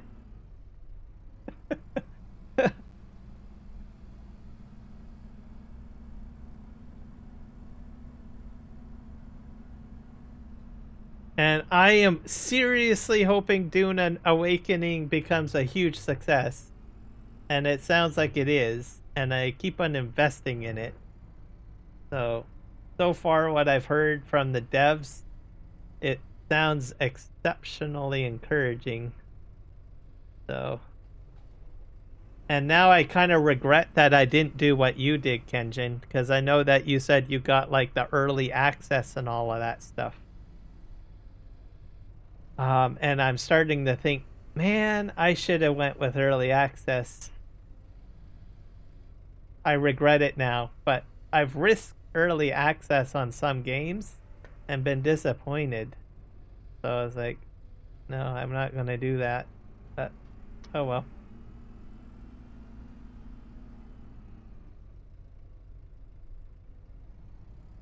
Oh, you have a private server as well? I thought about doing that.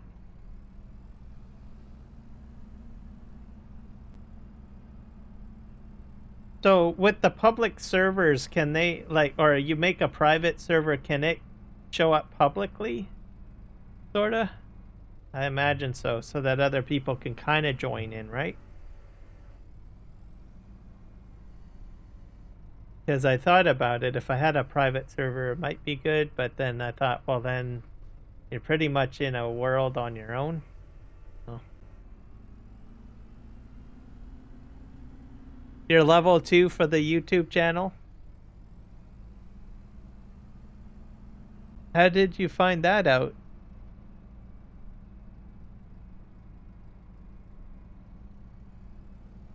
Did you just... Does it say something? Say that you're level 2?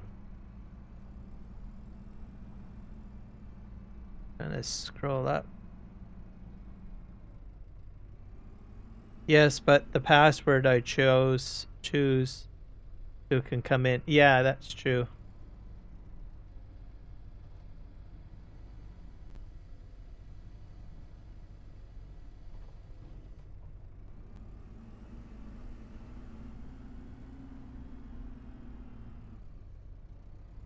I think my server, the public server that I'm on, I seem to be just fine. I'm just glad that, like, sometimes when you get into those types of games, like, art, for instance, is really bad for it. People, like, build, like, everywhere. And it becomes a bit of a mess, and people become very territorial and all of that stuff. But Dune, whatever they did in it, seems to be reasonable. Your bot told me. Oh, okay. Yesterday? I don't know if Ethan will join. Don't know. He might. Never know.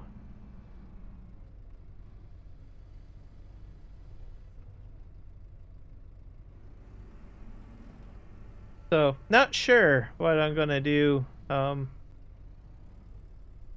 As for private server, I would probably just join someone's existing private server, probably.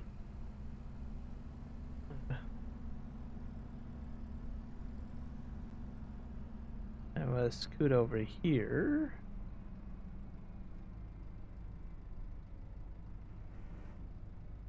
He is my school, so I would have asked him, but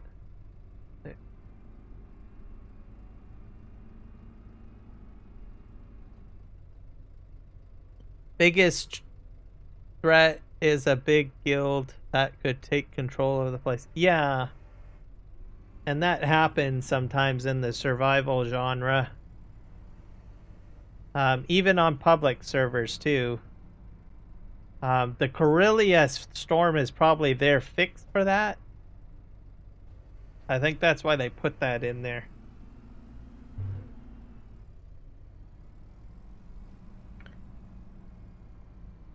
Oh. Merry Christmas. Isn't that... No, it's too early for that. It's got to be in July. They always say Christmas in July. It's still June. You're ahead of schedule. Let's put these nails up here.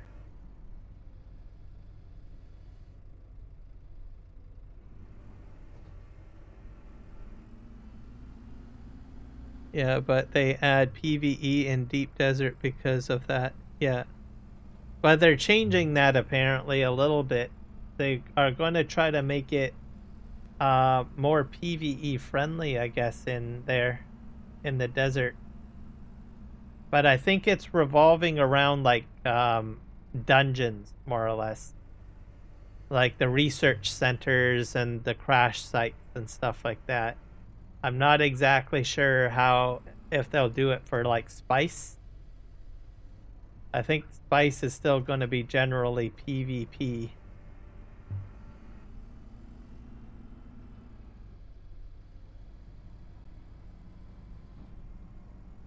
Oh, did they implement that already? Oh, okay. Man, those guys, see, that's the great thing about those guys. They just seem to roll out stuff so quickly.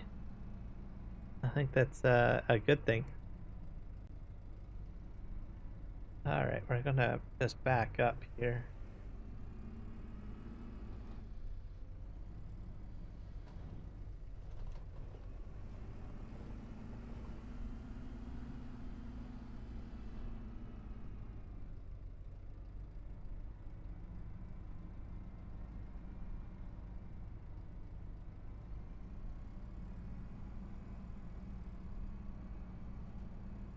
Today? Oh.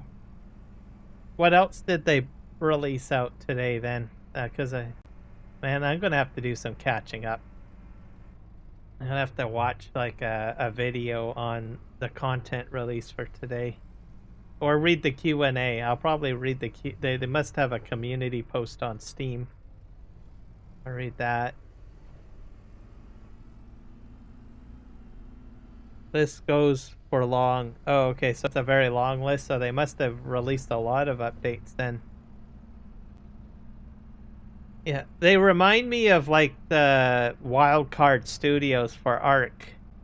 Like, there was, like, every day that when they first launched Ark, it was like an update, like a new dinosaur came out. It was like they were like going like crazy with release.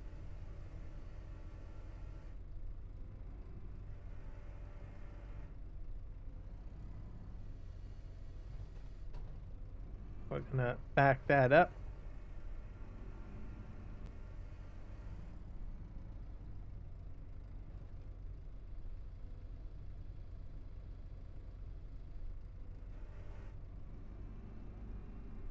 Put this on the ground instead. Fine. Be stubborn. Nails. They're still stuck on there. Come on. I'm also encouraged that they want to do, like, I was reading that they want to create more vehicle modules. So I'm encouraged by that. I'd like to see more modules added to, like, the buggy as an example. Like yesterday I was like thinking like one for like the water with the plants. Just a mechanic that you can point the laser at the plants and it would just suck in all the water somehow. That would be kind of cool. But that might be overpowered. But the buggy's already overpowered to a degree anyway, so what does it matter?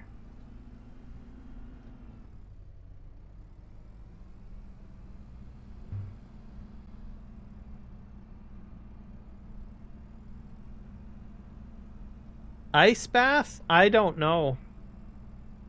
I don't do ice baths, that's for sure.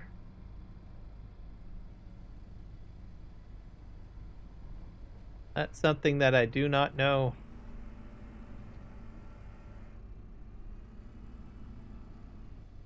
Oh, well, there you go. You got your answer. I didn't think so. I take usually very steamy showers, though. Simply because the steam usually loosens up, like, the mucus. I know that I'm not going to get into more elaborate stuff on that. But you get the idea. Helps with the breathing. So I usually do that.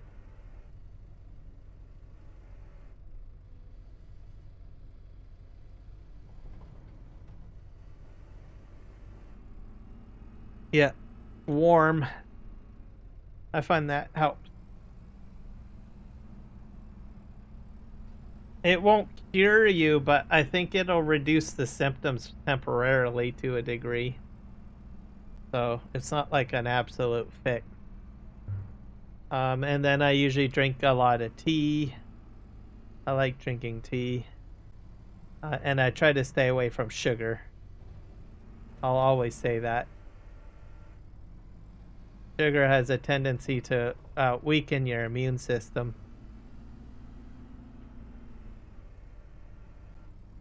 You're gonna move to Canada? Oh. Right on.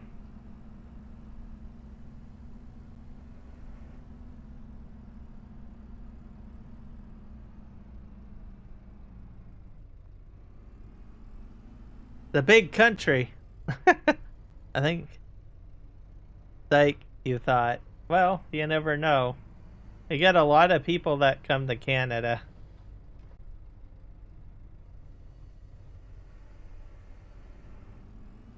Processed sugar does, not natural sugar. Yeah. I think because it causes bacteria to grow, if I'm not mistaken. So then your body's fighting not only the bacteria infection from the sugar, you're also combating whatever you're sick with. Oh. And if it's a bacterial sickness, perhaps it might even feed off of the sugar, probably.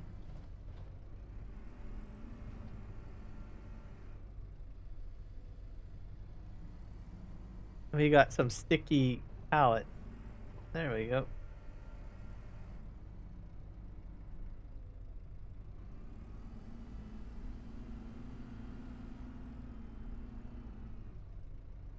So I think agave is natural and honey is natural. And they say honey has like anti antioxidants in it, apparently.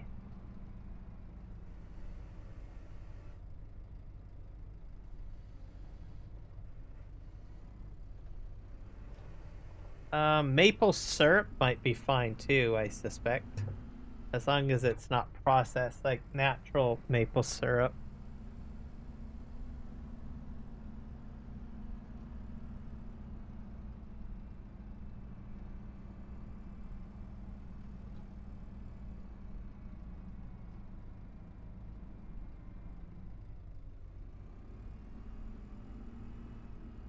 Drop this down here.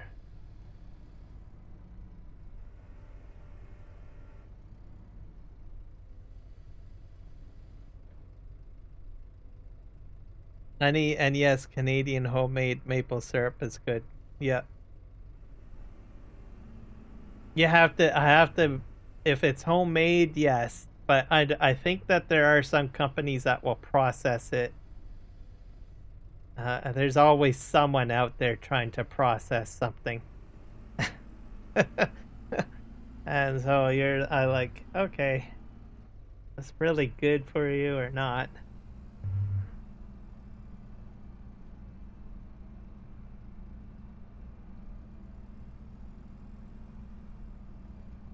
No chemicals, just boiled. Yeah.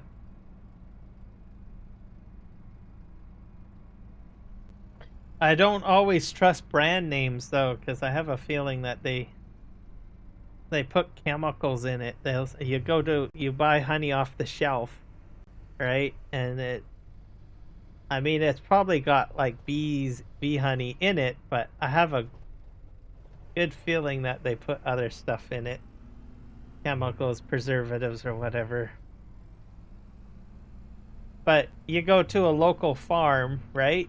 Usually you're going to be with natural honey or natural maple syrup too.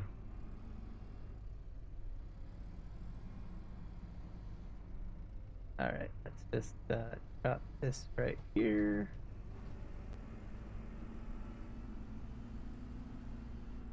That honey isn't. It gets hard with time. Real honey does not.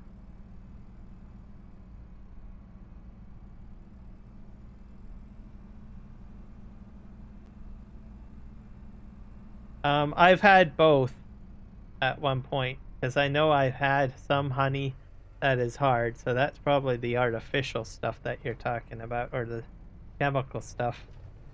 And then I have had stuff that remains like liquidy.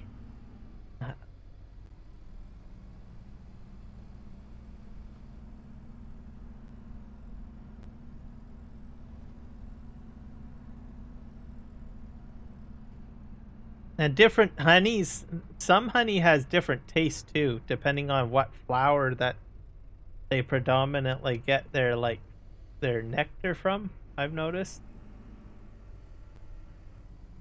Which I think is kind of interesting.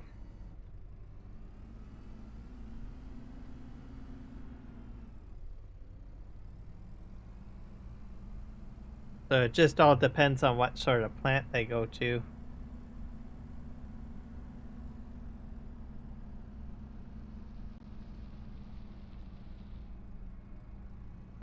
In Vietnam, they have like a fire honey or whatever, which apparently is like the bees harvest from a flower of a toxic plant, and it's like, I don't know, like really hot or something. I was watching that on a channel one time. So I guess it depends on where they get their nectar from. So it's that, okay. So not all honey is good for you, au natural. But we don't really have any poisonous plants here or anything, except for maybe milkweed or whatnot. But I don't think that's really an issue. Monarch butterflies usually go after milkweed as a natural defense mechanism. They were learning all about insects already, getting educationalized.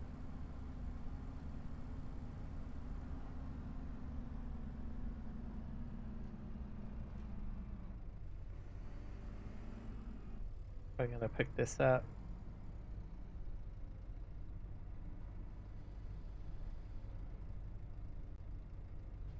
I also like farm fresh eggs sometimes. I find that, you know, you get farm fresh eggs, you get some of the most interesting eggs. Some are like really large. You got larger eggs, which is kind of cool. And then sometimes you'll get like double yolkers. So if you like yolk, which I tend to do, I like over easy eggs. And you'll get like 2 yolks for the price of 1 egg. I've had experience that from a couple of farms. But you don't get that in supermarkets. Well, unless by chance you have the odd time. So it's like, man, supermarkets, they jip you. More to dip the toast in. Yes, you're exactly right. I do the same thing. I dip. Always.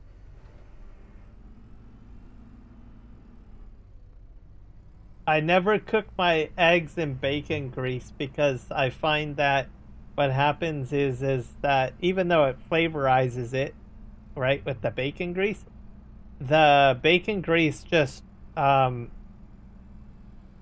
cooks, it puts the temperature too hot, and then it just basically dries out the yolk inside.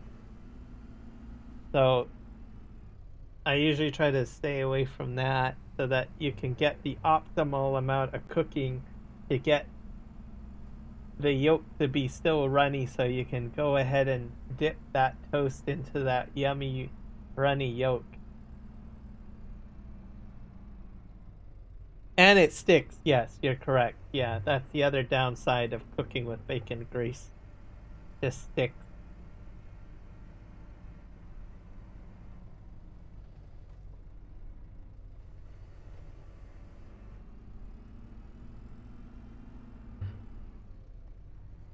Yeah, that's how it should go. Eggs first, bacon, and then your hash browns or potatoes. Fried potatoes are great. I love those. Just chop them up into little batches and then just throw them inside. Yummy, yum, yum, yum. Sorry, people, if you haven't had breakfast yet and you're getting hungry.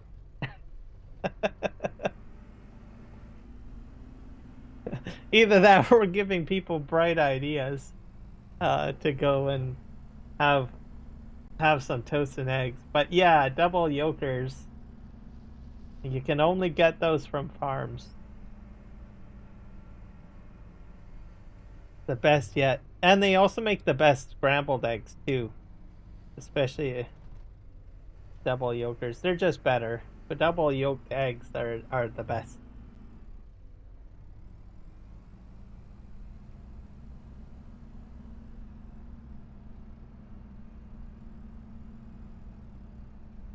And we're gonna put the nails over here.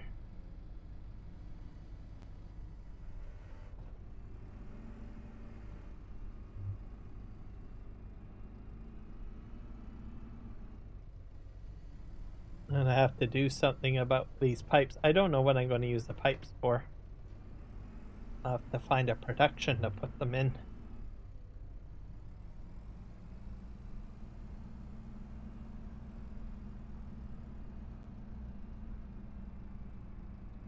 You pan them. Yep.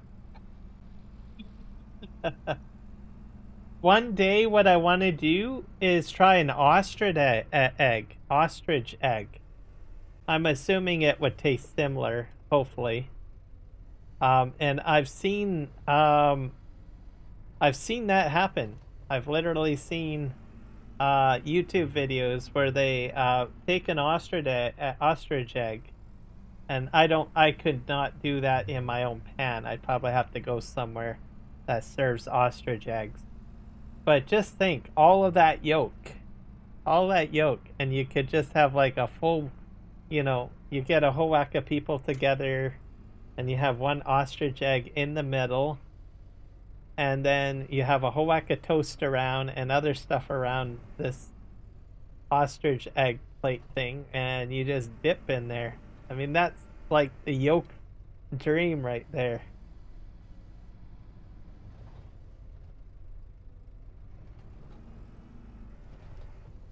Woke. Yeah. Max the meat guy.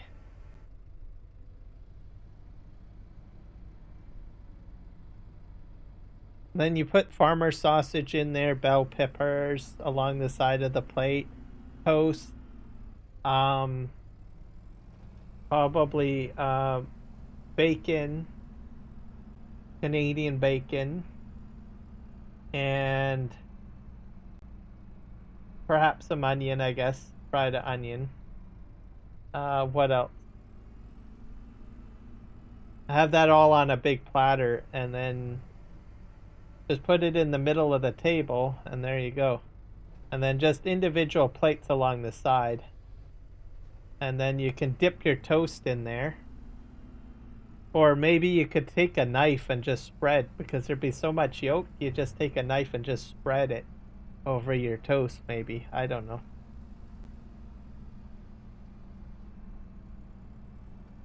The ostrich egg. We have an ostrich farm somewhere in British Columbia, Canada here. I'll have to find out where it is and maybe say, hey, do you guys serve breakfast by chance? I want to experience ostrich eggs or something like that. Oh, there we go. Try to grab this. And then push these back.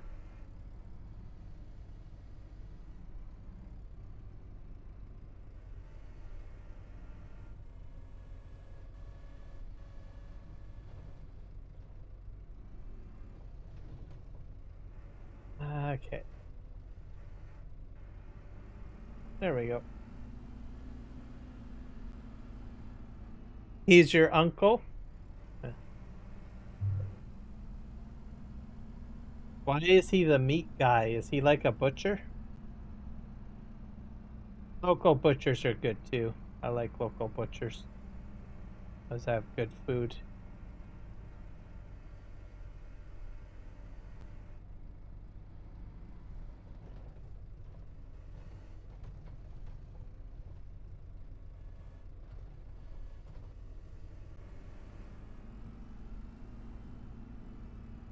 Yeah. All this talk is making me hungry. I'll probably have like I'll make something probably later after my live stream. Not like starving or anything. Yesterday I had baked potatoes. That was good.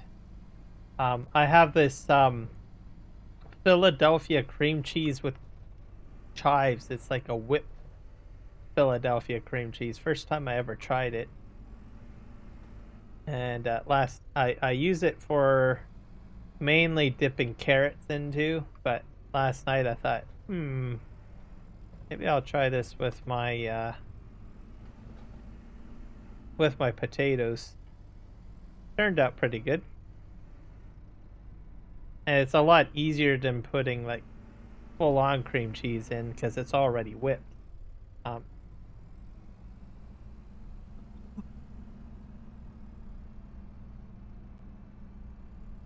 He is a YouTube. Look him up.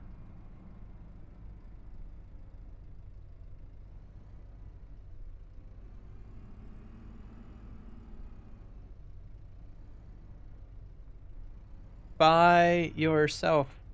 I don't understand.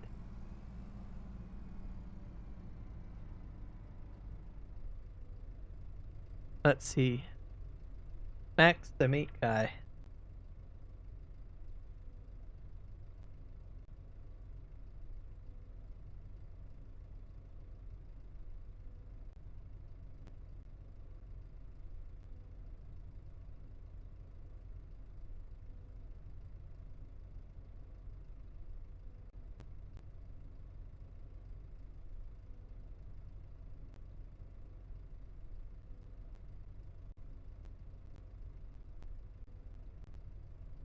Oh, he's got... Can he cook?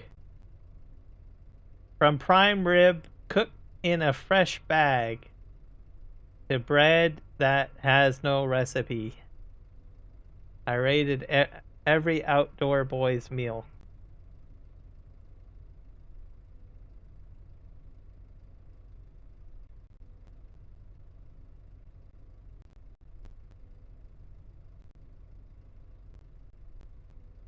Oh my gosh, he's got a lot of food. There's chicken, there's pulled pork. Overrated, don't buy, underrated. He rates the meat. Death meal. Death meal? That looks like durian. Oh wait, no, that's a puffer fish.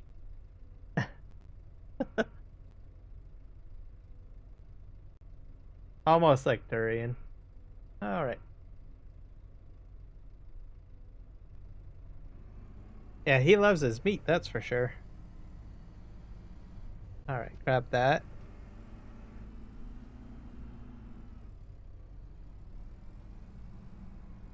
I do not know who the outdoor boys are, no.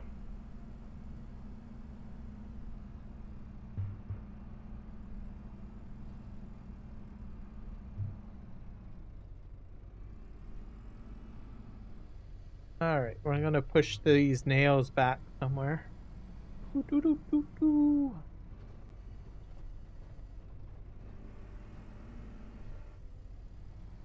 Ah. These are stuck on the forks again.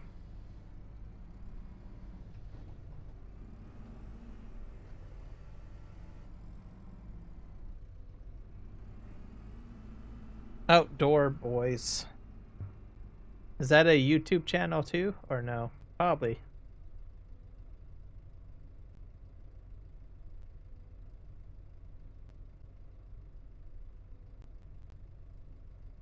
Oh wait, that's the same guy. Or, let me see here. Well, at least in I rate every outdoor boys meal. Okay. Yeah, he's on that channel. Max the meat guy did a video with one of the outdoor boys guy.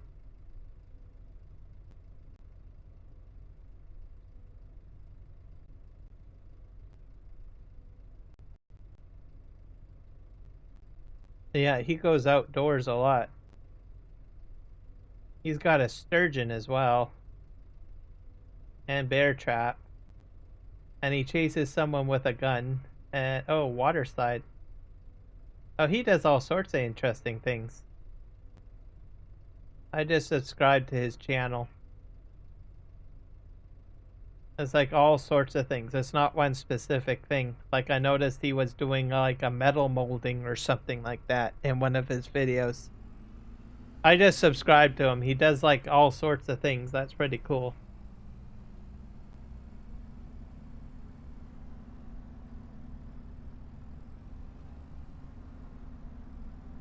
Sturgeon fishing. That was pretty cool.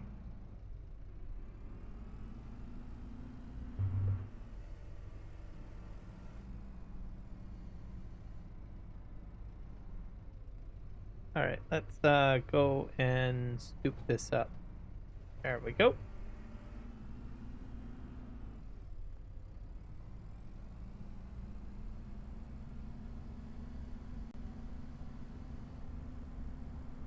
You've got a pretty good selection of YouTube channels you watch. Aussie Outdoor Kid.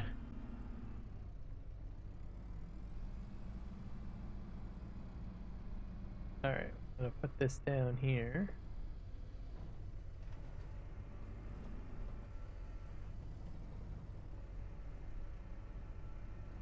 At some point I'm gonna have to figure out what I'm gonna do with the metal, the pipes, and nails. Do that at some point. Reverse up.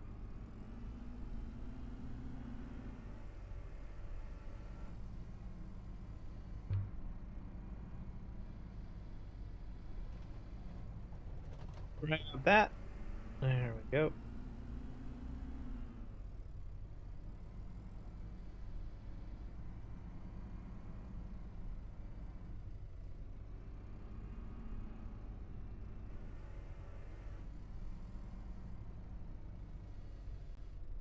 If I get these picked up here.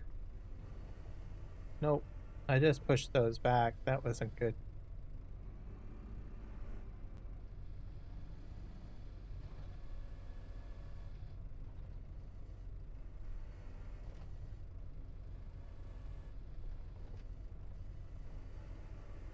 There we go.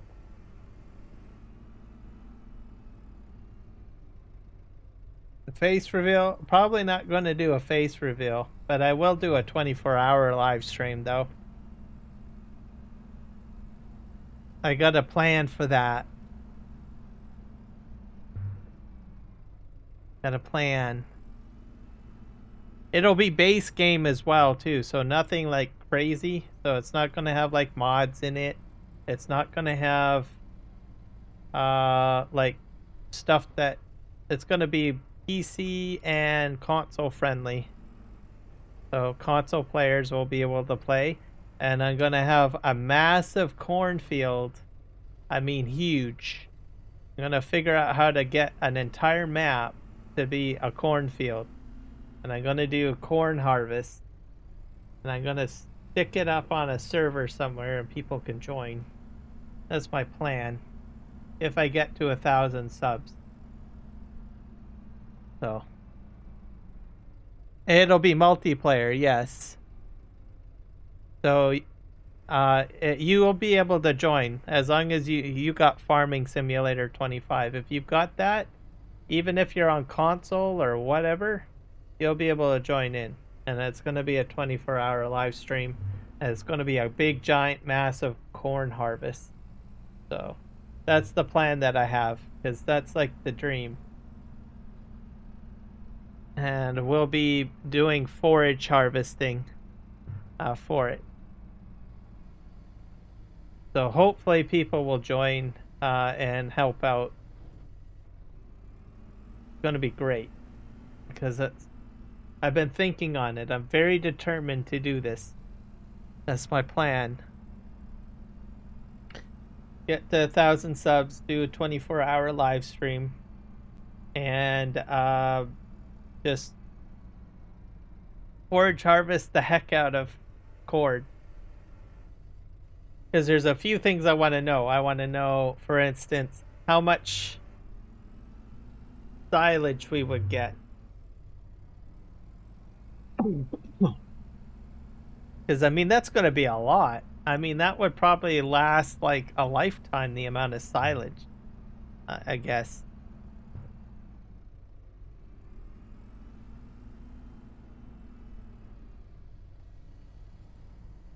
I don't do face reveals. So, that's not how I am. I don't do face reveals.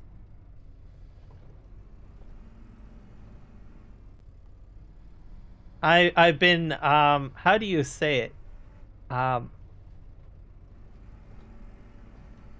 been inspired by a UK content creator by the name of Scroff. Because I was amazed. It's like, whoa.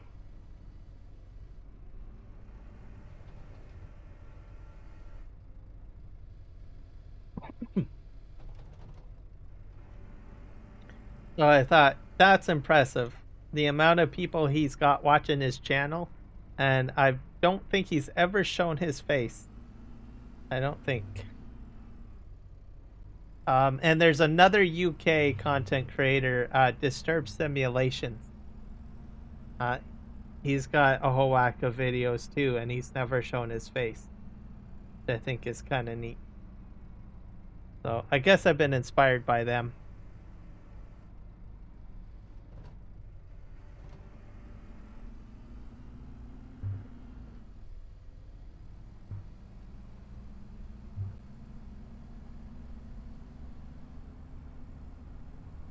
Alright, I'll put this here.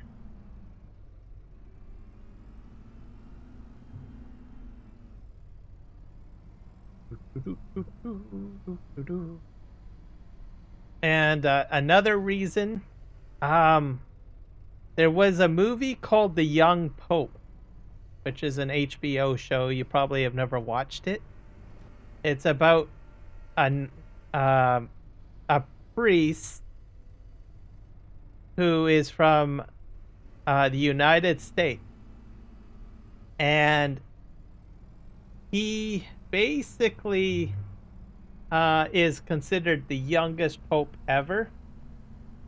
And as a marketing strategy, because he had basically a marketer saying, "Oh, we should be showing your face and put your face on mugs, and we should put your face on plates, and we should put your face on pamphlets, and we should put your face everywhere," right? And he basically said, "No, I am nothing." He was like appalled by it completely. He basically completely ridiculed the what do you call it? The marketer. And it says, "I don't understand, Holy Father. You're looking at the demise of the Vatican, right?" And she goes on about that. And he says, "Well, who's the most famous trance vocalist?" And she couldn't answer the question. And he says, "Daft Punk," right? So he basically, and Sia, right? These are all famous artists, and he lists a whole whack of people that became famous that never showed their face. And I thought this is pretty interesting. So throughout the whole show, he basically doesn't show his face at all. He's the mysterious pope that nobody ever seen. And he had so many people obsessed with trying to find out what he looked like. I thought it was hilarious and ingenious in the show. There's a lot of other things in the show that I thought was kind of intellectually interesting to watch. But it's true. Daft Punk is very well known, and they have never shown their face. Sia, I think, has like one picture out there. She's the singer that basically wears the wig all the time. And all her music videos, she has basically a young dance artist do dancing and expressive dancing in her music videos, which I thought was kind of interesting. Milan, I think, is another person that has never shown their face, and they're famous. So I don't know. I just thought it was kind of interesting not to show your face.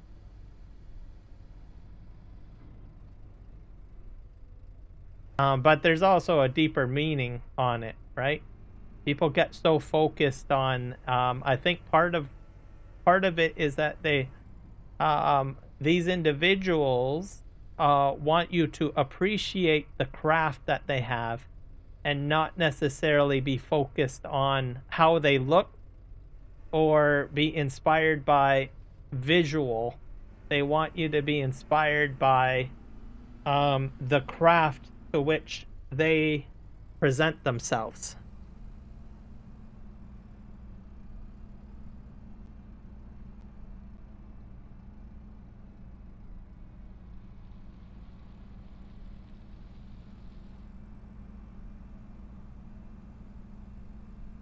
What is NSW?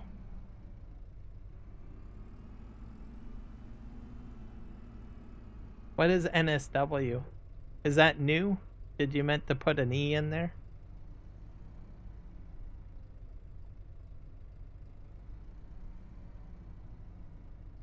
I don't know. NSW. Oh, it's a Q. It's a Q. Those are teams again, aren't they? Yes, they are.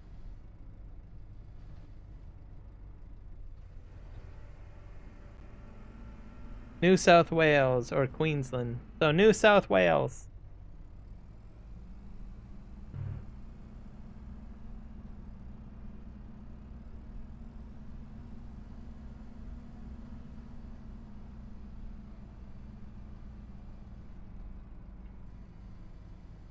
Alright, I'm gonna do that. There we go.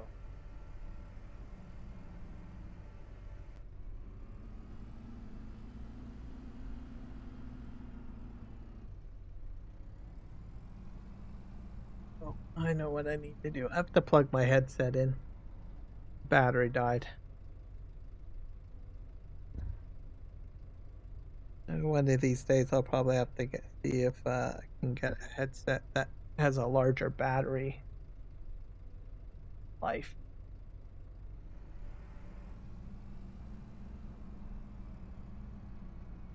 And it's been a 4-hour stream. Maybe my battery is actually maybe it's almost due for me to get a new one. Usually my headset lasts for about 8 hours. Seems to only be lasting about 4.5.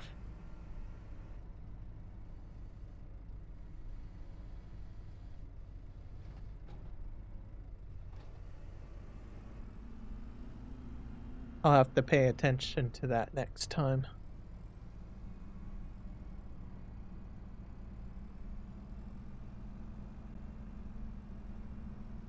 Might be about time to get a new headset. Yeah, I used to be able to use it up to 12 hours.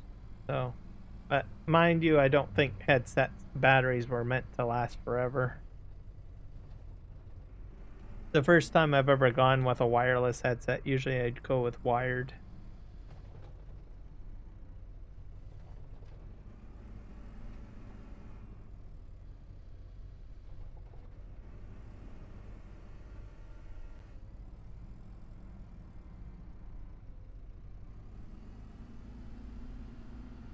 But I plugged it in, so it's charging.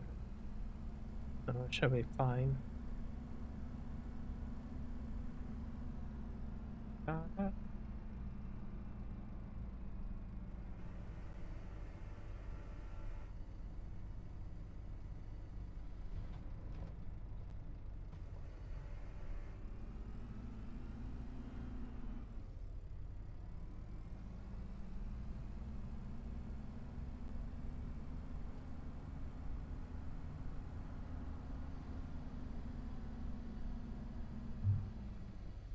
I'll need to put a pallet.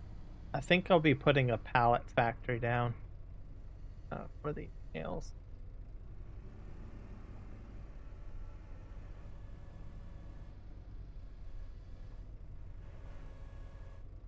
There we go. I am the only one watching, Kiram. Are you?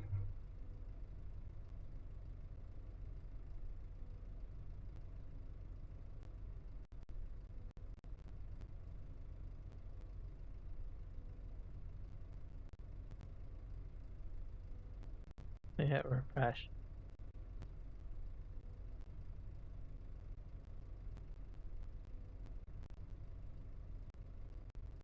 You can get paid from YouTube, yes. I've got 2 people watching me on Kick. So I got people watching me on Kick.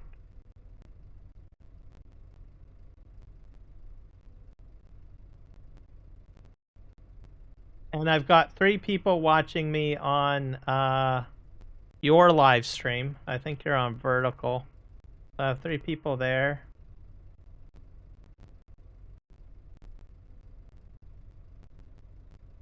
And then what about shorts?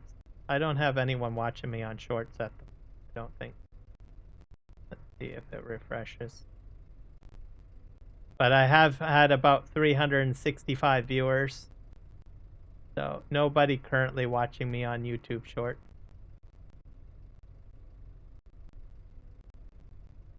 Yes, I do get money from YouTube.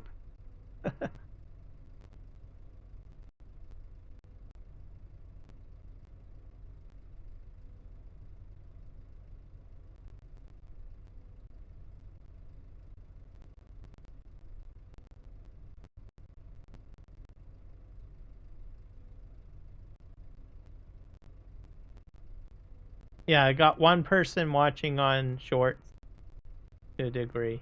So.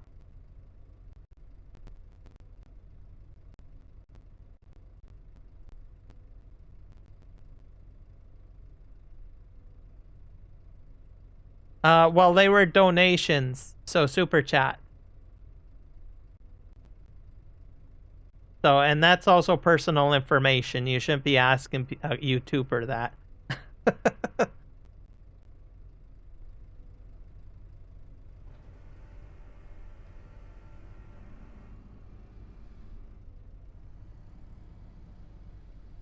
But for advertising, you need 1,000. If you want like advertising revenue, you need 1,000. You need 1,000 subscribers before you get advertisement revenue. So there's that. So from 500 to 1,000, it is basically on donations that you get from the community, right? So a super chat, people buying memberships, that sort of thing. It's not until you get to 1,000 subscribers and 4,000 watch hours within a year that you unlock the advertisement revenue stream from YouTube.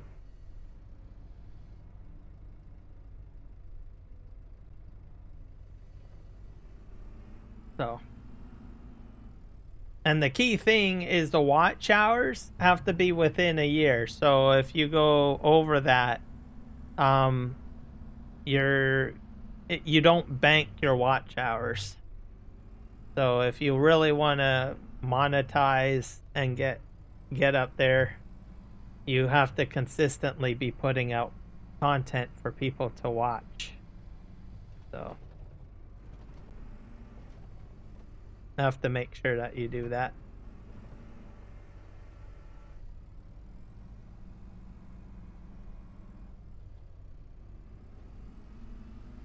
Unless you do YouTube Shorts. So that's different. You need at least about, I think, 10 million views within 90 days. And then if you don't make the 90 days, the video content that's like 91 days old rolls off. So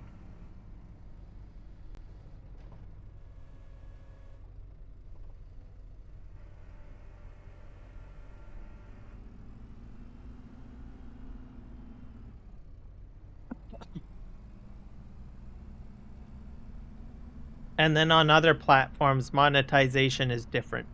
So you have to follow different rules per platform. So Twitch and, I don't know, YouTube, that sort of thing.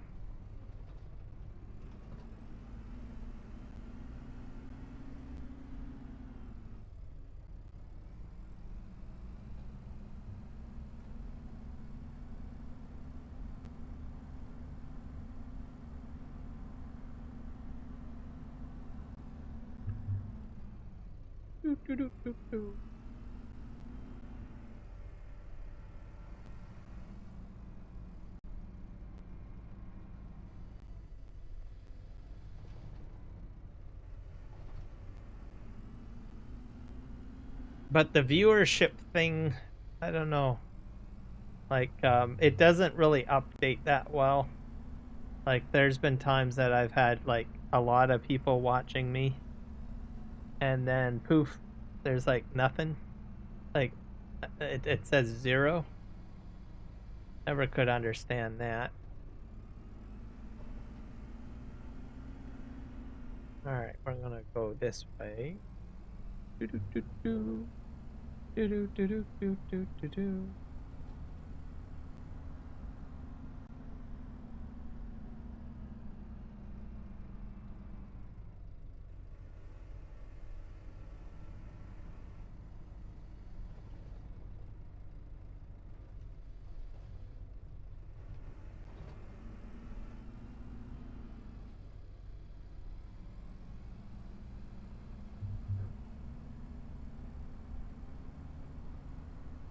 Ah, that fell off.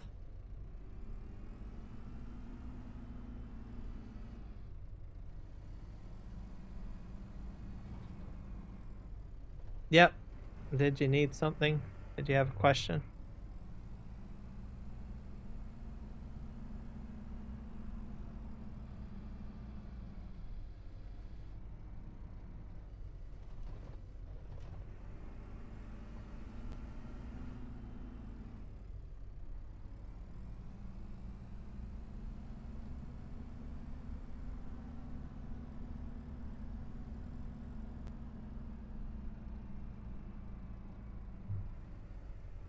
More pipes to move.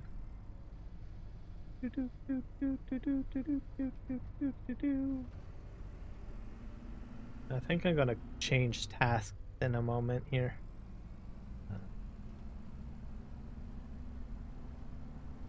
I might skip a day.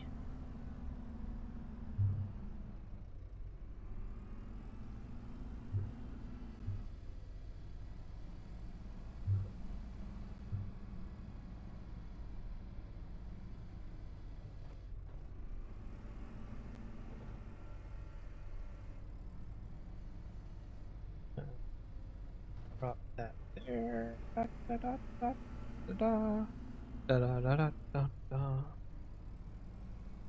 Move over here.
My building. Right.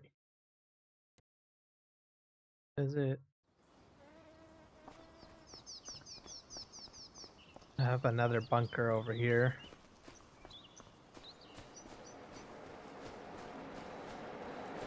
I found a funny base. Okay. Give me a sec here.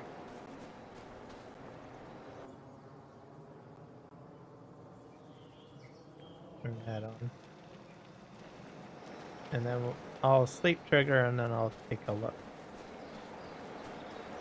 I guess I'm gonna have to clear this area out. That's getting a little full.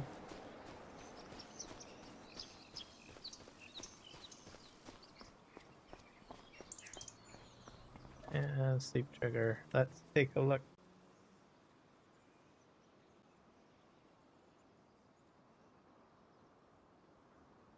Da, da, da, da, da, da, da. Go to general. Images. Oh.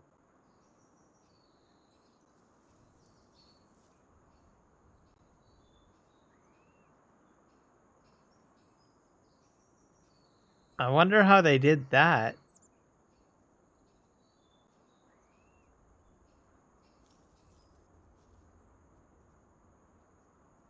I wonder if they did a pillar in the middle up.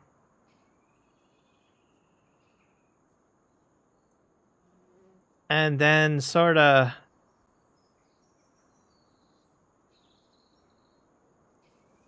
built around it.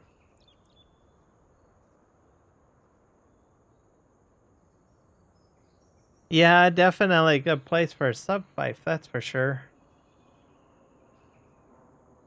And there's no pillars around it, right?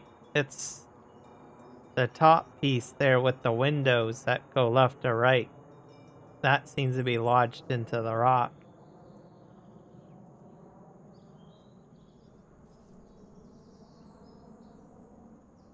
Oh. Well, that's very clever. That's probably the most unique that I've seen yet for bases.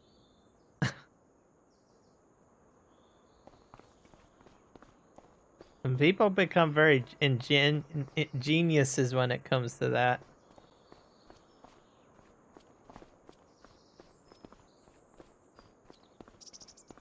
I just sleep triggered. I should be able to spray my fertilizer. Here's my corn. Looking pretty good. Okay, let's go over here.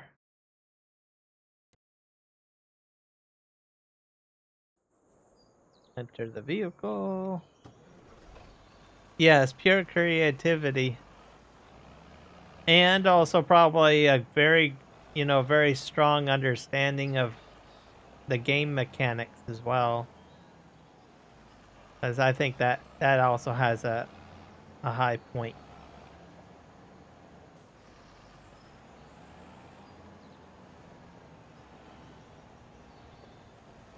Like knowing what you can and cannot do with the pieces, that's very important. At least I think so. Okay, we're gonna try this. I skipped the day, by the way, Kenshin. So we're gonna try this again. Hopefully it works. Okay.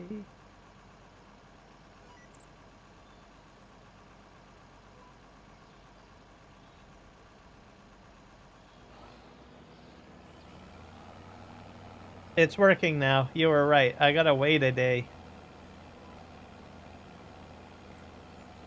Yeah, it's working. It's changing from red to orange now. Thank God. Okay, go back up. And it's like spot spraying this on there. Is interesting. Just part of the new function, I guess. There we go.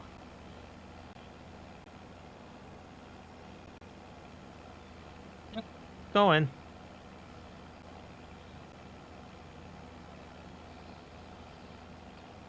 The roller changed the state. Can only happen once a day. Okay. I'm gonna try the roller the next cut. And then we'll see, because obviously I didn't have the precision farming purchase, right? I didn't have the analytics for it purchased, which was my fault. So, which I thought I had done, but I guess not. And we'll try rolling after a cut, I guess.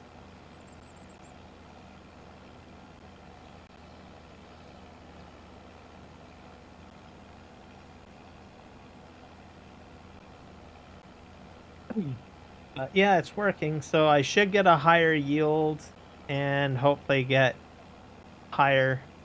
And then as for lime, I'll probably do that like once a year, because I think lime, if I'm not mistaken, you're good for at least 3 harvests. Hello, rocket scientist. Welcome in.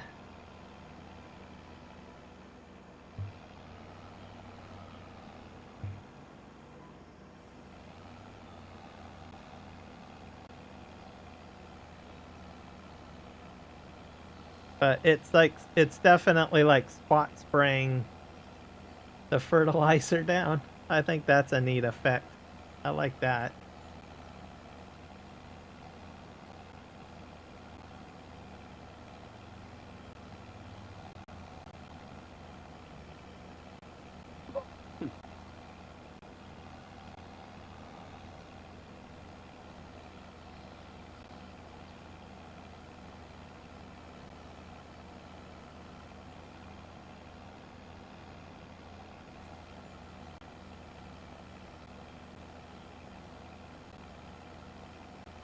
That's just a pulsing out there.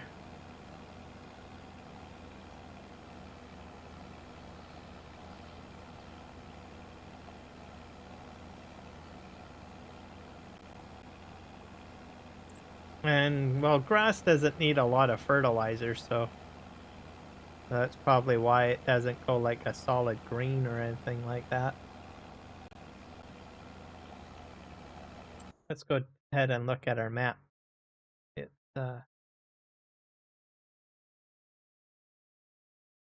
saving. And I'll get a higher environmental score, so it's going to like a salmon pink or whatever, which is good. pH levels are fine. So I could probably do like lime once a year or something like that. What my plan will be.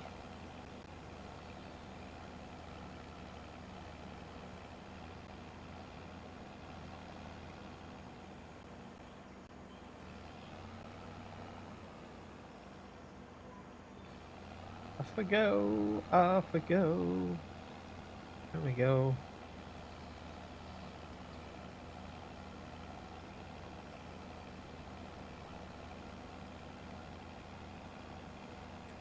Still sprays quite a bit but of fertilizer, but it's all good.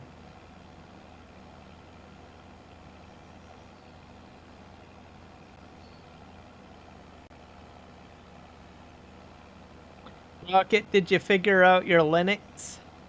Are you like a genius on it? Are you a Linux genius?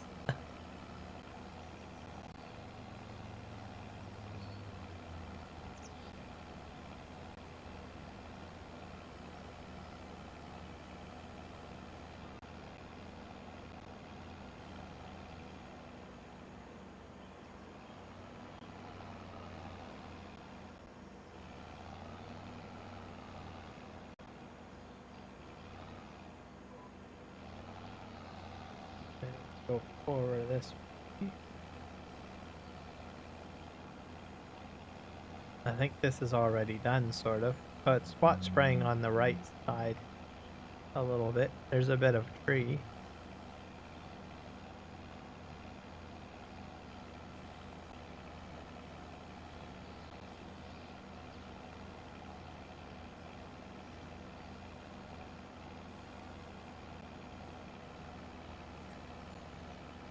There's only so much of pallet moving that I can do. I still got a whole whack more that I should be doing, but yeah. Do a little bit here and there. So we're gonna get to the end over here.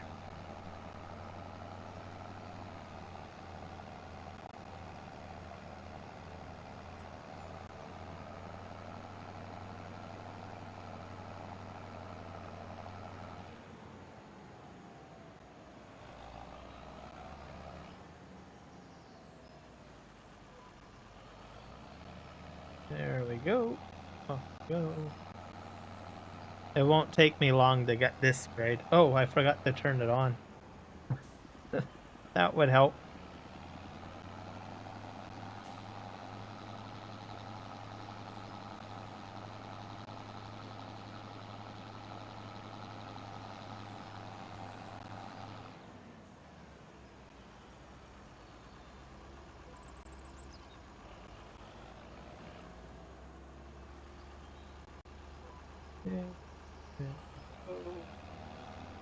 There we go, we're spraying again. Yeah, so I think probably I'm gonna need a new Bluetooth headset. That I'm only getting like about, I think, 4 hours of battery life out of it.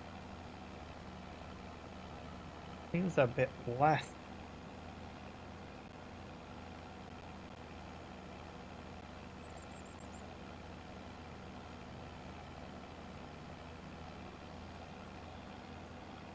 When I first got it, I think it was getting like 8 hours, I think.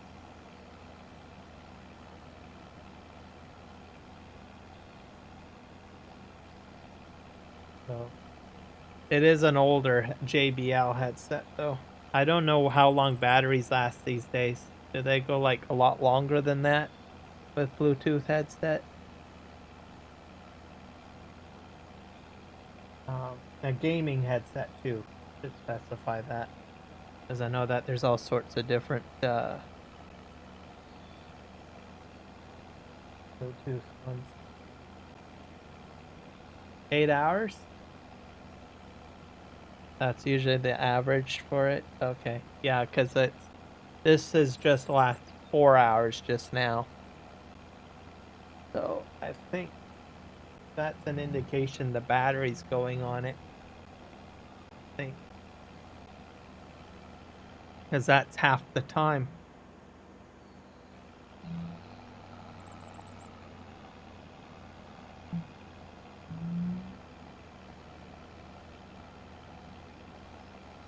And I've had it for, I think, 4 years now. So it's the first one I've ever used. Usually I do wired.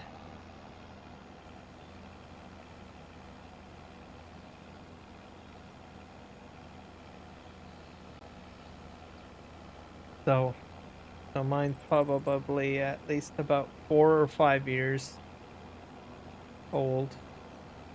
So, and then if I get a newer one, a newer headset, I probably will be able to take advantage of some of the newer technology that they put into them. So maybe tomorrow that'll be a task for me to do.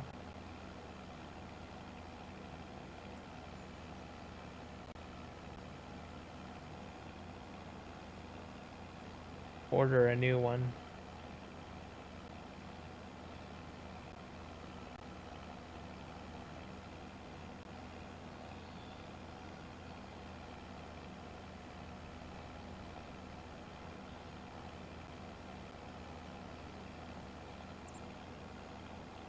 And then I'll keep this one as a backup, just in case, because they still have like at least 4 hours or something, right?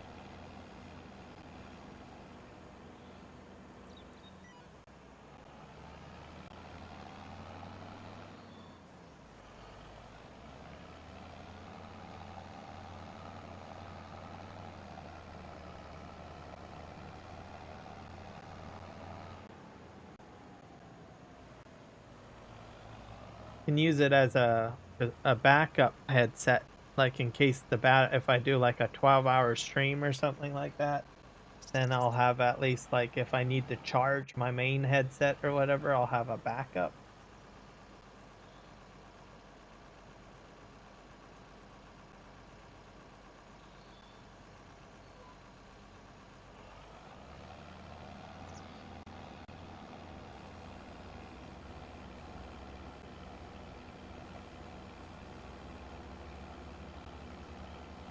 Yeah, always useful. Right now, my backup headset is an extremely old G65 Logitech headset, which is like really old. But it plugs in, and I'm like having to plug in and wear it from time to time. It's like a bit of a nuisance. Like, right, normally, like, if I'm only probably going to be streaming for at least about another hour and 30 minutes. So I'm like, I'm not going to bother switching to the Logitech.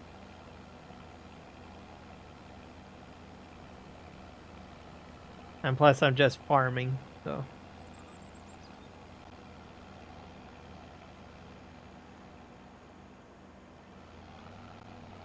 I think that's what killed me yesterday, by the way. I think because my headset did die in my stream. What was it, yesterday, I think? Yeah. And that goes to show you that you definitely need audio when you're playing Dune Awakening.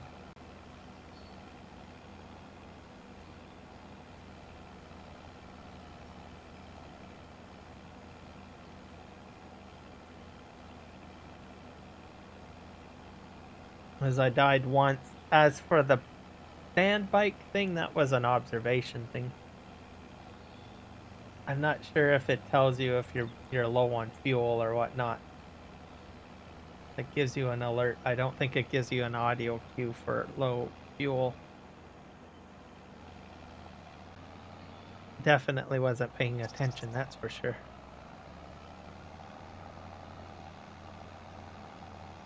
But I recovered my gun. That was probably the one thing that was sad about the gun loss. But I did have enough items at my base to reconstruct it. Visual? Oh, okay. So I wasn't paying attention enough. I'm gonna have to get in the habit of managing that a bit better. But yeah, that the sniper rifle, if you hit them, they get a dot. Damage over time, poison. It's like a poison dart. So if you can't hit one hit them, eventually they do die from the poison. It's like, this is freaking awesome. Carry a beacon when you go farm.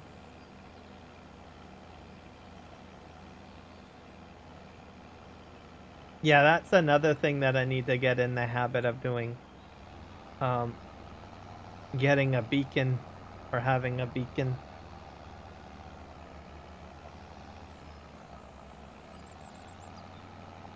Hit and hide, exactly, yeah. The only thing that I don't know if it actually works on is the ones that are like those mini gunners, the ones with the minigun. That go those guys. I don't know if it's effective on them. Or the shields. I don't know if it penetrates the shield to poison them or not. That I don't know.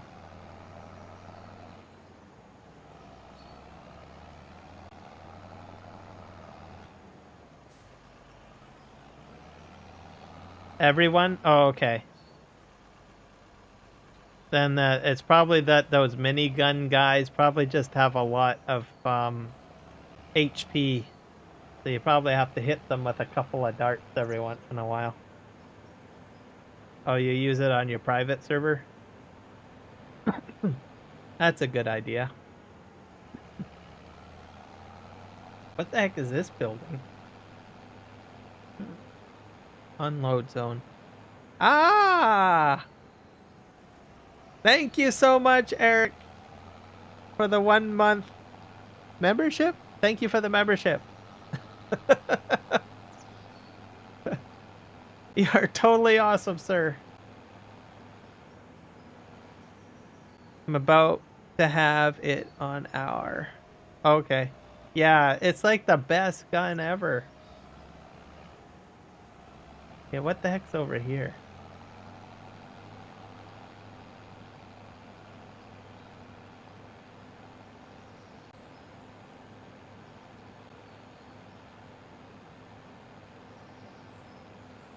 So I can't wait till tomorrow. So we'll be able to do the rest of the... Oh my gosh. Holy crow! Welcome everybody. Thank you for the 5 gifted memberships. Welcome to the Kiram Gaming community. Holy crow. Man, that is freaking awesome. Thank you so much, Eric. You are the dude. Wow. That's okay. So Joseph, welcome in. Daniel Rodriguez, Pete, Tyler Mitchell, and Cheval Gaming. Yeah, Cheval is another content creator from Dune, by the way. He's from the UK. I'm just throwing that out there for folks. He runs, I think, a private server with a couple of other people. So I'm glad Cheval got a membership. And then there's a bunch of new, a bunch of other new people too in here. Tyler Mitchell, we've talked. Pete, I think, is new. Daniel, new. Joseph, I think we've talked. He is. He's like the real mate. You can't get any better than that. And guys, you guys should check out Eric the Crazy Vikings channel. He's a content creator as well. So that hit him up with a sub and like and all of that jazz. All of the good stuff. Yeah, I think I'm heading back to the farm. I need a fuel tank. I think I don't know where my fuel is. I think here. Did I put a fuel tank on the farm? I don't know. I'm just going to run this back to the farm. So if it runs out of gas, at least it'll be at the farm. Yep. I still miss the ability to raffle off my own subs though, because Like I said, there was like 10 of them that I could do a month. And then YouTube took that away. I'm sad about that. Because it was fun. I could like raffle it off. Say, all right, everybody, good luck on the raffle.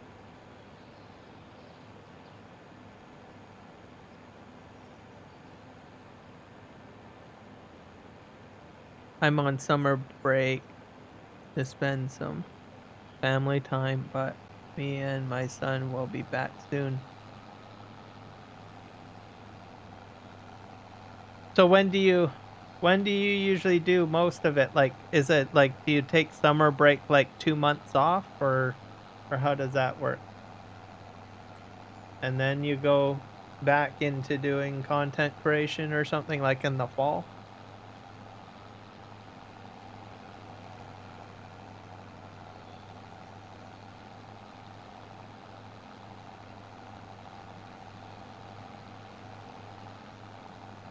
Oh my gosh.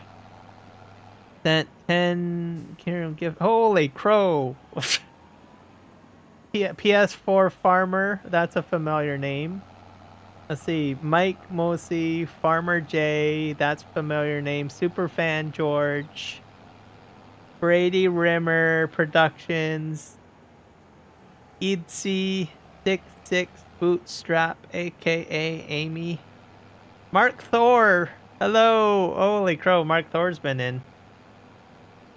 I haven't seen Mark Thor in so long. Scott Page, that's a familiar name. Mark Thor is he's like my first. He was my first moderator, literally. So I haven't seen him in one of my live streams in a while, but I usually live stream quite late. Let's see. Welcome to Kiram fans. Oh, is that a super chat? What is that?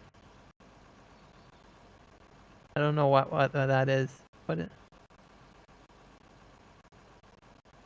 Yes, everybody, welcome to the Kiram fans. Thank you. Is that a membership? Oh, okay, single membership. Thank you, Kenshin, for subbing or remembering.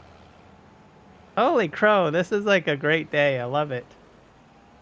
Summer celebrations, everybody. Cheers. I'm glad that you made it in, Kenjin. There we go. Yep, all sorts of people. Wow. Scott Page, I haven't seen that name in a long time. And then there's some new one, Mike Moose.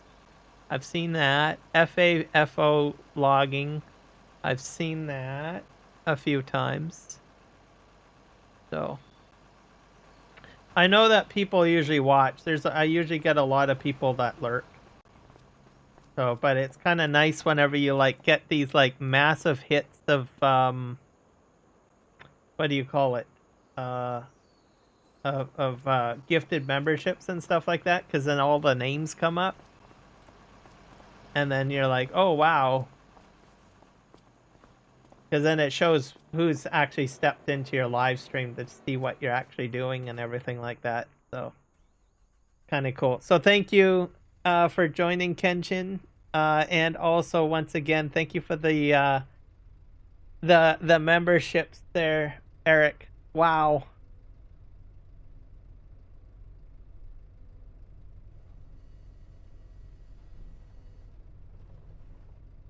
I'm looking forward to the leadership board feature to come in, because that also kind of people that will be able to participate a little bit or chat or whatever, I think will be kind of cool. I'm looking forward to that when we get that open. You have to make your rounds? Alrighty. Well, thank you once again. You are definitely the man. Thank you so much. I'm gonna have to write this down, because I usually like to put in the people that buy a membership, so I'm gonna be putting that down, and I usually put it into like at the end of the live stream, I have a credits area, and I will usually put in people's names that had either donated, super chatted, or um, became a member. So.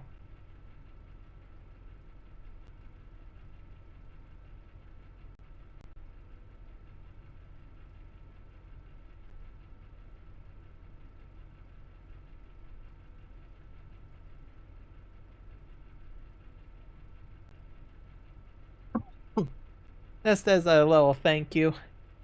There you go. Yeah, I think we got that on there. Whoa!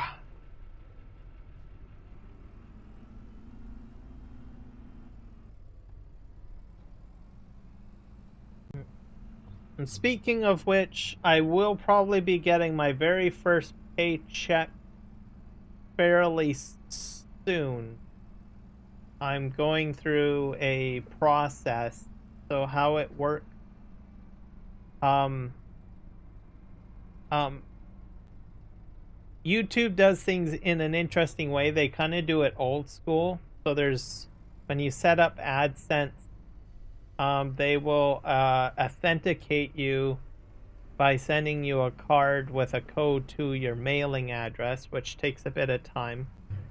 And then the other way, that once they need to set up your bank account to AdSense, or your payment method to AdSense, they will basically deposit a random amount of money into your account, and you have to fill out a form to indicate the random amount. And then that authenticates and locks your payment method to YouTube. So I'm at the process of doing the payment method authentication process, and then we'll see what happens. And then they have a threshold as well. So it's kind of neat, kind of cool. Ornithopter is farming iron around my base. Oh. So is he landing everywhere? And how the heck is he doing that? Is he like landing on the ground?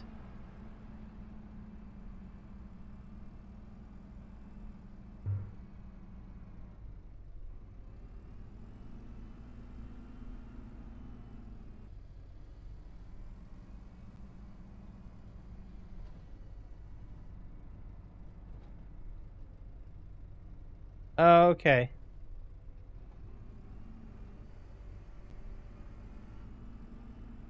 I don't know. I don't know. Seems like he's showing off a little bit. I probably wouldn't use an ornithopter, because then you have to get out and you have to get back in. So I don't know, depending on how far he needs to go. I would probably use the ornithopter if I'm going up north, like because there is some resources I noticed at the top of the pillars or whatever. There's like pillars with some resource nodes and stuff like that. Because I saw a video on that the other day, or yesterday, or earlier today. I'm gonna do that.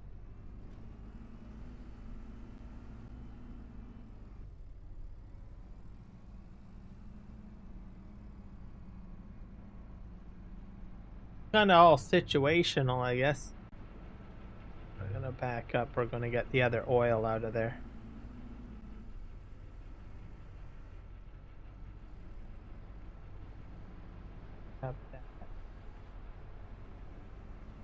Yes, pillars have almost all something on top. Yeah, I noticed that there are some that are like that. They'll have an iron node, they'll have aluminum node, they'll have all sorts of stuff. Okay, let's just tip this over. It's made for omni farming, actually. Omni farming? Horny farming. Oh. That's a term that I'm not familiar with.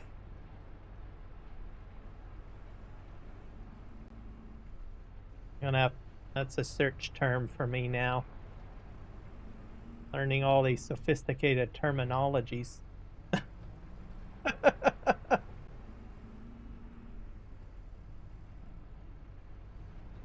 Oh, come on.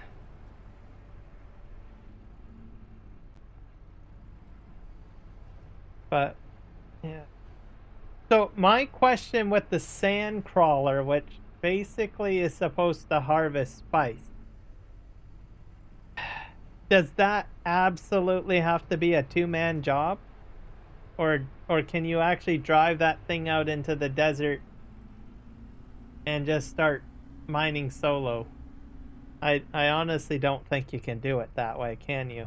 Like, I think that thing doesn't move very quickly.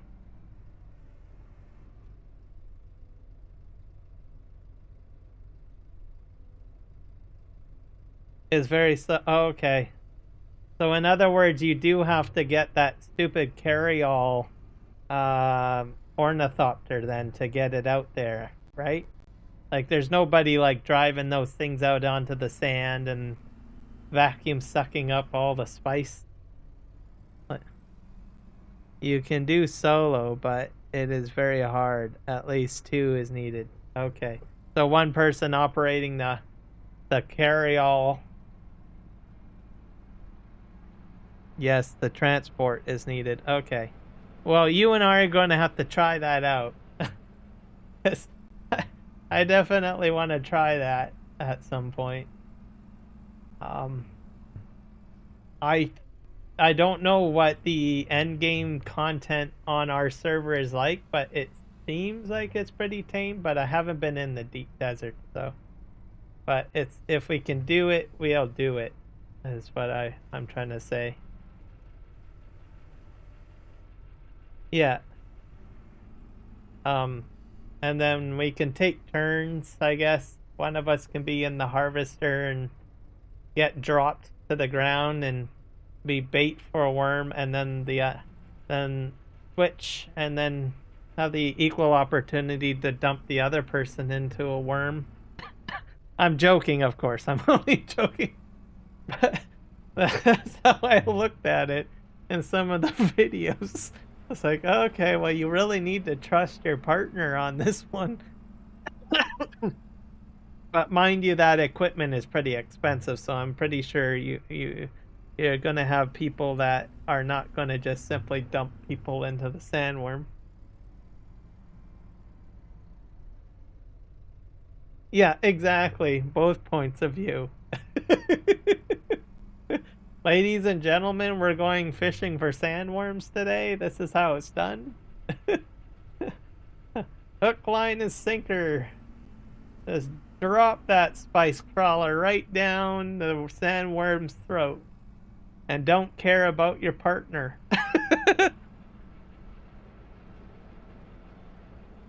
Well, I appreciate it. Thank you. I don't want to die.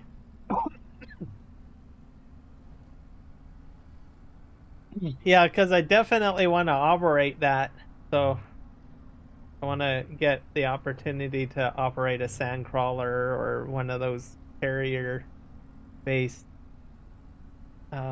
harvesters.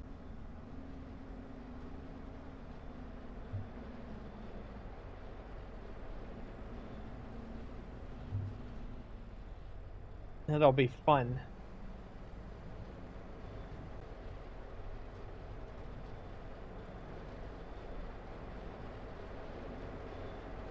I think going around and, you know, just collecting it with the, like, I know some people go on an ornithopter and they land and then they use the compactor. I mean, obviously you would do that in the beginning, but even, I don't, whoops, I just hit that. I think that would get a little boring, I think, or not as fun as like actually having like a big on like sand crawler and then another co-worker or co-person watching your back for worm sign, or other players too, I suppose.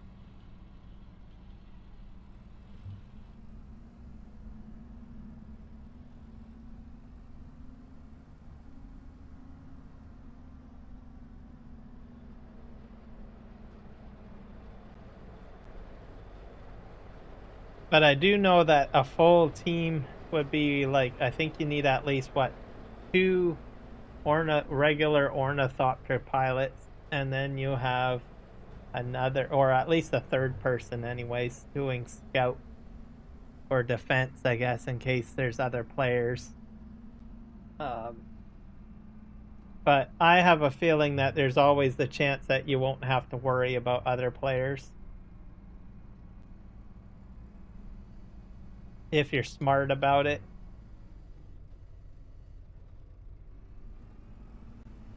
Go there. Best is team of 4, crawler, transport, and 1 scout and 2 fighters. Yeah.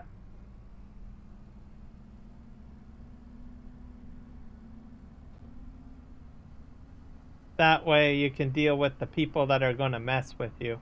So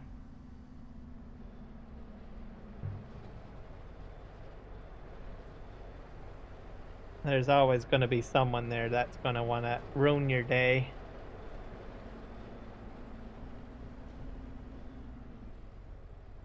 And it sounds like PvP is getting a bit better, where people can't really spawn that quickly. So that, I guess that balances out. So by the time we get there, they'll have all the kinks worked out just for us. So we'll be strapped into our safety harnesses when we go out there.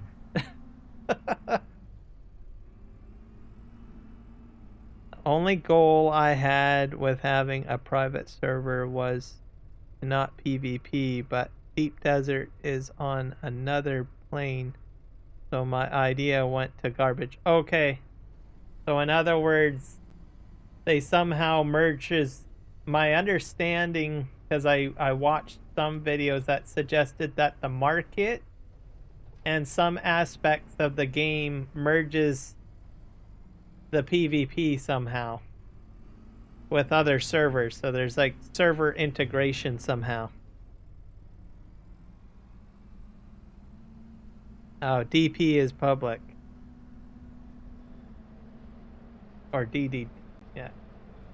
Deep Desert. The market works that way too. I'm pretty sure the market, because they have like a market at Arakeen and Harko Village.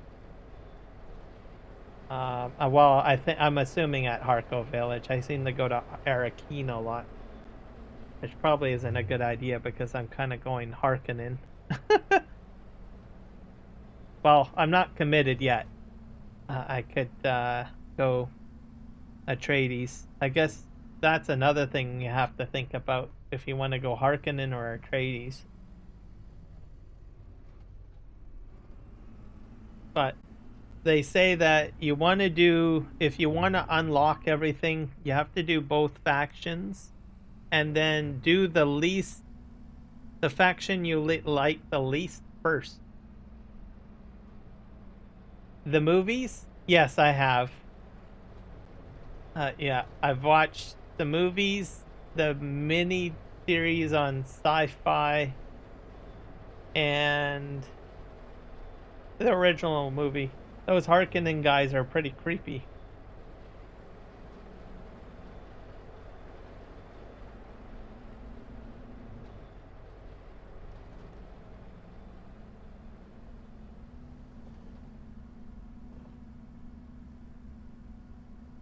But I think you think that they're pretty bad. I think there's another faction called the Beni Tleilaxu, and they're probably the creepiest with creatures, because they're really the ones that actually make the creatures in Dune, like the harpy theme with Fide, Harkonnen, and then the spider creature. I imagine I'm wondering if we'll see any of that in the game. I imagine someone's going to say, look, I want a spider creature, can you please give me one? I have a feeling we'll probably see that eventually. I was like, I want my spider creature. The human spider creature.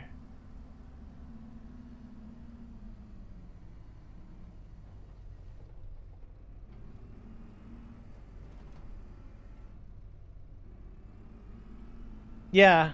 So what my thought is, because I want to unlock all the stuff, what I'm going to do is work on the Harkonnen first. And then once I get all of the stuff from Harkonnen, then I'm going to have to I'm going to switch to Atreides. Unless you can switch back and forth. I don't know how that works. So but I saw one video that suggested if you want to unlock it all, make sure you start off with the house that you're least likely to want to be. I don't know if that makes sense. Yeah, exactly.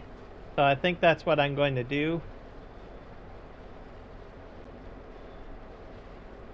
One betray only. Okay. Yeah. So that's why I'm going Harkonnen first. And then I'm gonna betray the Harkonnen. And then I'm gonna go Atreides. The only problem is apparently there's a third faction coming in, so how does that work? What if you want the stuff from the third faction? So they're gonna have to fix that somehow. Does that mean you'll be able to get like 3 betrays or somehow join the third faction? I don't know how that's all gonna work. Some people have been saying in videos, oh, you should just rush through and get everything unlocked now before the third one comes out. But I think that might be even the worst thing to do. So, but either way, I'm going to start off with Harkonnen because I know I definitely don't want to be Harkonnen.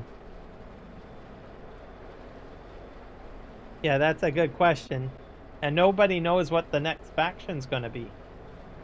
Nobody knows. Definitely not House Carino because they said it's not House Carino. Because a lot of people were saying, is it House Carino? And the dev said, no, it's not House Carino. They might bring House Carino later.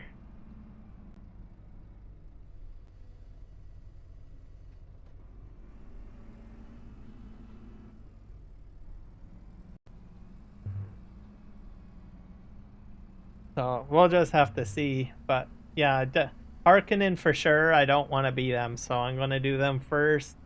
Betray them. And then join the Atreides or something. Unless the next faction is like even better than the Atreides for some reason. Hard to say. Alright, I'm gonna park this right here. Getting all psyched about all this.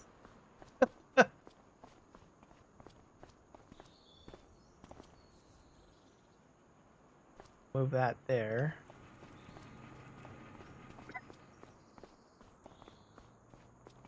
And I can't. The Fremen. Yeah. That's a possibility. They may add the Fremen, but I don't know about that. They might. There's the Spacing Guild. That's another big player. What else? There's the Benny Tylak. They're also another big player. I don't know if they'll add the Ordos. Ordos was like a fictional one from like the original Dune video games, which never was canonized. So probably not. There's the Ix. Ix is another one, which is the machines. Ix might be interesting. You could be like an Ix and get all the mechanical equipment and robotics. Ixians, basically, they took their brains and put them inside, like, machines, so it's like RoboCop or something like that. Okay,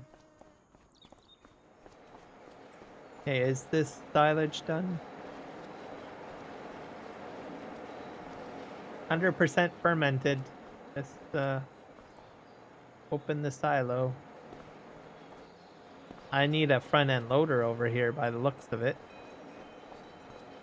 We'll probably bring one over and we'll see if we can somehow stack that.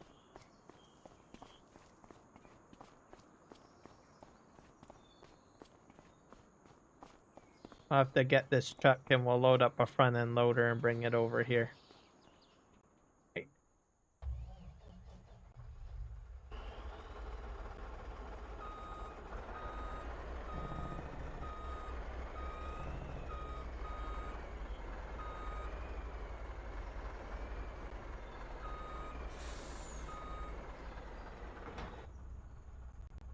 Alright. So yeah, it's gonna be an interesting game. That's all I can say. There's like so much possibility of what they can do. And then the map, like they said, they want to expand that map, like the world hopping map. So they can add more settlements. Perhaps we can go off planet at some point, maybe. That would be kind of cool. Get on side of like a, I don't know, a highliner.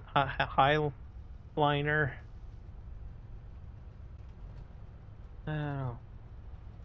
That's the best thing about the survival genre. They always seem to add these interesting, intricate mechanics.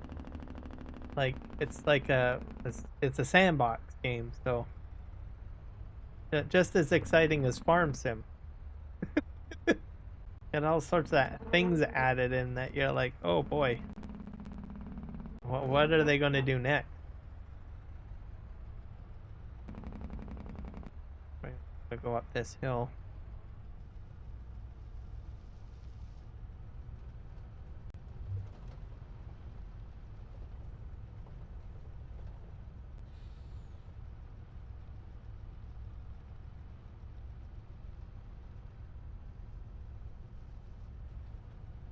Up the hill, woo! Where did my front end loader go? It's probably over here. Yeah, infinite possibilities. Some of the stuff like in Ark Survival Evolved, I was like amazed at some of the stuff that they put in there.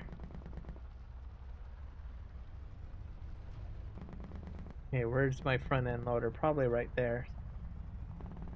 Drive this like this.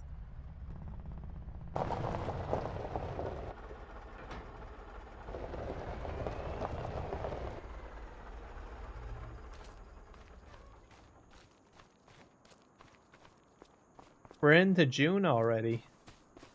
That's crazy. Okay, that's ready to, that's wheat. But that's not my field.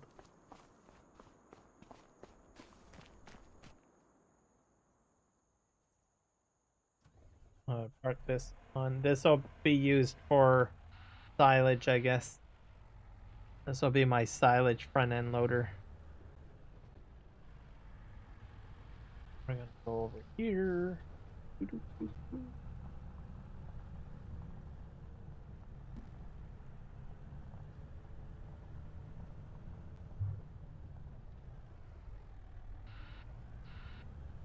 The other brilliant thing, I don't know if you noticed, but it doesn't follow the timeline of the movies, which I think was a very smart maneuver on their part. It's like, what if Paul Atreides had never been born? Is kind of how the video game, how Dune Awakening is going. So I don't know if you picked up on that.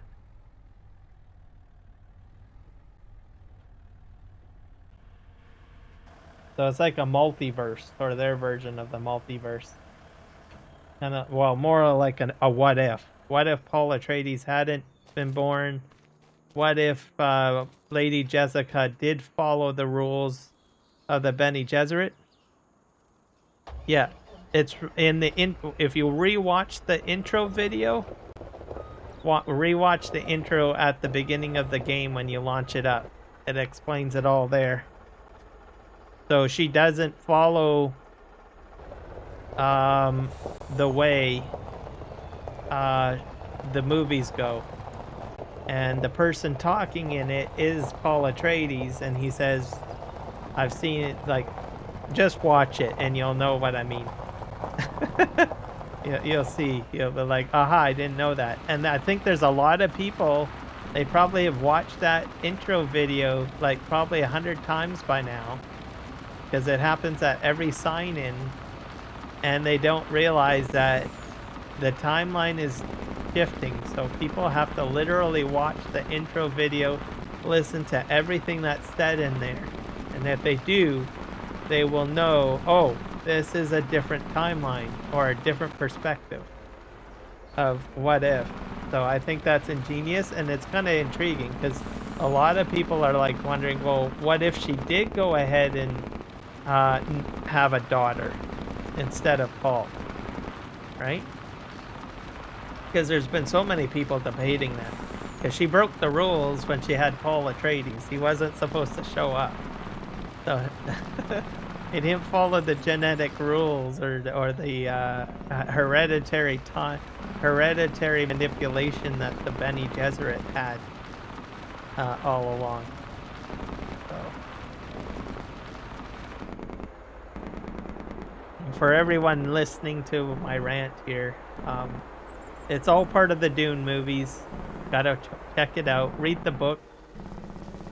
Frank Herbert is the author. I mean, he's just probably as famous as Tolkien, probably. Tolkien was basically the Lord of the Rings author who, you know, probably made, I don't know, magical fantasy a thing. But most people don't know this. Frank Herbert, with his Dune movies or Dune books, I should say, because he was an author, is probably the father of sci-fi. It wasn't Star Wars, it wasn't Star Trek, because George Lucas from Star Wars has been quoted to say he drew inspiration from Dune. And even Gene Roddenberry for Star Trek has drawn inspiration from Frank Herbert Dune. And probably some of the other sci-fi shows. Yeah, that's good. But I think the movies that they have out now has really done justice to Frank Herbert, I think. But a lot of people don't know a lot of this about Dune. I've read the book, some of the books. I will tell some people that it's a very politicalized book, so the book reading might be a little bit blah, because there's some sequence in the books that I've read that probably people are going to get bored with this, because there's a lot of dialogue, because it's very political.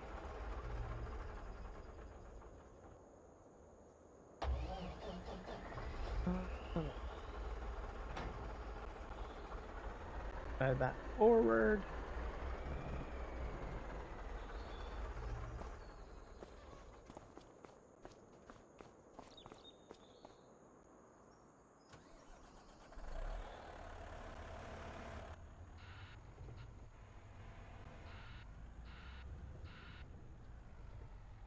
I don't think I have a truck to put most of this stuff in, but just see here.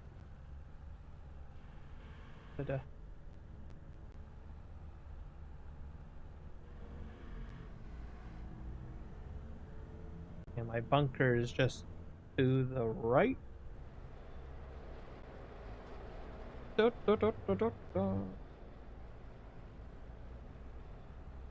wonder if it'll tell me how much is in there, because I didn't really take a look.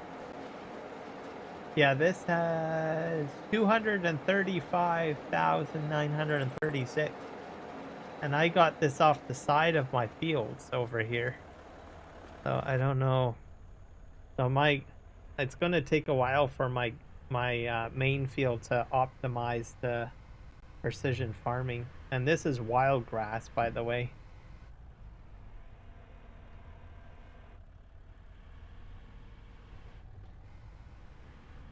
I'll see if I can push this back into the bunker a bit.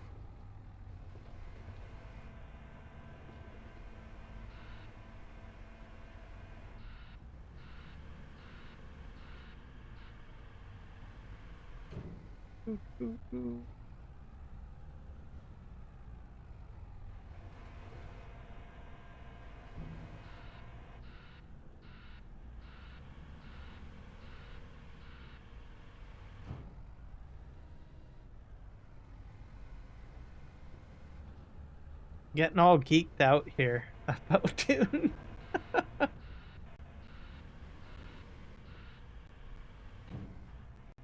That's something you can appreciate. Sci-fi nerd. Can't help it. I'm a nerd. A nerd.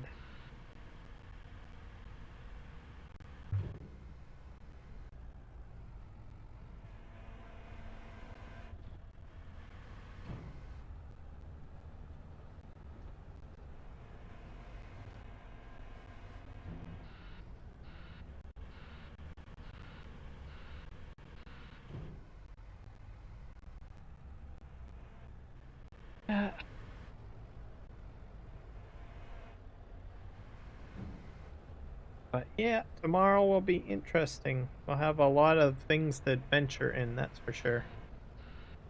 In Dune.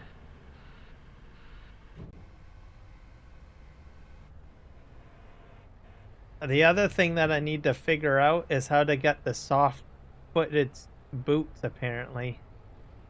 There's a set of boots that, like, make you have as little noise as possible on the sand, apparently. Soft-footed boots or something like that. I'm not sure where you get those. But it helps with if you're trying to do, like, flower sand.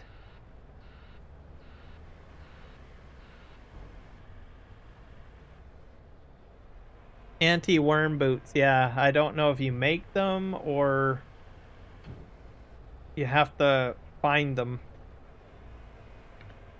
So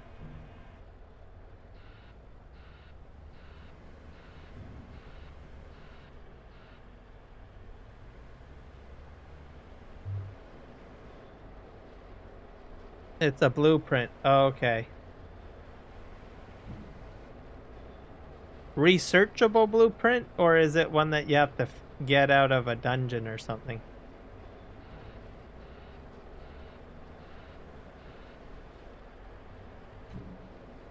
Or not a dungeon, I mean out of a research station or...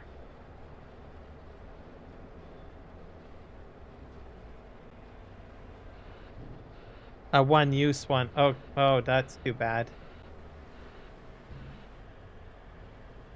It's a unique. Okay.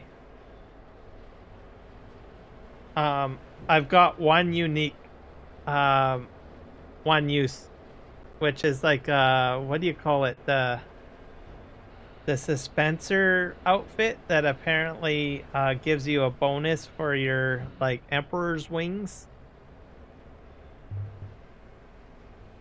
I haven't tried it out or made it, but I lucked upon that in a chest somewhere.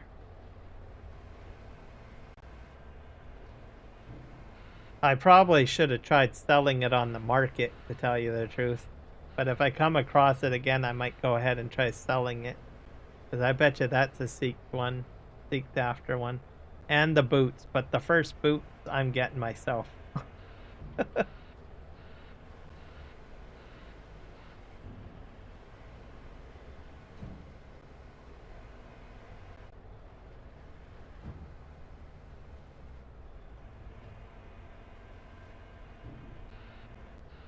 That should do it. I'm going to leave this front end loader here. So we've got silage, we've got hay.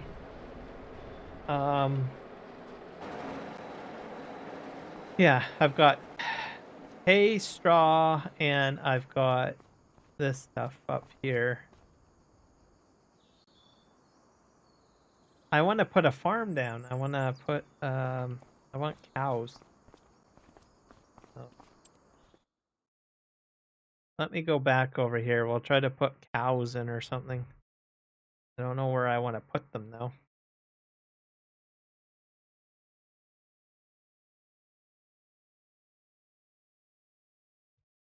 Not cows, probably water buffalo.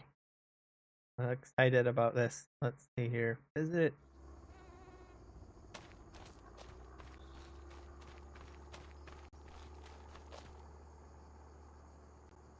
And the barns are different too, apparently. I don't know what I want to do. let's go in here. We gotta go to animals, I think.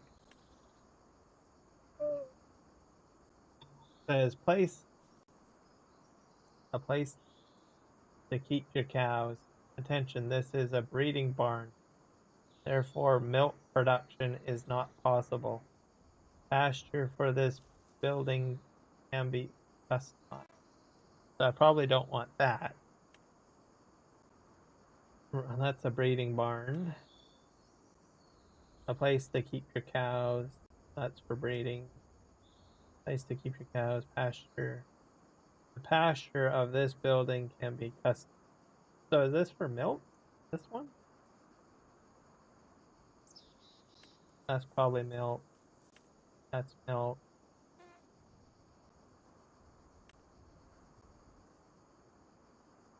How big are these things anyways? Oh, they're fairly big, aren't they? That. Are they the same size? No, that one's smaller.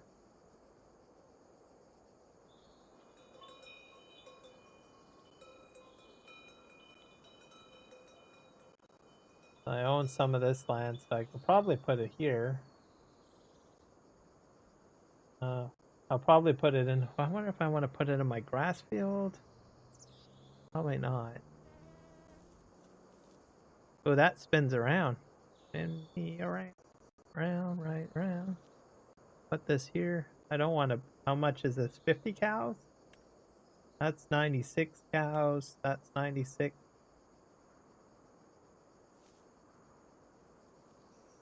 This one has the feeding robot, doesn't it? Yeah, that's the feeding robot one. This is not a feeding robot. What do you think, Kenshin? Should I do the larger one with 96 cows? That's a weird number. I don't know why they made it 96 and not 100. Or should I do like the 50 one? And should I do the feeding robot?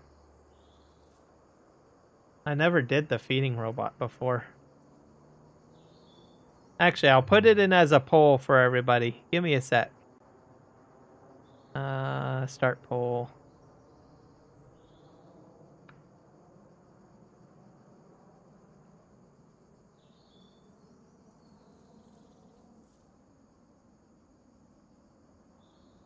Not this one. Only this one here, I think. But this is for breeding only. This is for breeding only. Which is the cow pasture. I get no milk production from it, apparently. So, and I think I do want to get milk. So if you want to do a beef farm, you can do the pasture approach. But if you need if you're going to do milking, you have to limit it to a building, apparently. I don't know. Well, I don't know. Well, maybe the fence can be altered, can it? I don't know if these fences can be altered.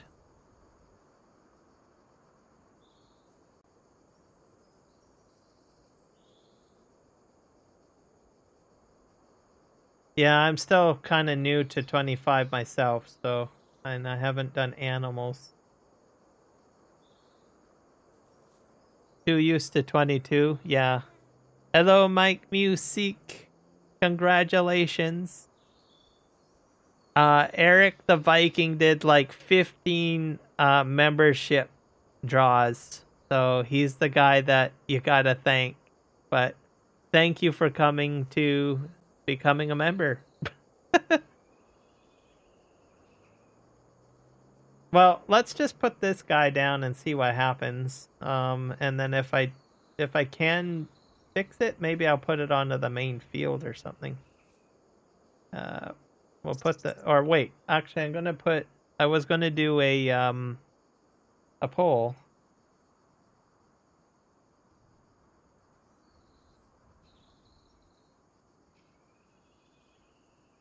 50 cows.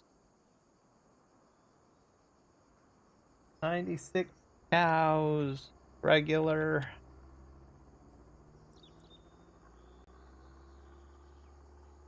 $96 cows. Feed robot.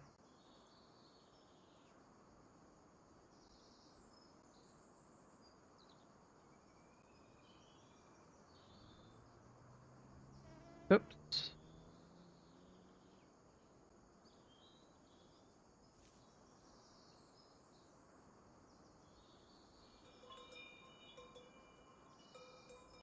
And start.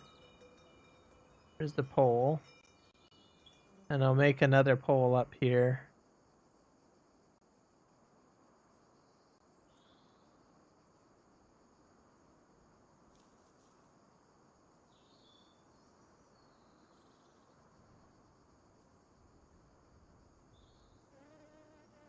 $50 cows. 96 cows. Regular. And 96 cows. Feed robot.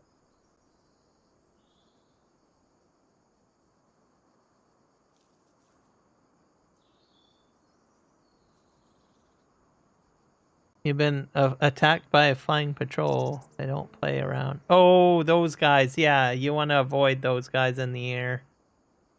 They're horrible. Stay out of the spotlight. They freak me out every time. I avoid them with a passion.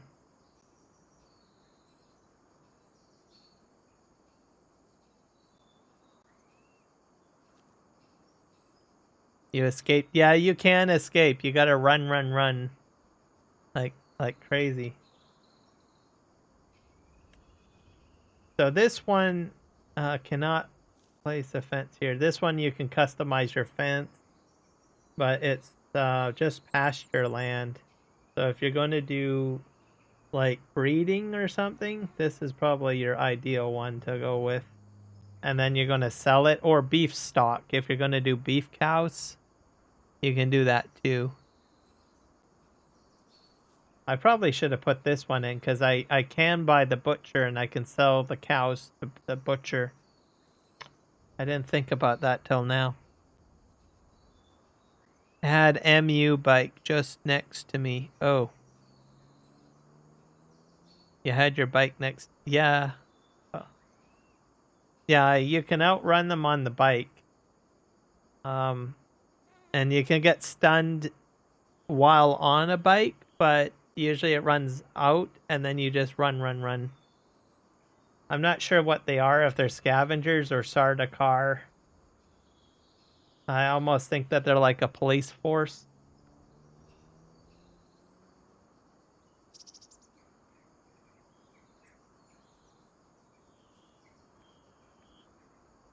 Well, I don't know. We're gonna go ahead and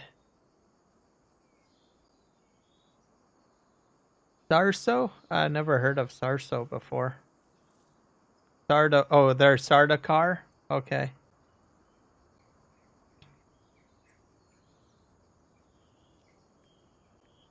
We'll end that. I think I'm gonna go with the feeding robot because I never used one before. So let's do that. Not even in Farm Sim 22, I don't think. Maybe 19 I might have used it once.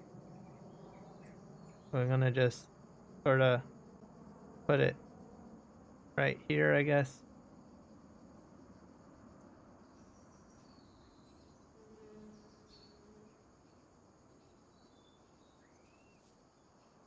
I don't think I'm gonna need another another silage plant. Land's not owned by you. What the heck?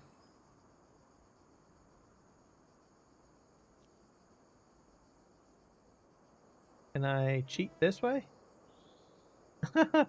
Oh dear. Maybe I'll have to put it in my grass field after all. We'll do that, I guess.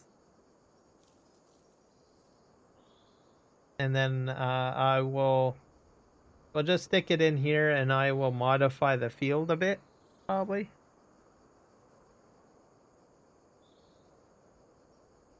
Overlapping with an object. Oh, I know what's the problem. There's that stick in the ground.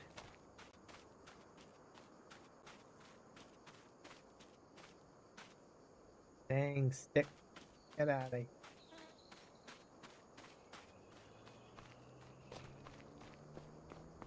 Put you there.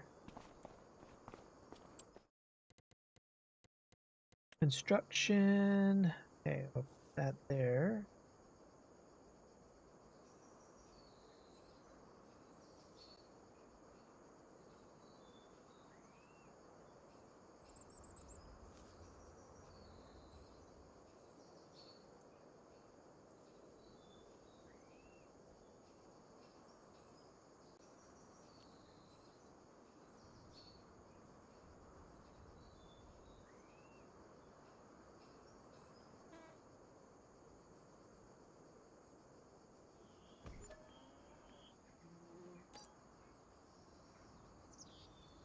Oh.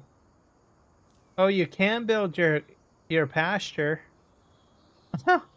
Okay, I did not know that. So what I might do, this will create my grazing land. So you're right. I did not know this. So maybe I'll just make this all grazing land? Yeah, I didn't know this. This is crazy.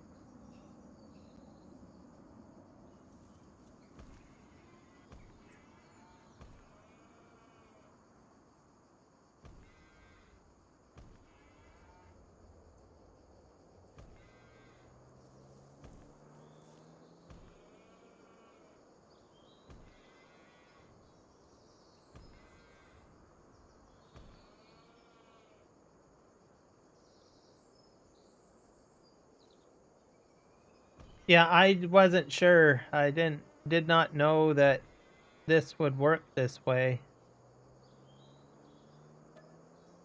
Oop. Cancel creation of fence. The fence will be reset to default. Yes. Oop. Oh. Oh dear. Did that all wrong. So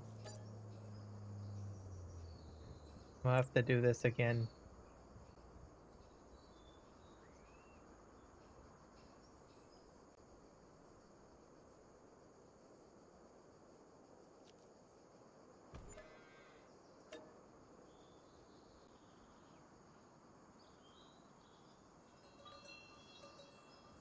Yes, you do. Oh. No, I did it again. What did I do wrong? So.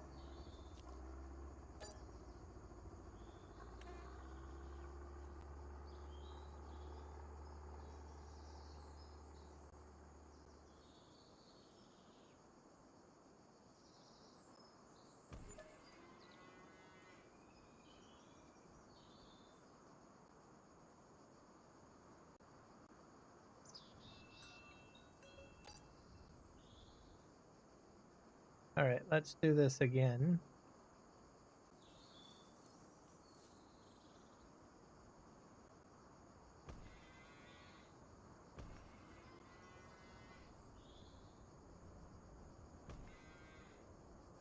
I'm trying to keep the field inside of the fence line.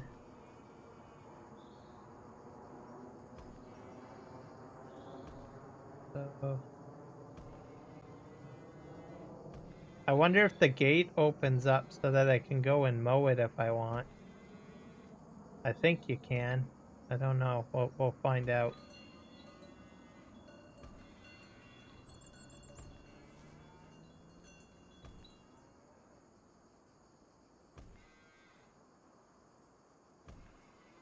Having fun with Farm Sim. Do. All right.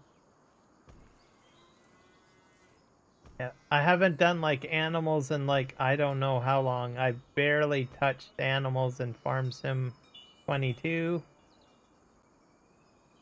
So Some people are like wondering, what kind of farm simmer are you? I was like, I do a lot of logging, I'm sorry.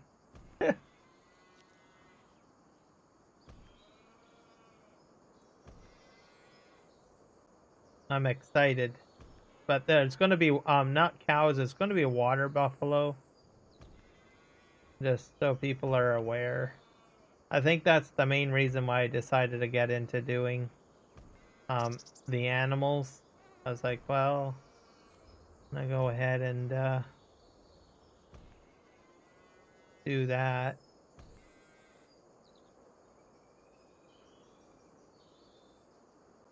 Iron growing on your ceiling. Oh. Yeah, send me a picture. I'll check it in a sec.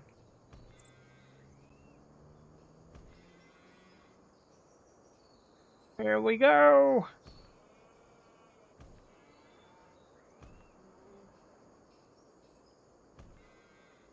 This is supposed to be my entranceway into the I'm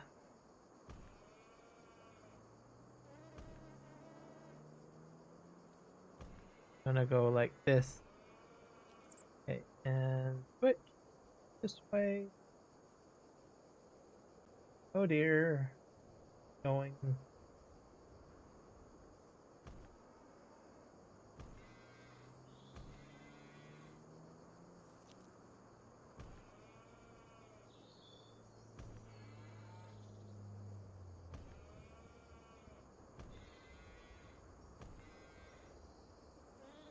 Not exactly sure if I should get like the entire field in there, but I'm gonna try.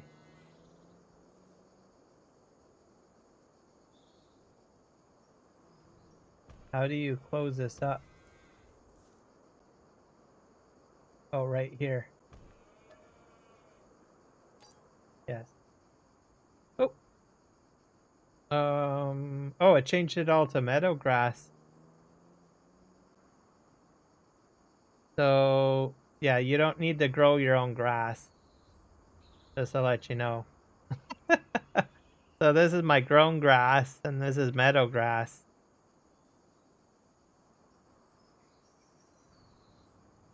Alright. Very well.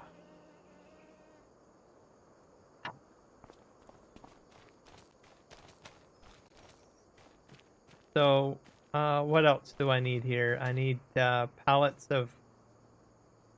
I'm having fun now. This is getting interesting now. It's interesting when you put cows in and then you're like, oh my god. Things are happening. Let's move these over here.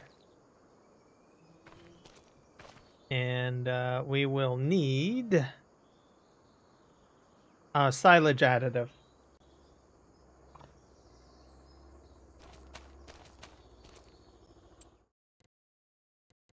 Or not silage additive, mineral feed. That's what I need.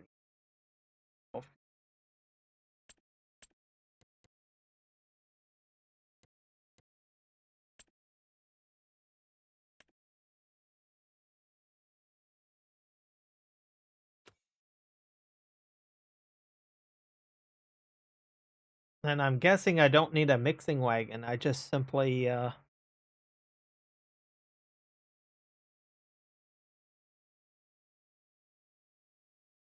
is it in here? That's pig food, mineral feed. Let's just buy a bunch of them.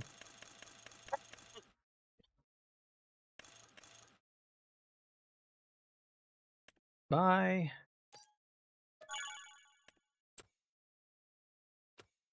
And then I'm gonna need hay, which I'll bring up from the other farm.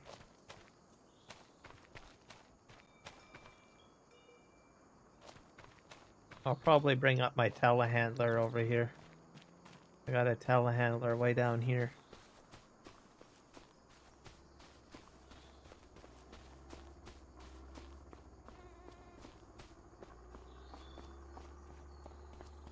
Always need a telehandler.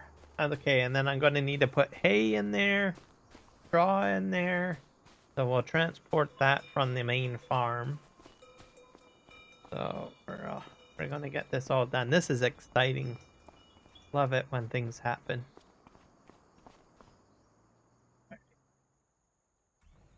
Take this guy back.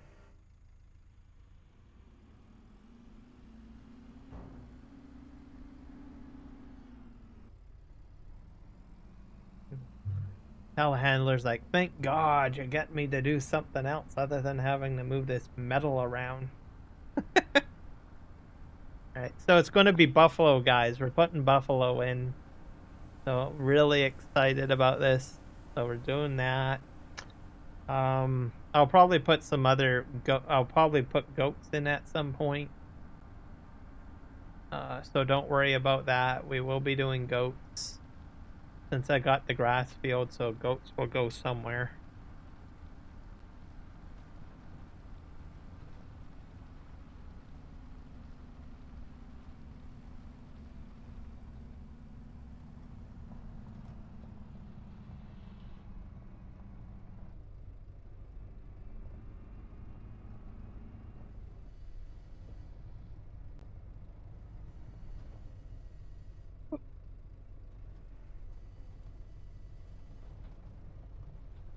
What's going on now?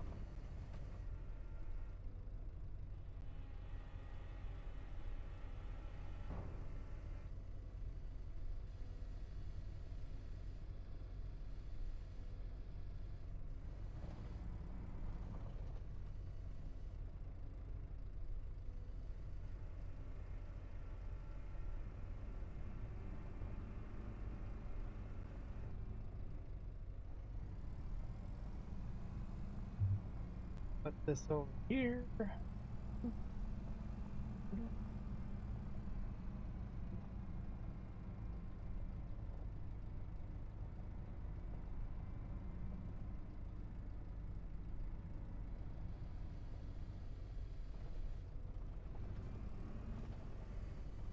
I'm not sure how much this thing takes.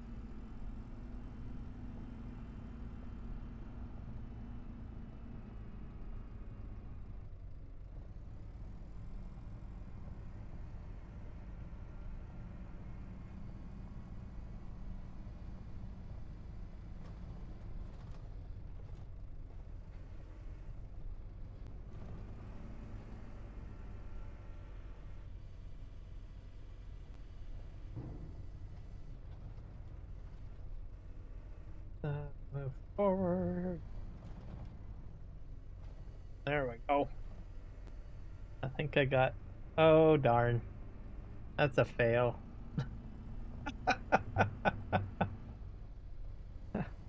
There we go. Whoa! Oh my gosh.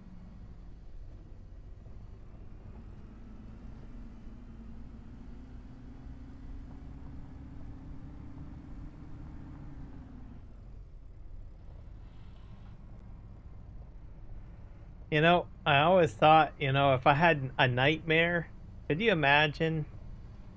You know, you're having a pleasant dream and you're farming away.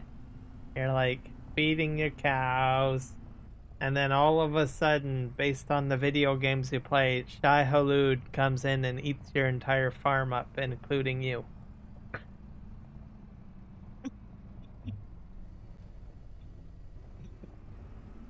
Big giant sandworm eats everything up, and then everything gets desertification, and the farm is gone. And it's like game over. Because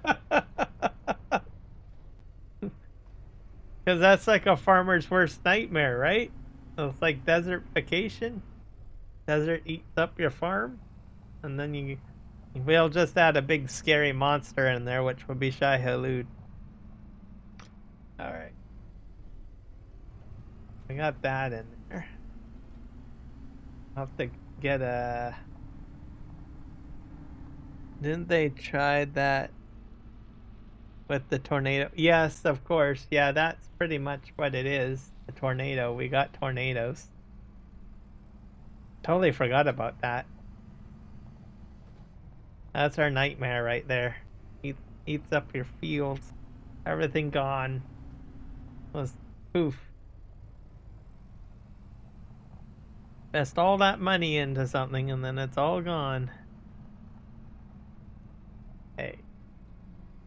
Okay, that's all the mineral feed in there. I don't think I need any more. We'll just park the telehandler probably right here. Spot. Alright, we got that. What else do we need? We need straw and we also need silage. So I've got that. I got what I need over here. So I have a power tube. So we'll fill that up probably with silage. We'll take a big giant trip with silage.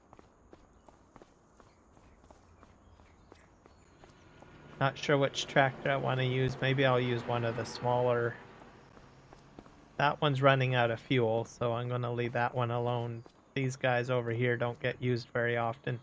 Plus, it's a bit of a tight turn inside the barn, just the way I put the layout.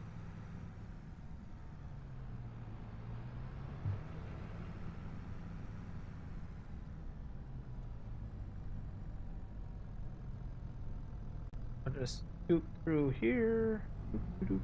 Don't mind me. Go on the other side and then go back in and hook up. We'll fill this up with the front end loader.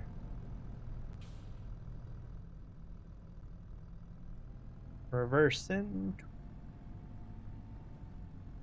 Also, there's straw, so I'll need hay. Straw, hay.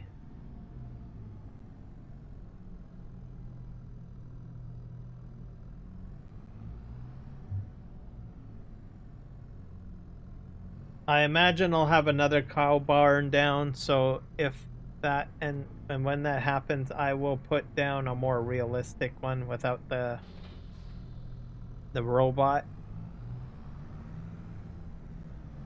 Because I have a feeling I'll probably be doing other cow things probably at some point.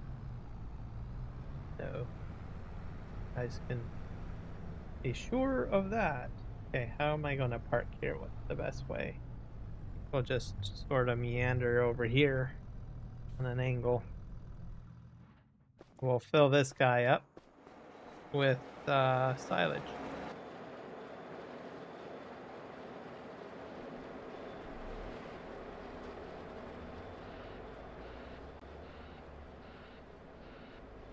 Alright, go like this.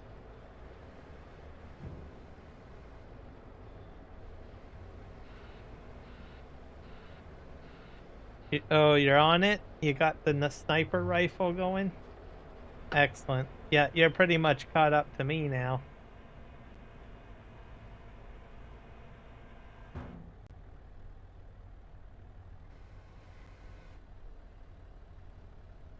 Oops. That didn't go very good.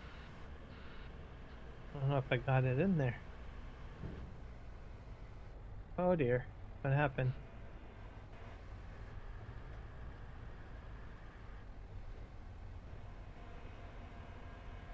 Made a mess, guys.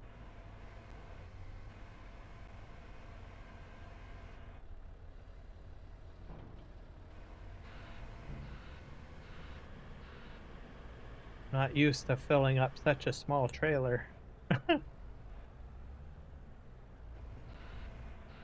Level 34. Oh, yeah, I'm still level wise. I'm ahead of you, but you're pretty much on par with what do you call it? Owning stuff.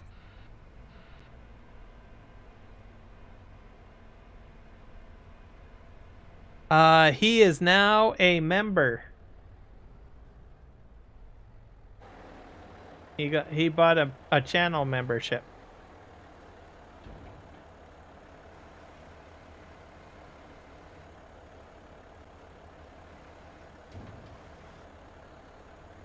There we go. And then Eric the Viking was in earlier. There was a raffle for about 15, what was it, 15 memberships? Yeah, about 15 memberships.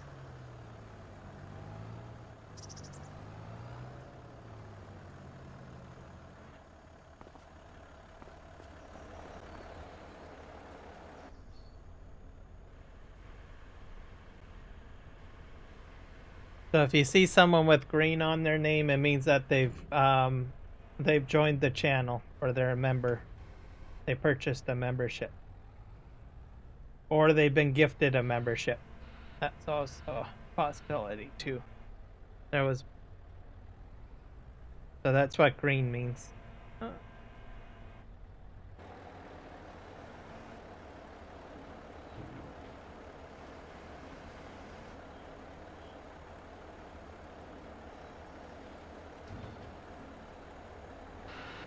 I think I'm missing only a few items on my outfit. I still need to get my silk suit together. When I signed out yesterday, I had the carbon paste being made at my main base. So, sort of what we're trying to put together here.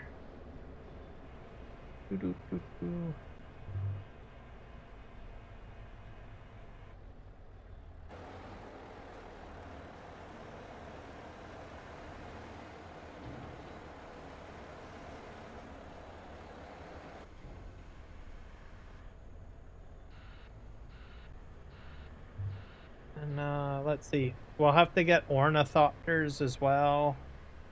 That'll be kind of cool.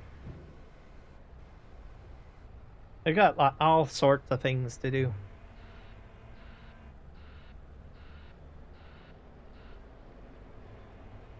Oh,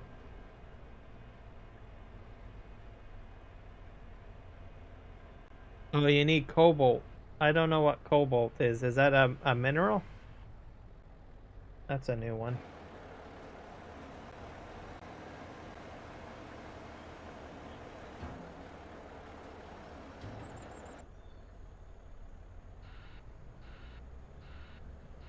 Or is that a combination of two things? Because I know that you can do steel ingot, and then there's probably something after that. Cobalt paste. Oh, yeah, I think that's what I'm making. Yeah, I'm making the cobalt paste, I think, or some sort of paste.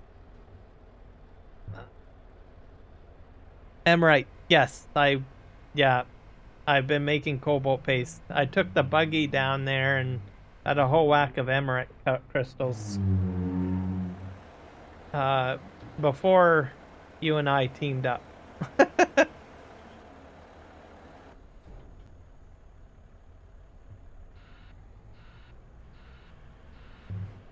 Because the yield bonus on the buggy is like ridiculous.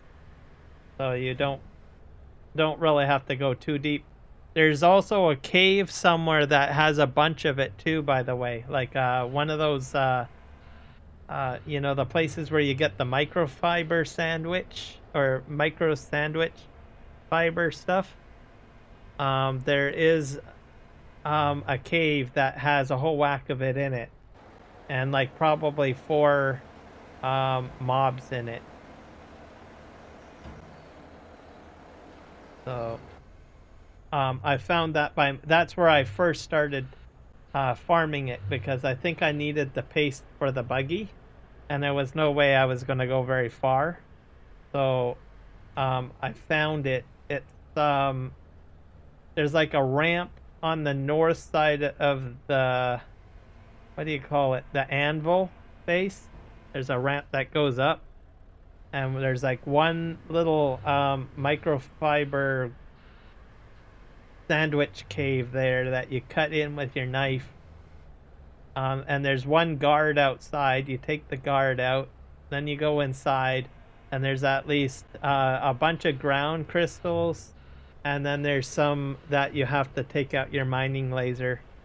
So you can get a whole whack in there for, like, if you're on foot. That's probably what I would do. That's what I did to get the buggy started, because I think I needed, for some of my construction for the buggy, I had to do that.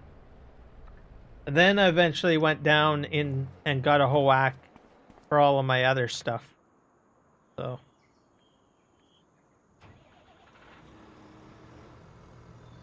I wonder if I can bring up an interactive map. I'll show you where it is. Let me bring up a map, as you'll probably find it handy or helpful. A dune map.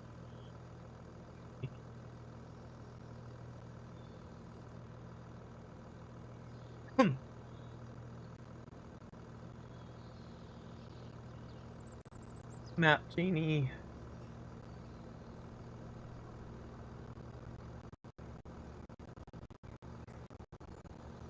Okay, now I gotta create a source here. So give me a. Whoops, I didn't mean to minimize that. Why did I minimize that? Move this over here. You're on the main. That makes it easy. Okay. Create a browser source. Microsoft Edge.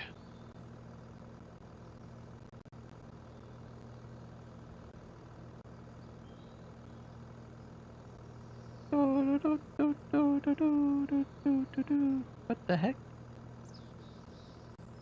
Oh, no, that's a browser source. I want a browser, not a source. Delete that. Bye-bye. I need an application source. That's what I need. Application.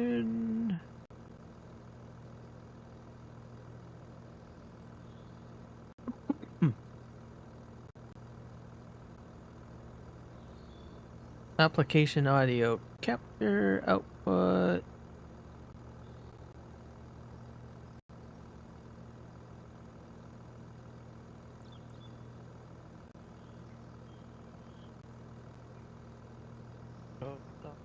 Edge. Put that in there. That'll work. And we'll capture specific window. Edge.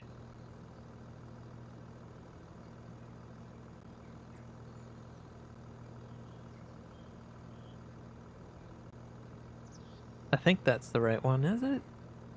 Microsoft Edge. Oh, there it is. Game built on Chromium cannot be captured. Oh, I'm probably using the wrong source again. Hit cancel on that. I need another source.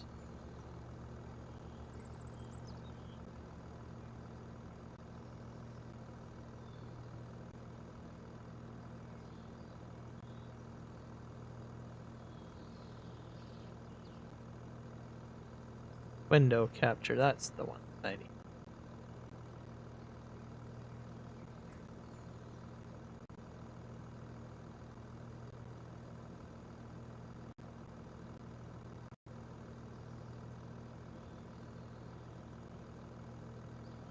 Nope. Recovery. Sorry for the advertisement. Close those out. Alright, so this is the map. I'll try to blow this up as big as I can. So it's taking up the entire screen. So I think, if I recall. Okay, so this is the anvil here.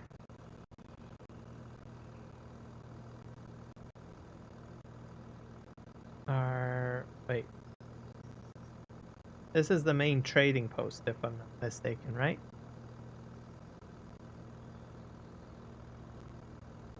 Yeah. Yeah, right here. And I think it's this camp. There's like a micro sandwich cave in there. Or maybe it's this one here. Poison Hollow?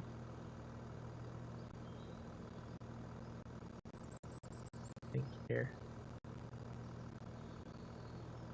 Wait a sec. Hold on a sec. No, it's up here, I think.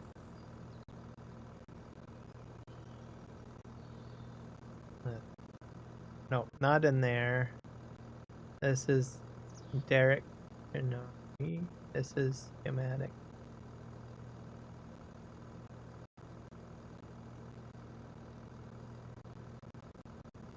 Oh.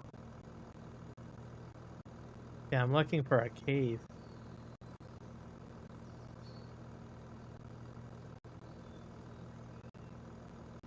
Let me expand it a little bit larger. Here. Oh, wait. Over here. Okay, so this is the anvil. My base is somewhere over here, so you go all the way over here, and it's this cave here. Rift Run Passage. So there's a camp here. You take out the single guy there. He's got shields, so be careful. Take him out. Go into the cave. There's probably at most maybe 5 guys in there.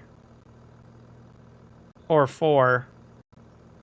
And most of them are gunners, and there's a gunners or shield. And they're not all clustered together. There's just small groups, so just be very careful when you go in there.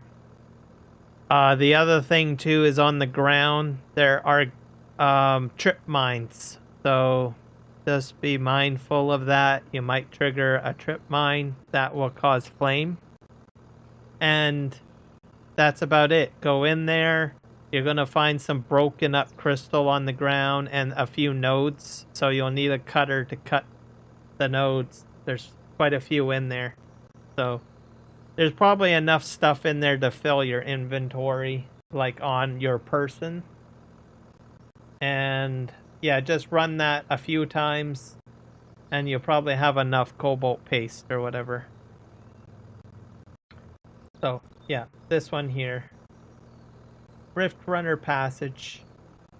And so what I do is if I'm coming from the anvil, I go here, I cross over here. You can traverse up here through Harkonnen territory. There's no mobs here. And go all the way down here. And then just skirt the edge so that you don't get hit with a sandworm and you avoid the quicksand and crap. And then you go, there's like a little ledge here or ramp. And you'll see the guy up here. And you'll be fine. And that's all you need to do. So, hopefully that helps you. Alright, back to farming. All this Dune Awakening stuff. Alright, we're gonna take this load back to the cow barn. Doop, doop, doop, doop, doop, doop.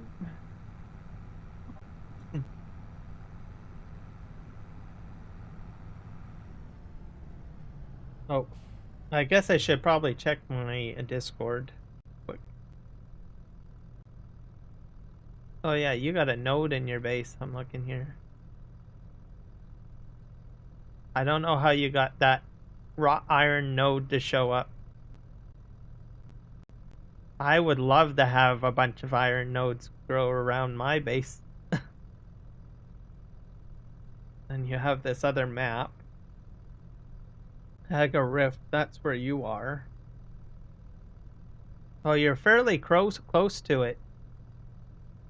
I sent you a pic of where I am, but I noted the cave. Yeah, you gotta go from where you're at right now.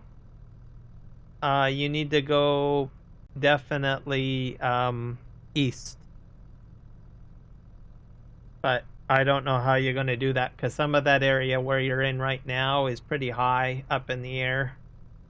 So, but yeah, that cave is the easiest.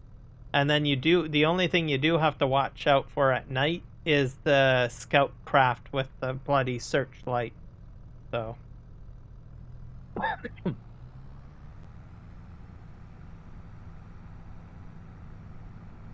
Actually, I'm gonna go this route. Turn here. I'm gonna get the cows up and running. Wonder if my headset's charged now. I should probably check. I think it is. The light went out, so it's charged. only takes about an hour.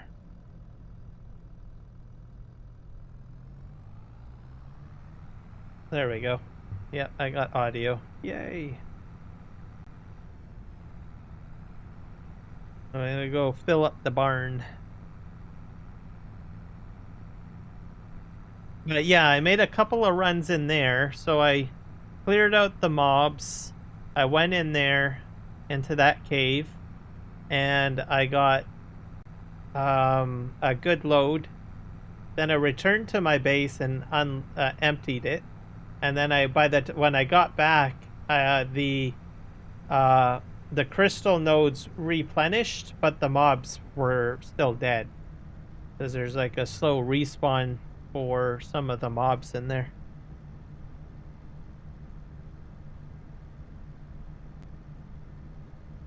Ray amplifiers too.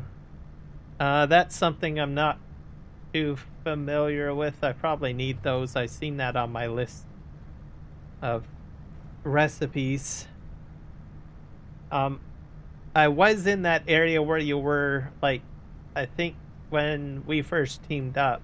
So I just sort of moved into that area because I started needing to figure out how to get aluminum.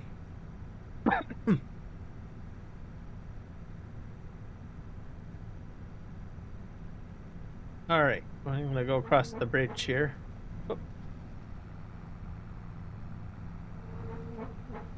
I've got like 46,000 liters of silage. That might be a little bit too much.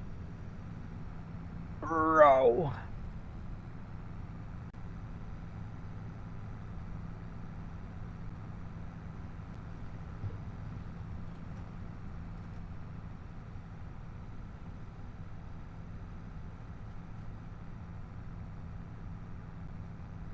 Okay, I don't know where I dumped this exactly. Probably out front, hey?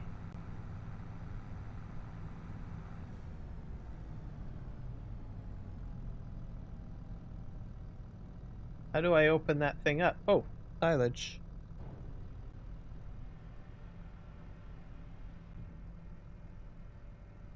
I hope it all goes in.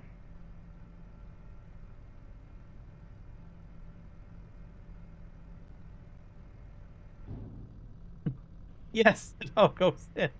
Thank God. And now I have to go get straw and hay. That will come out loose, I believe.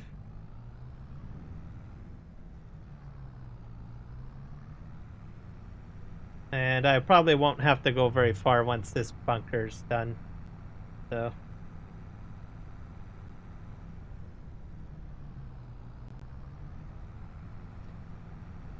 Alright, off we go. Let's go get some hay and we'll get some straw. I do have some straw. It's Billy Alpaca's mod where I can put like hay bales in. And then I get it out loose apparently. Pretty cool. Go across the bridge. Alright. Woohoo! Aloo is in eastern shield wall. Okay. There's another. I was somewhere over there the other day.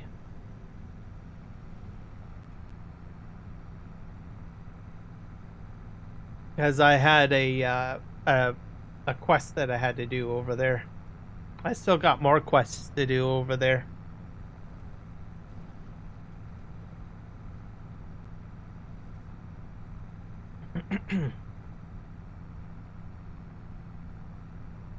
And the crashed ship, I still have to go in there. I haven't done that one in the anvil area. I've done the one in the beginning zone, of course. I do that one all the time to get certain weapon schematics. All right, we're gonna go. I don't think I need any more silage. I'm gonna grab, I think straw next. Or hay. I'll do hay next.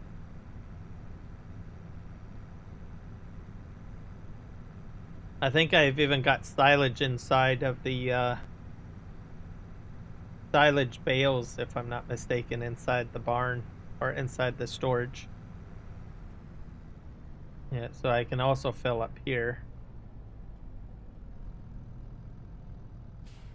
All right. Yeah, we got grass in here, silage, hay. So I can put all of that in there. We're gonna do hay.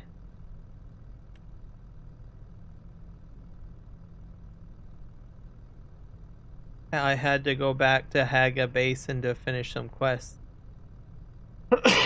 Yeah. I got all sorts of quests to do. I got too focused on doing the base building and all of that stuff that I eventually forgot to do what I needed to do.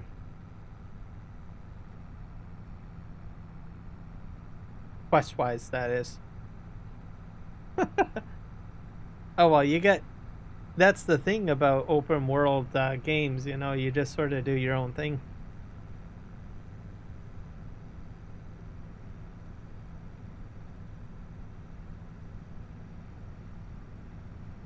So I think I'm going to make this my last task for today. Well, I'm going to get the barn up and running and get the animals in there. So, and then we'll probably call it a stream.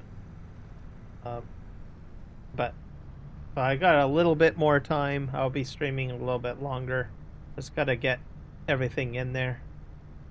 I'm determined to get these buffaloes going. Usually I would have ended the stream like 8 minutes ago, but I want to finish this task. So once the cow barn is, or the buffalo barn is operational, then I can finally sleep or finally rest in peace, I guess. Or that's even a worse one to say. I don't know. You guys know what I mean. There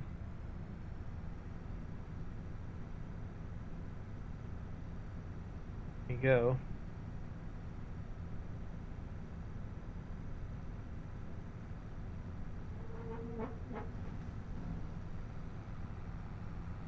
And this stream's been running pretty good too, so it looks like I fixed most of my headache problems with live streaming. So that's a bonus.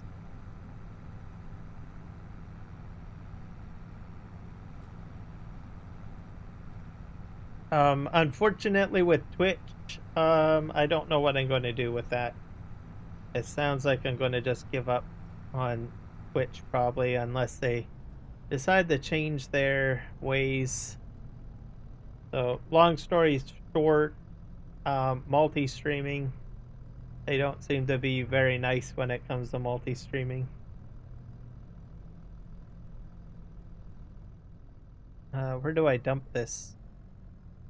Does this even take hay, or does it just take grass? Oh wait, I triggered something.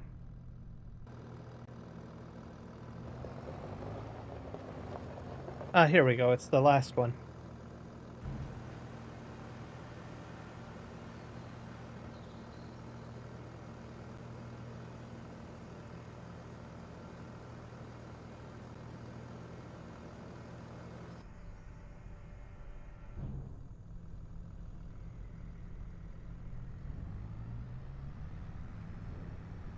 So we got that. Now we need to do straw.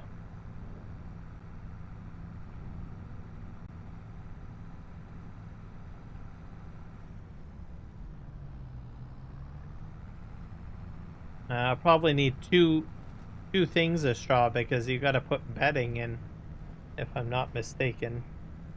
And I don't think the feed robot helps with straw distribution, or does it? I don't know if anybody knows or not. If it does. Da da da da da.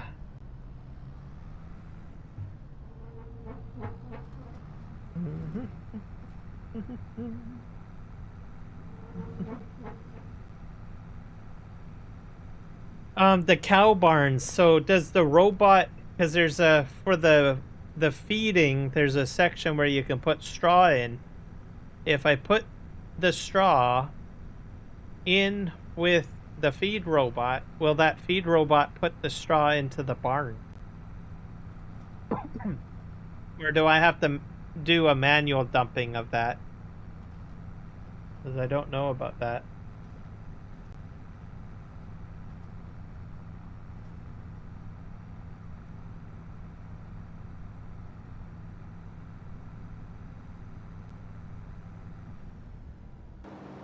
And this trailer has a problem. I'm gonna have to... Can I... It does a high dump. See. Grain door, back, grain door. I'm gonna have to do the grain door. Because if I don't do the grain door, it's going... Or is this still gonna high dump on me? Because it doesn't have a walking floor on it, does it? This might be a bad trailer. Mix it as food? Okay.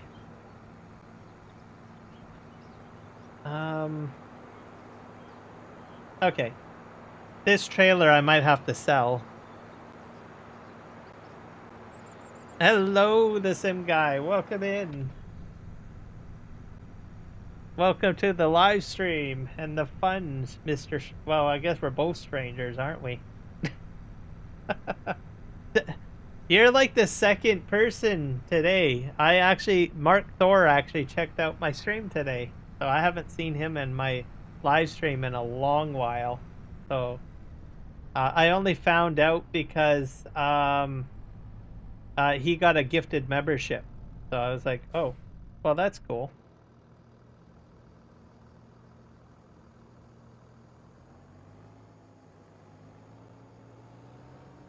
So I've seen a lot of familiar faces tonight in Farm Sim.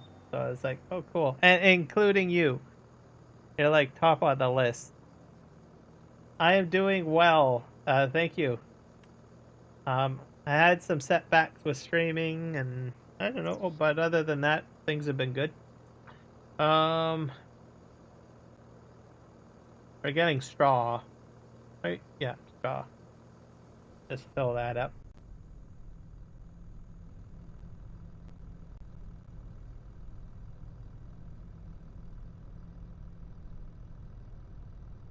Still on the prowl here.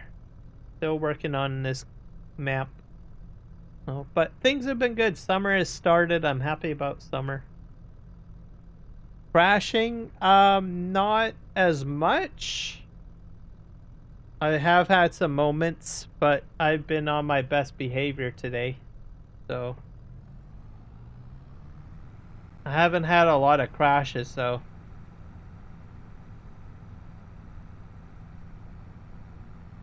but most of the time it's because like I'm like most of the area is like fairly open. But when I do crash, I do take note of it. I have had some moments where I've been up to like 9 crashes. Just depends on the, you know, the live stream, and it usually happens when I'm like tired. But I've been a far better driver than when I was on PV Canyon Crossing.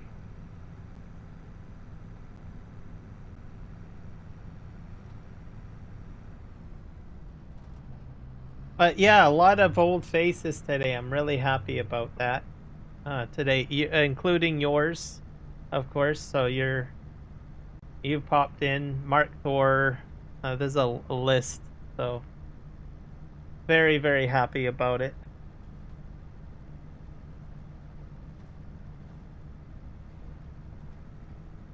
And it's summertime. Canada Day's next week, by the way, too. So I'm excited about that next Tuesday.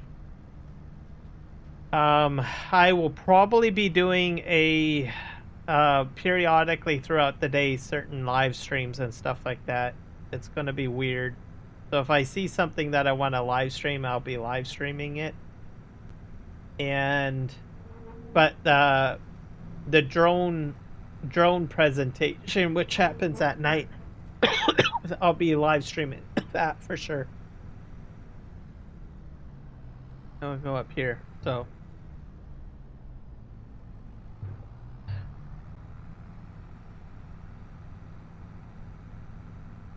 yeah, I can drive down the road without crashing. Isn't that amazing? And look at this. I got a versatile. I'm happy. This is like my favorite pack, the Sim Guy. Because you know that I like the versatiles. So I went fully versatile. My whole farm is versatile. Okay, let's okay, let's see here. We are distributing this out the grain door. Ah, that solves my problem. So I just have to use the grain door on here. Oh no. No, no, no, no, no. This is a problem. So this trailer it will not work for the inside the barn. I'll show you what I'm talking about. Because I'm gonna have to go in here, right? I cannot have a high dump in here. That's a problem. Yeah, it's clean. Very clean. You want to know why it's clean? I'll show you. I'm going to leave that tractor there. I'll show you why it's going to be clean. And this is a freaking... Everybody that's watching my stream needs to pay attention, because this is like game-changing when it comes to car washes. It's brand new, yes. I'm going to show you something. You guys, this is going to blow your socks off, literally. So everyone that's a farm sim person, you're going to love this. Okay, we're going to jump over here. I'm jumping in this truck, okay? Because it's over here. Hey. Am I hooked up? I'll just disconnect that. I'm using the truck as a demonstration.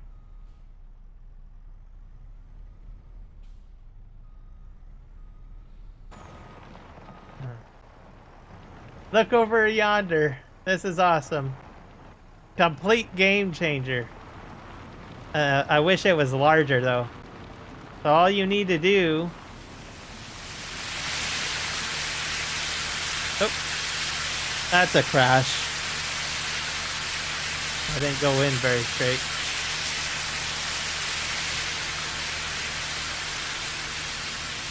You just have to drive through it like that and it'll wash your truck. Literally. You don't have to get out and use a sprayer. There we go. Nice shiny truck.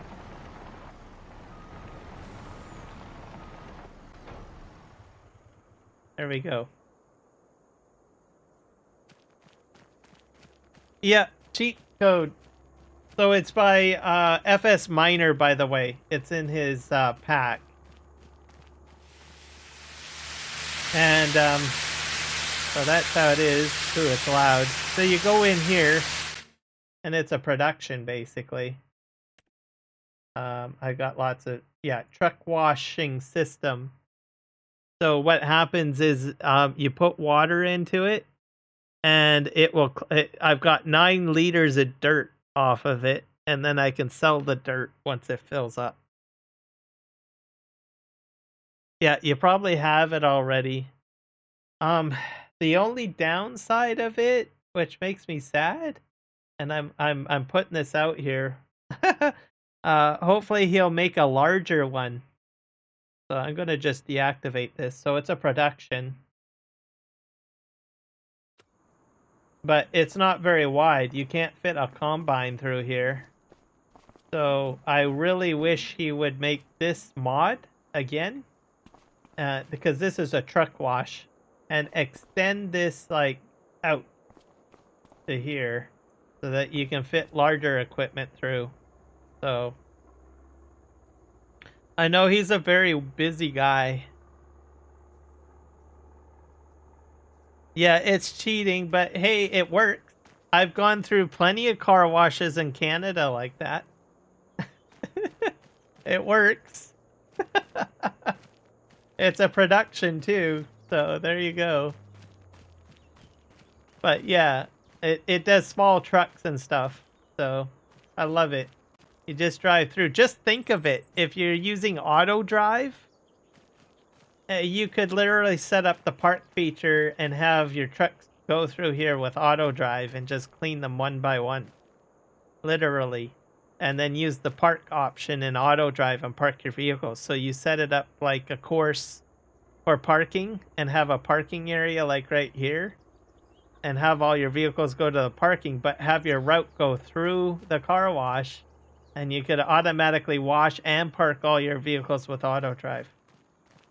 But this will only work with, like I said, very small vehicles because it's not very wide. So that's why I have this power washer over here. So larger vehicles I can wash with the power washer by my hand. So. But yeah, I'm hoping that they come up with a much larger wash that's wider that will accommodate a combine or other equipment that's larger and wider. Thank you, FS Miner. So it's in his pack. Just download his latest pack and you'll have it. That's a crash too. Scraping. The farm sim, the sim guy. Because I'm farm sim guy. Just me, you know how I am. Every time you show up, you cause me to crash. Telling you, I was doing so good. Alright. So I'm up to 2 crashes for the live stream. But yeah, amazing mod. And I like the fact that he incorporated it in as a production. So the dirt that you get off the vehicle accumulates, and then you can go ahead and sell it and make a little bit of money off of the dirt. I think that's ingenious. Better than just driving through and not really having anything else to do with it. And we're gonna go get more straw. Yeah, I suppose so. I'm not a very good driver. I fail.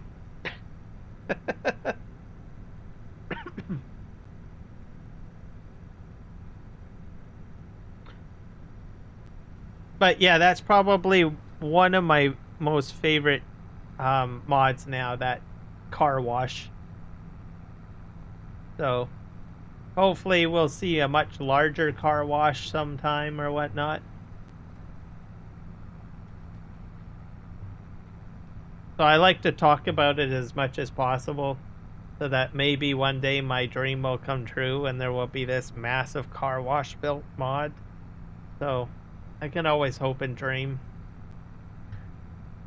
One of the benefits of being a content creator, you can just live stream and talk about your wish list and hope that maybe someone might make your wishes come true.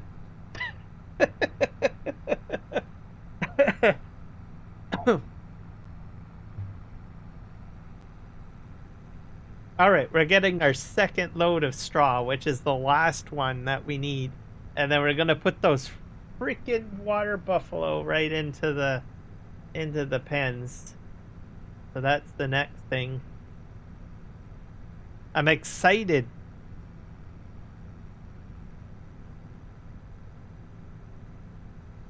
Yes, that's what we should do. I should probably do that. I'll make a short video because I've been talking about it. So I think I'll do that. I'll do it probably tomorrow. So I usually do my shorts the next day after a stream. So, and then you guys can share it off to him. Share it to his channel and share it. We need a larger one of these, please.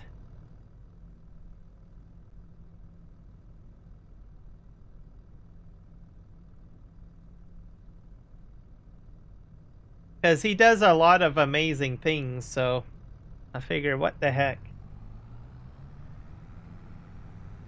And a lot of people would enjoy it. I think, I know I would enjoy it.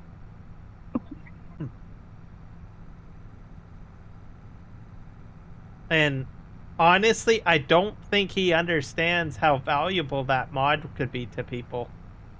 Especially to, like, people like myself who don't like washing their vehicles. I'm just telling, and there's a lot of us out there. I'm pretty sure I'm not the only one who doesn't um, keep on top of washing their vehicles. So having a much larger one built will be a win for all of us people that don't wash their vehicles.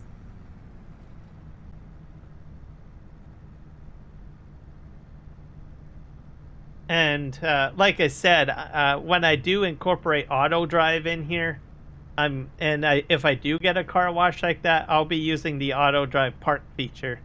I'll basically have a parking lot area and set up parking for each of my vehicles, because that's a feature that I never really got into using in any previous version of auto drive.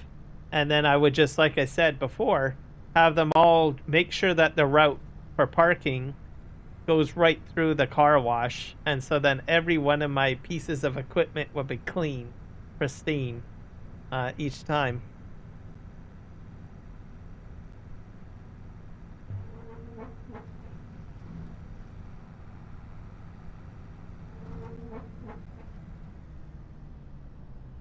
He's donating an ornithopter to you? Are you you got, oh my god. You're gonna have to give me a picture, Kenshin. I don't believe you. Oh my god. Dang it. That's not fair. If he's giving 2 away, tell him that you've got a friend that wants one too.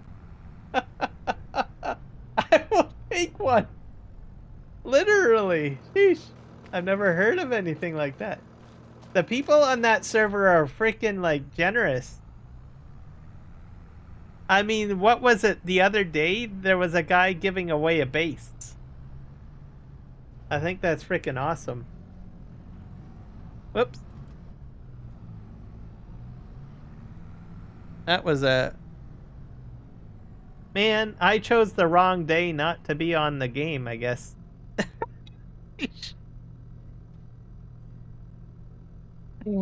We're talking about Dune the Awakening, the sim guy. Oh no. No, no, no, no, no, no, no, no. What are you doing? Don't do that. Oh yeah, this is high dumping.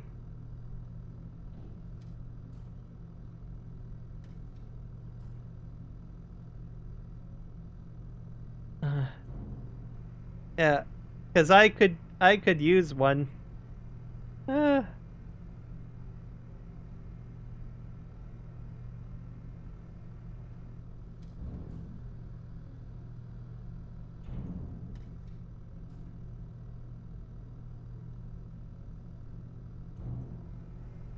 that, and I've got the space in that one base, remember? So no spare capacity for straw. All right, good. And we're gonna put our water buffalo in, guys. Oh, look at that. I did not plan that. Whoops. Did not go very well. Sorta. Almost. Just a little bit more of an inch in. That's another hit. Oh. Yeah, we're gonna park this tractor over here.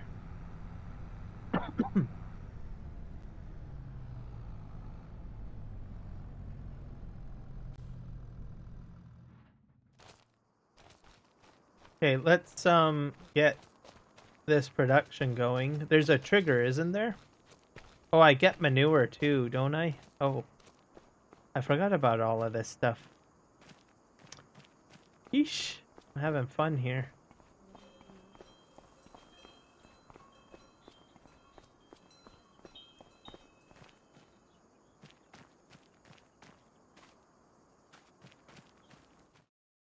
Okay, we got buffalo. Angus. Water buffalo. The sim guy, should I do baby buffalo or adult buffalo? I'll let you make the decision, sir. I can start them off as babies, all of them. This is PVRivers. So I'll show you. Baby? Okay. Then we're gonna do baby then. So this is PVRivers. He didn't bring PV Canyon over, so this is PVRivers. He decided to do PVRivers. So that's the new map. It's a 4x, and it's a much friendlier layout. Like I have all of my logging stuff over here with all of the productions that support it. So if I want to do logging, I can just stay in the one area. And then there's the waterways. You get the boats as well. And there's bridge building. Mining is up here. And yeah, and there's some other smaller productions spread out. The market's over here. I've used that. And there's a rail system. I think I like this map a lot more than PV Canyon Crossing. Okay. We're going to do Farm Sim Guy, or I mean the Sim Guy. You're going to kill me one of these days. Just know it. We're going to do baby buffaloes. So I'm kind of glad that you said that, because then we can see the full life cycle of these things. So we're just going to max it all out. I'm going to buy them all. So this is the full-on experience.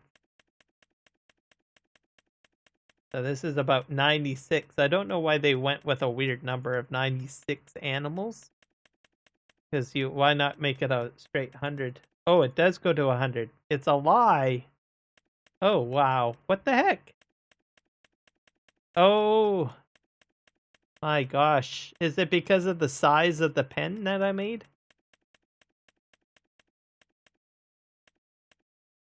Okay. I'm gonna keep on going up. You guys tell me when to stop. Either that or someone put in the chat saying, oh, just max the thing out. So. Oh. 193. That's the max amount. I'm gonna just dump. I thought it would keep on going up to 1,000 or something. Okay, I'm gonna buy that. All right, we got our baby buffalo. Okay, where are they? They're over here somewhere. Oh, look at those little cute little things. Oh my god, you guys don't really know how to walk very well, do you? Oh my god. These guys are so cute. Come on, guys. You come on. I know I didn't give you guys any mothers, but come on. You can do better than that. They don't know how to walk very well. I hope you guys know how to eat grass.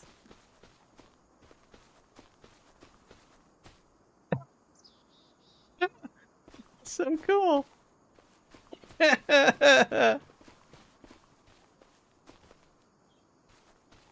This guy's not doing very well. Buddy, are you okay? Are you okay? Are you a little tired? You a little sleepy? You're all sleepy. You've given up too easily. I like you. You're my kind of animal. Oh, look at this guy. Hey, what are you doing? You're an overachiever, aren't you? Oh, you're on the spot. I'm sorry. I'm scaring you. You just keep on doing your thing. Oh, you guys are all walking the right around. Oh, you guys are afraid of me. That's what it is. I'm sorry, guys. I'm gonna leave you alone. Okay, is there anyone in here? I don't think so. Nope. Oh, wow. Open that up for air.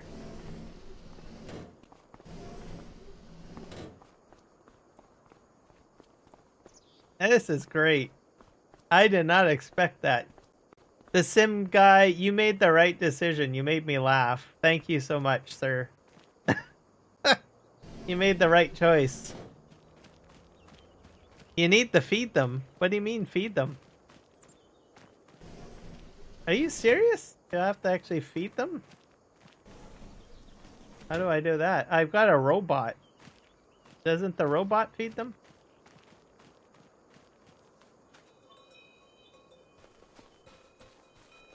How do you feed them? Whoa, boy. You're loud. Did you burp? I'm loving this. How do you feed them?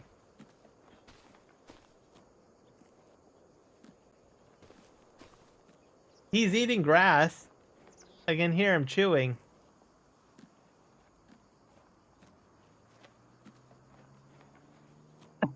This is so crazy. Yeah, I can hear him chewing, so he's chewing. I think they're all chewing grass, so we're on a roll here. Oh, look at that guy. Yeah, he's an overachiever. He's the guy that was running around earlier. Here, I'll get out of your way, Mr. Cow Buddy. You're trying to do your thing.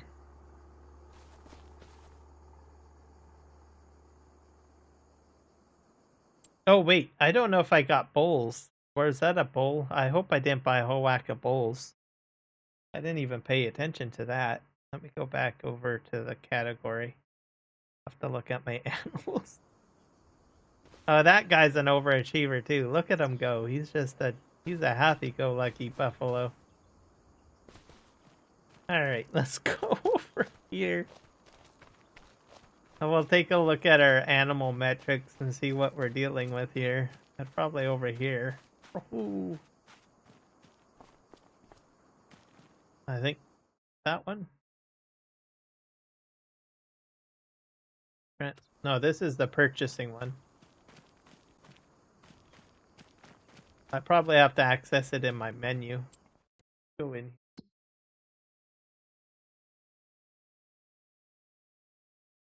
Let's see. Straw is fine.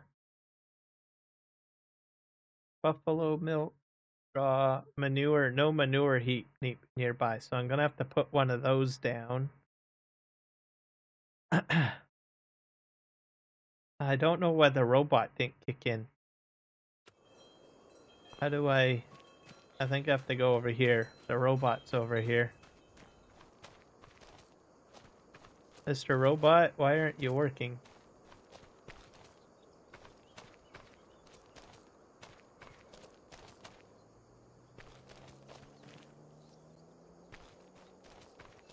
Does the robot just kick in on its own? It says I got everything in there. He's just not coming out. He probably comes out at a certain period of time, right? There's a timetable for him. So they're all eating grass right now, I believe. Buffalo milk production. So I'm gonna put down a heap now. So let's do that. I think here. Because I do want to collect some manure. Da, da, da, da, da, da, da, da. Okay. Horses, pigs, sheep, chickens. I think we gotta go into here. Silos.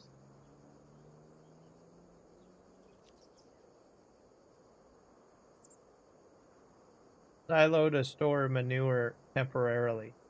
Okay. And then silo extension is probably what we need. Increases the storage capacity of your manure heap. Must be placed by stable. So this one is the one that we're after. So we're gonna put this like right here.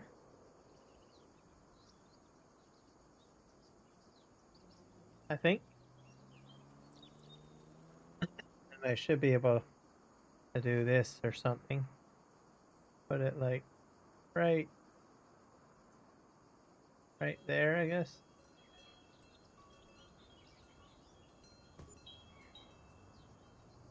That works out fine. Oh, I think I clipped it into the barn. Let's see how bad it is. Not too bad. It'll be fine. And then we'll probably, I'm going to fix this up here somehow. Let's see here what we're dealing with. Yeah, we're going to paint this out a bit. So let's fix that.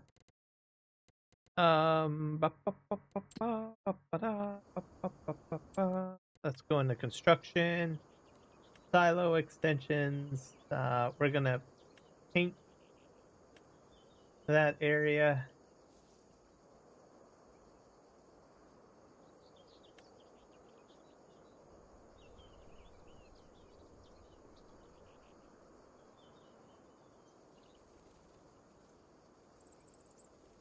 What is that? Force needle? Okay. Nope. Nope. Trying to find the right texture that matches this. It'll be a bit challenging to do that. Is it this one? Nope. That's the one.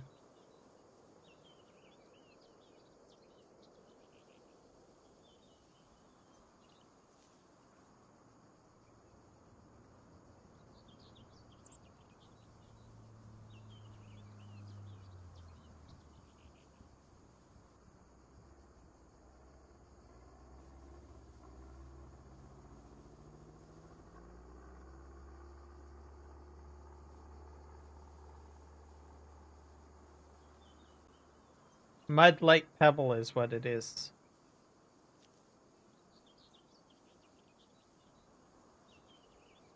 And I think I can kind of change this to the same type. There's a little bit of an overlap of texture problem there, but that's fine. And I'm erasing this field out of here because, well, this part anyways, so that it doesn't interfere.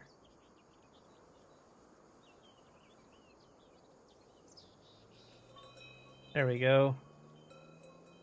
What else do we need? This should be fine. Okay. Take a look over here.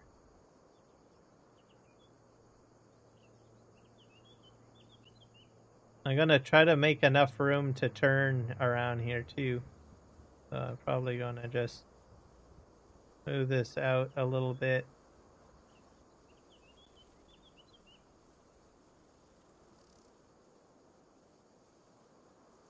Just nice and easy. Just like that. So if you guys are new to the channel, remember to hit the subscribe button or follow if you're on Kick. Like the video or the live stream. Helps me out. That way I can still do some crazy crashes and other shenanigans. Alright, there we go. And you can also be a member if you want to help donate and contribute to the channel. A few people, 15 people got subscriptions gifted, or I mean memberships gifted to them today. And Kenshin bought a membership today as well. So thank you everybody.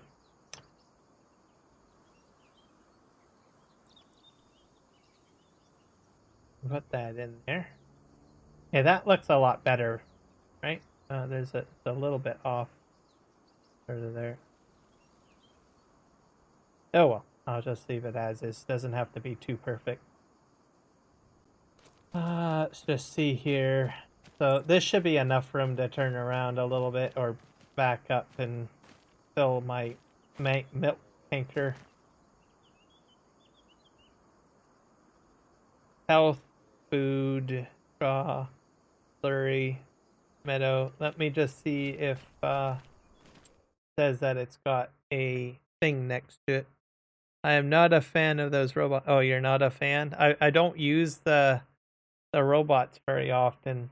So, or actually I don't think I've ever used it before. So I thought, what the heck, I'll give it a try. Let's see. Okay, I did put it in the right spot, the manure thing, because it's now showing up. It's not giving me the error saying you can put a manure heap here. But I do see where you've got a point about the robot, because I put the food in there and it hasn't gone out. So I think it must be on a timer or something like that. So, because it's got hay, it's got silage in there, straw and mineral feed. Robots are slow? Oh. So, I'm probably going to have to just wait, essentially, till it decides to come out and do its thing.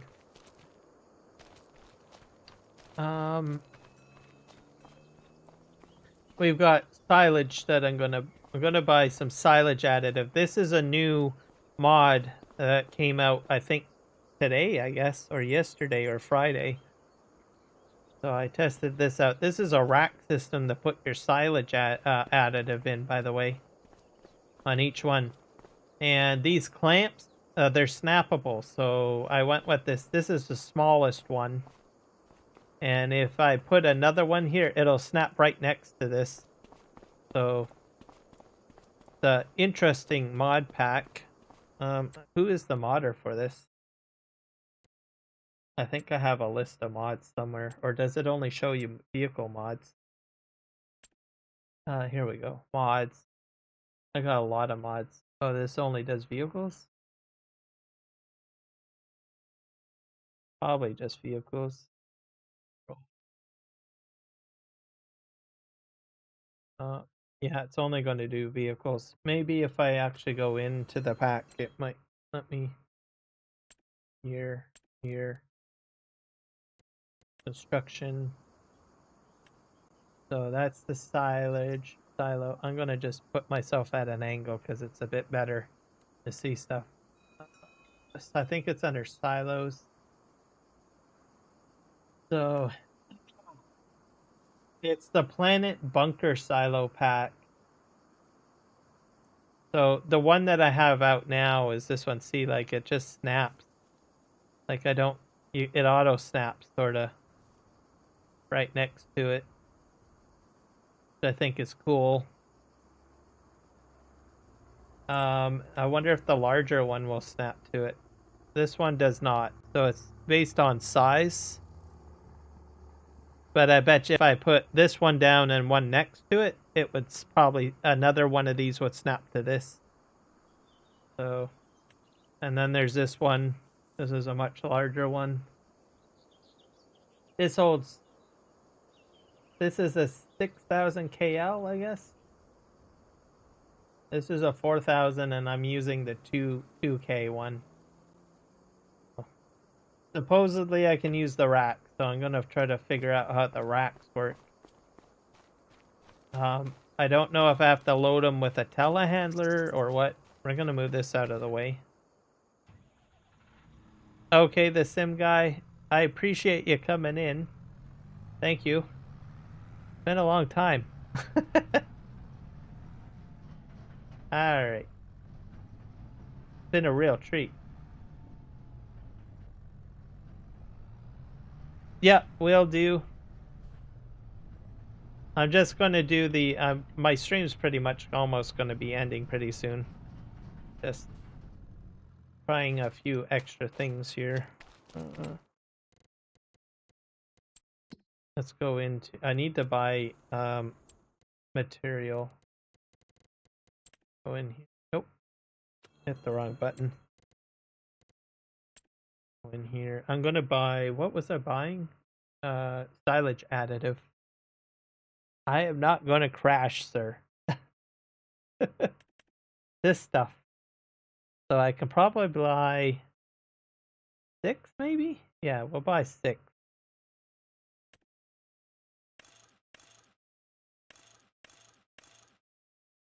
And buy. So let's see what happens here. So I have like, I guess it could have been 1, 2, 3, 4. I guess I could have done 8, but oh, I didn't plan this. I didn't even think that I would have the telehandler here. I guess this is another thing to put the telehandler to use. I think you have to put it in with a forklift or a telehandler.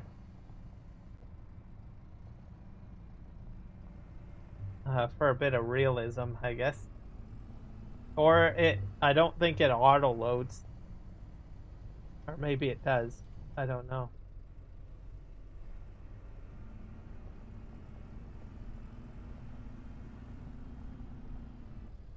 Alright, I'm gonna turn around here and we'll see what happens.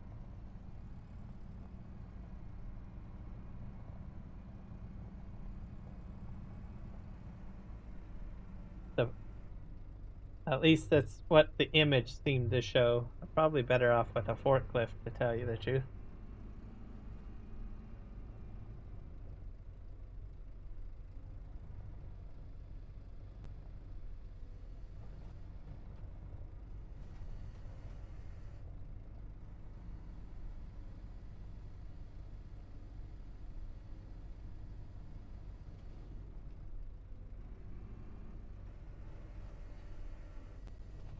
So apparently this is what this is for. So you just part, oh, like that is my guess. At least that's what it looked like in the image.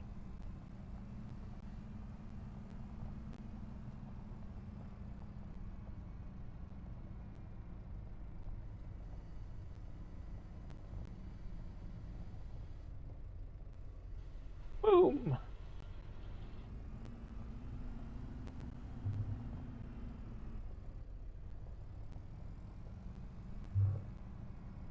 And then the idea is that when you come to the silage bunker to unload, you would just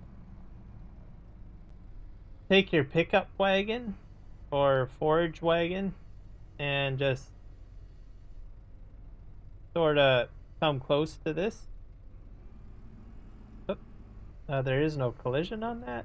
I would have thought there would have been a collision. Oh, there is a collision. Just not going into it properly, am I?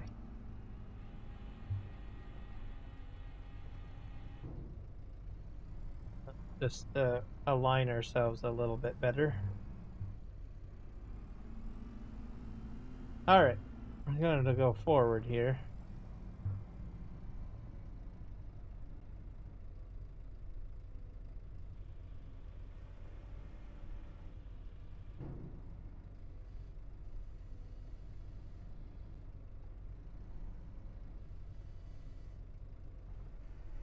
I'm not noticing a collision. There's a bar collision that's not there. That's interesting. Okay, go up to the upper floor.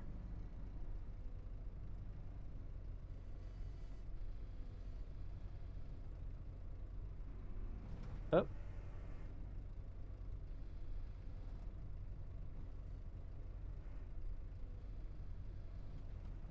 Not sure.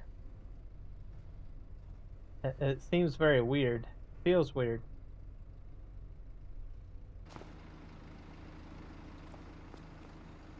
Okay, I think I know what I'm doing wrong. Okay.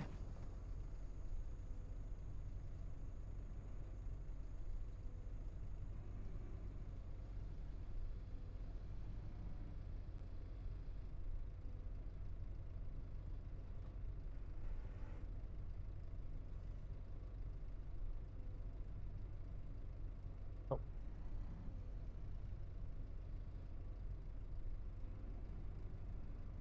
I think I did it.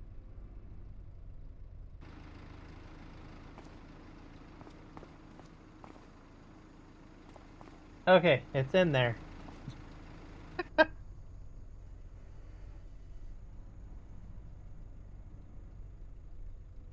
For a minute there, I thought there was no collision. I was like, that seems weird. Alright, those are in there.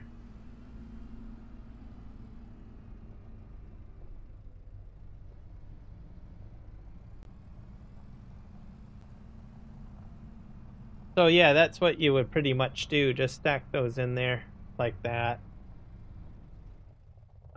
I'll probably do that another time. Got 2 in there.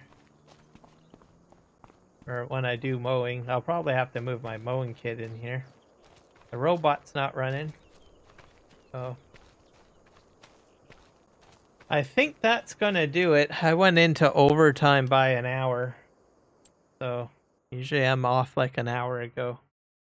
So I thought setting up the cow barn would have taken a little bit, not as long, but I really wanted to get that going. Sometimes I get right into a project and I just like, yeah, I need to get that done. Or I want to do that. Let's see who's live streaming Farm Sim. Open here. It's probably someone.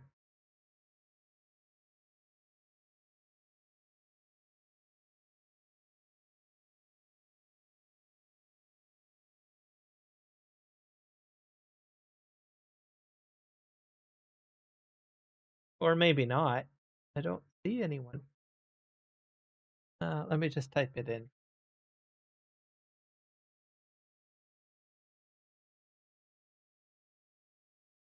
25.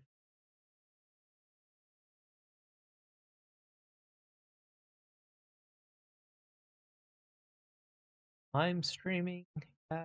No, one. What about 22?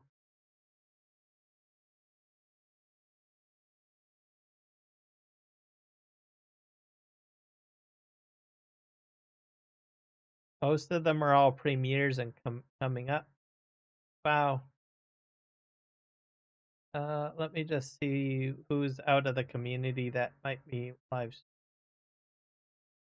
Wolf, the lone wolf is live streaming. I don't know what he's doing. He's out of my community. You guys can say hello and freak him out. I guess. I've never, uh, I've never actually done a redirect to him. So say hello, and be sure to let him know that Kiram Gaming redirected to him.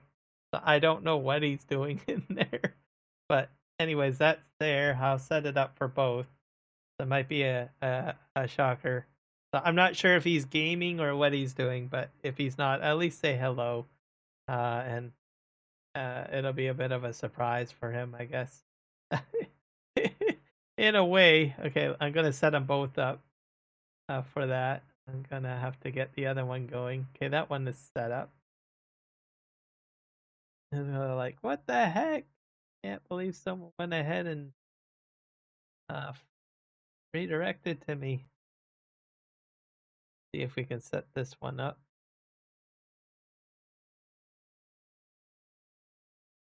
There we go. All right. So yes, everybody, thank you so much. This was an eventful stream on many ways.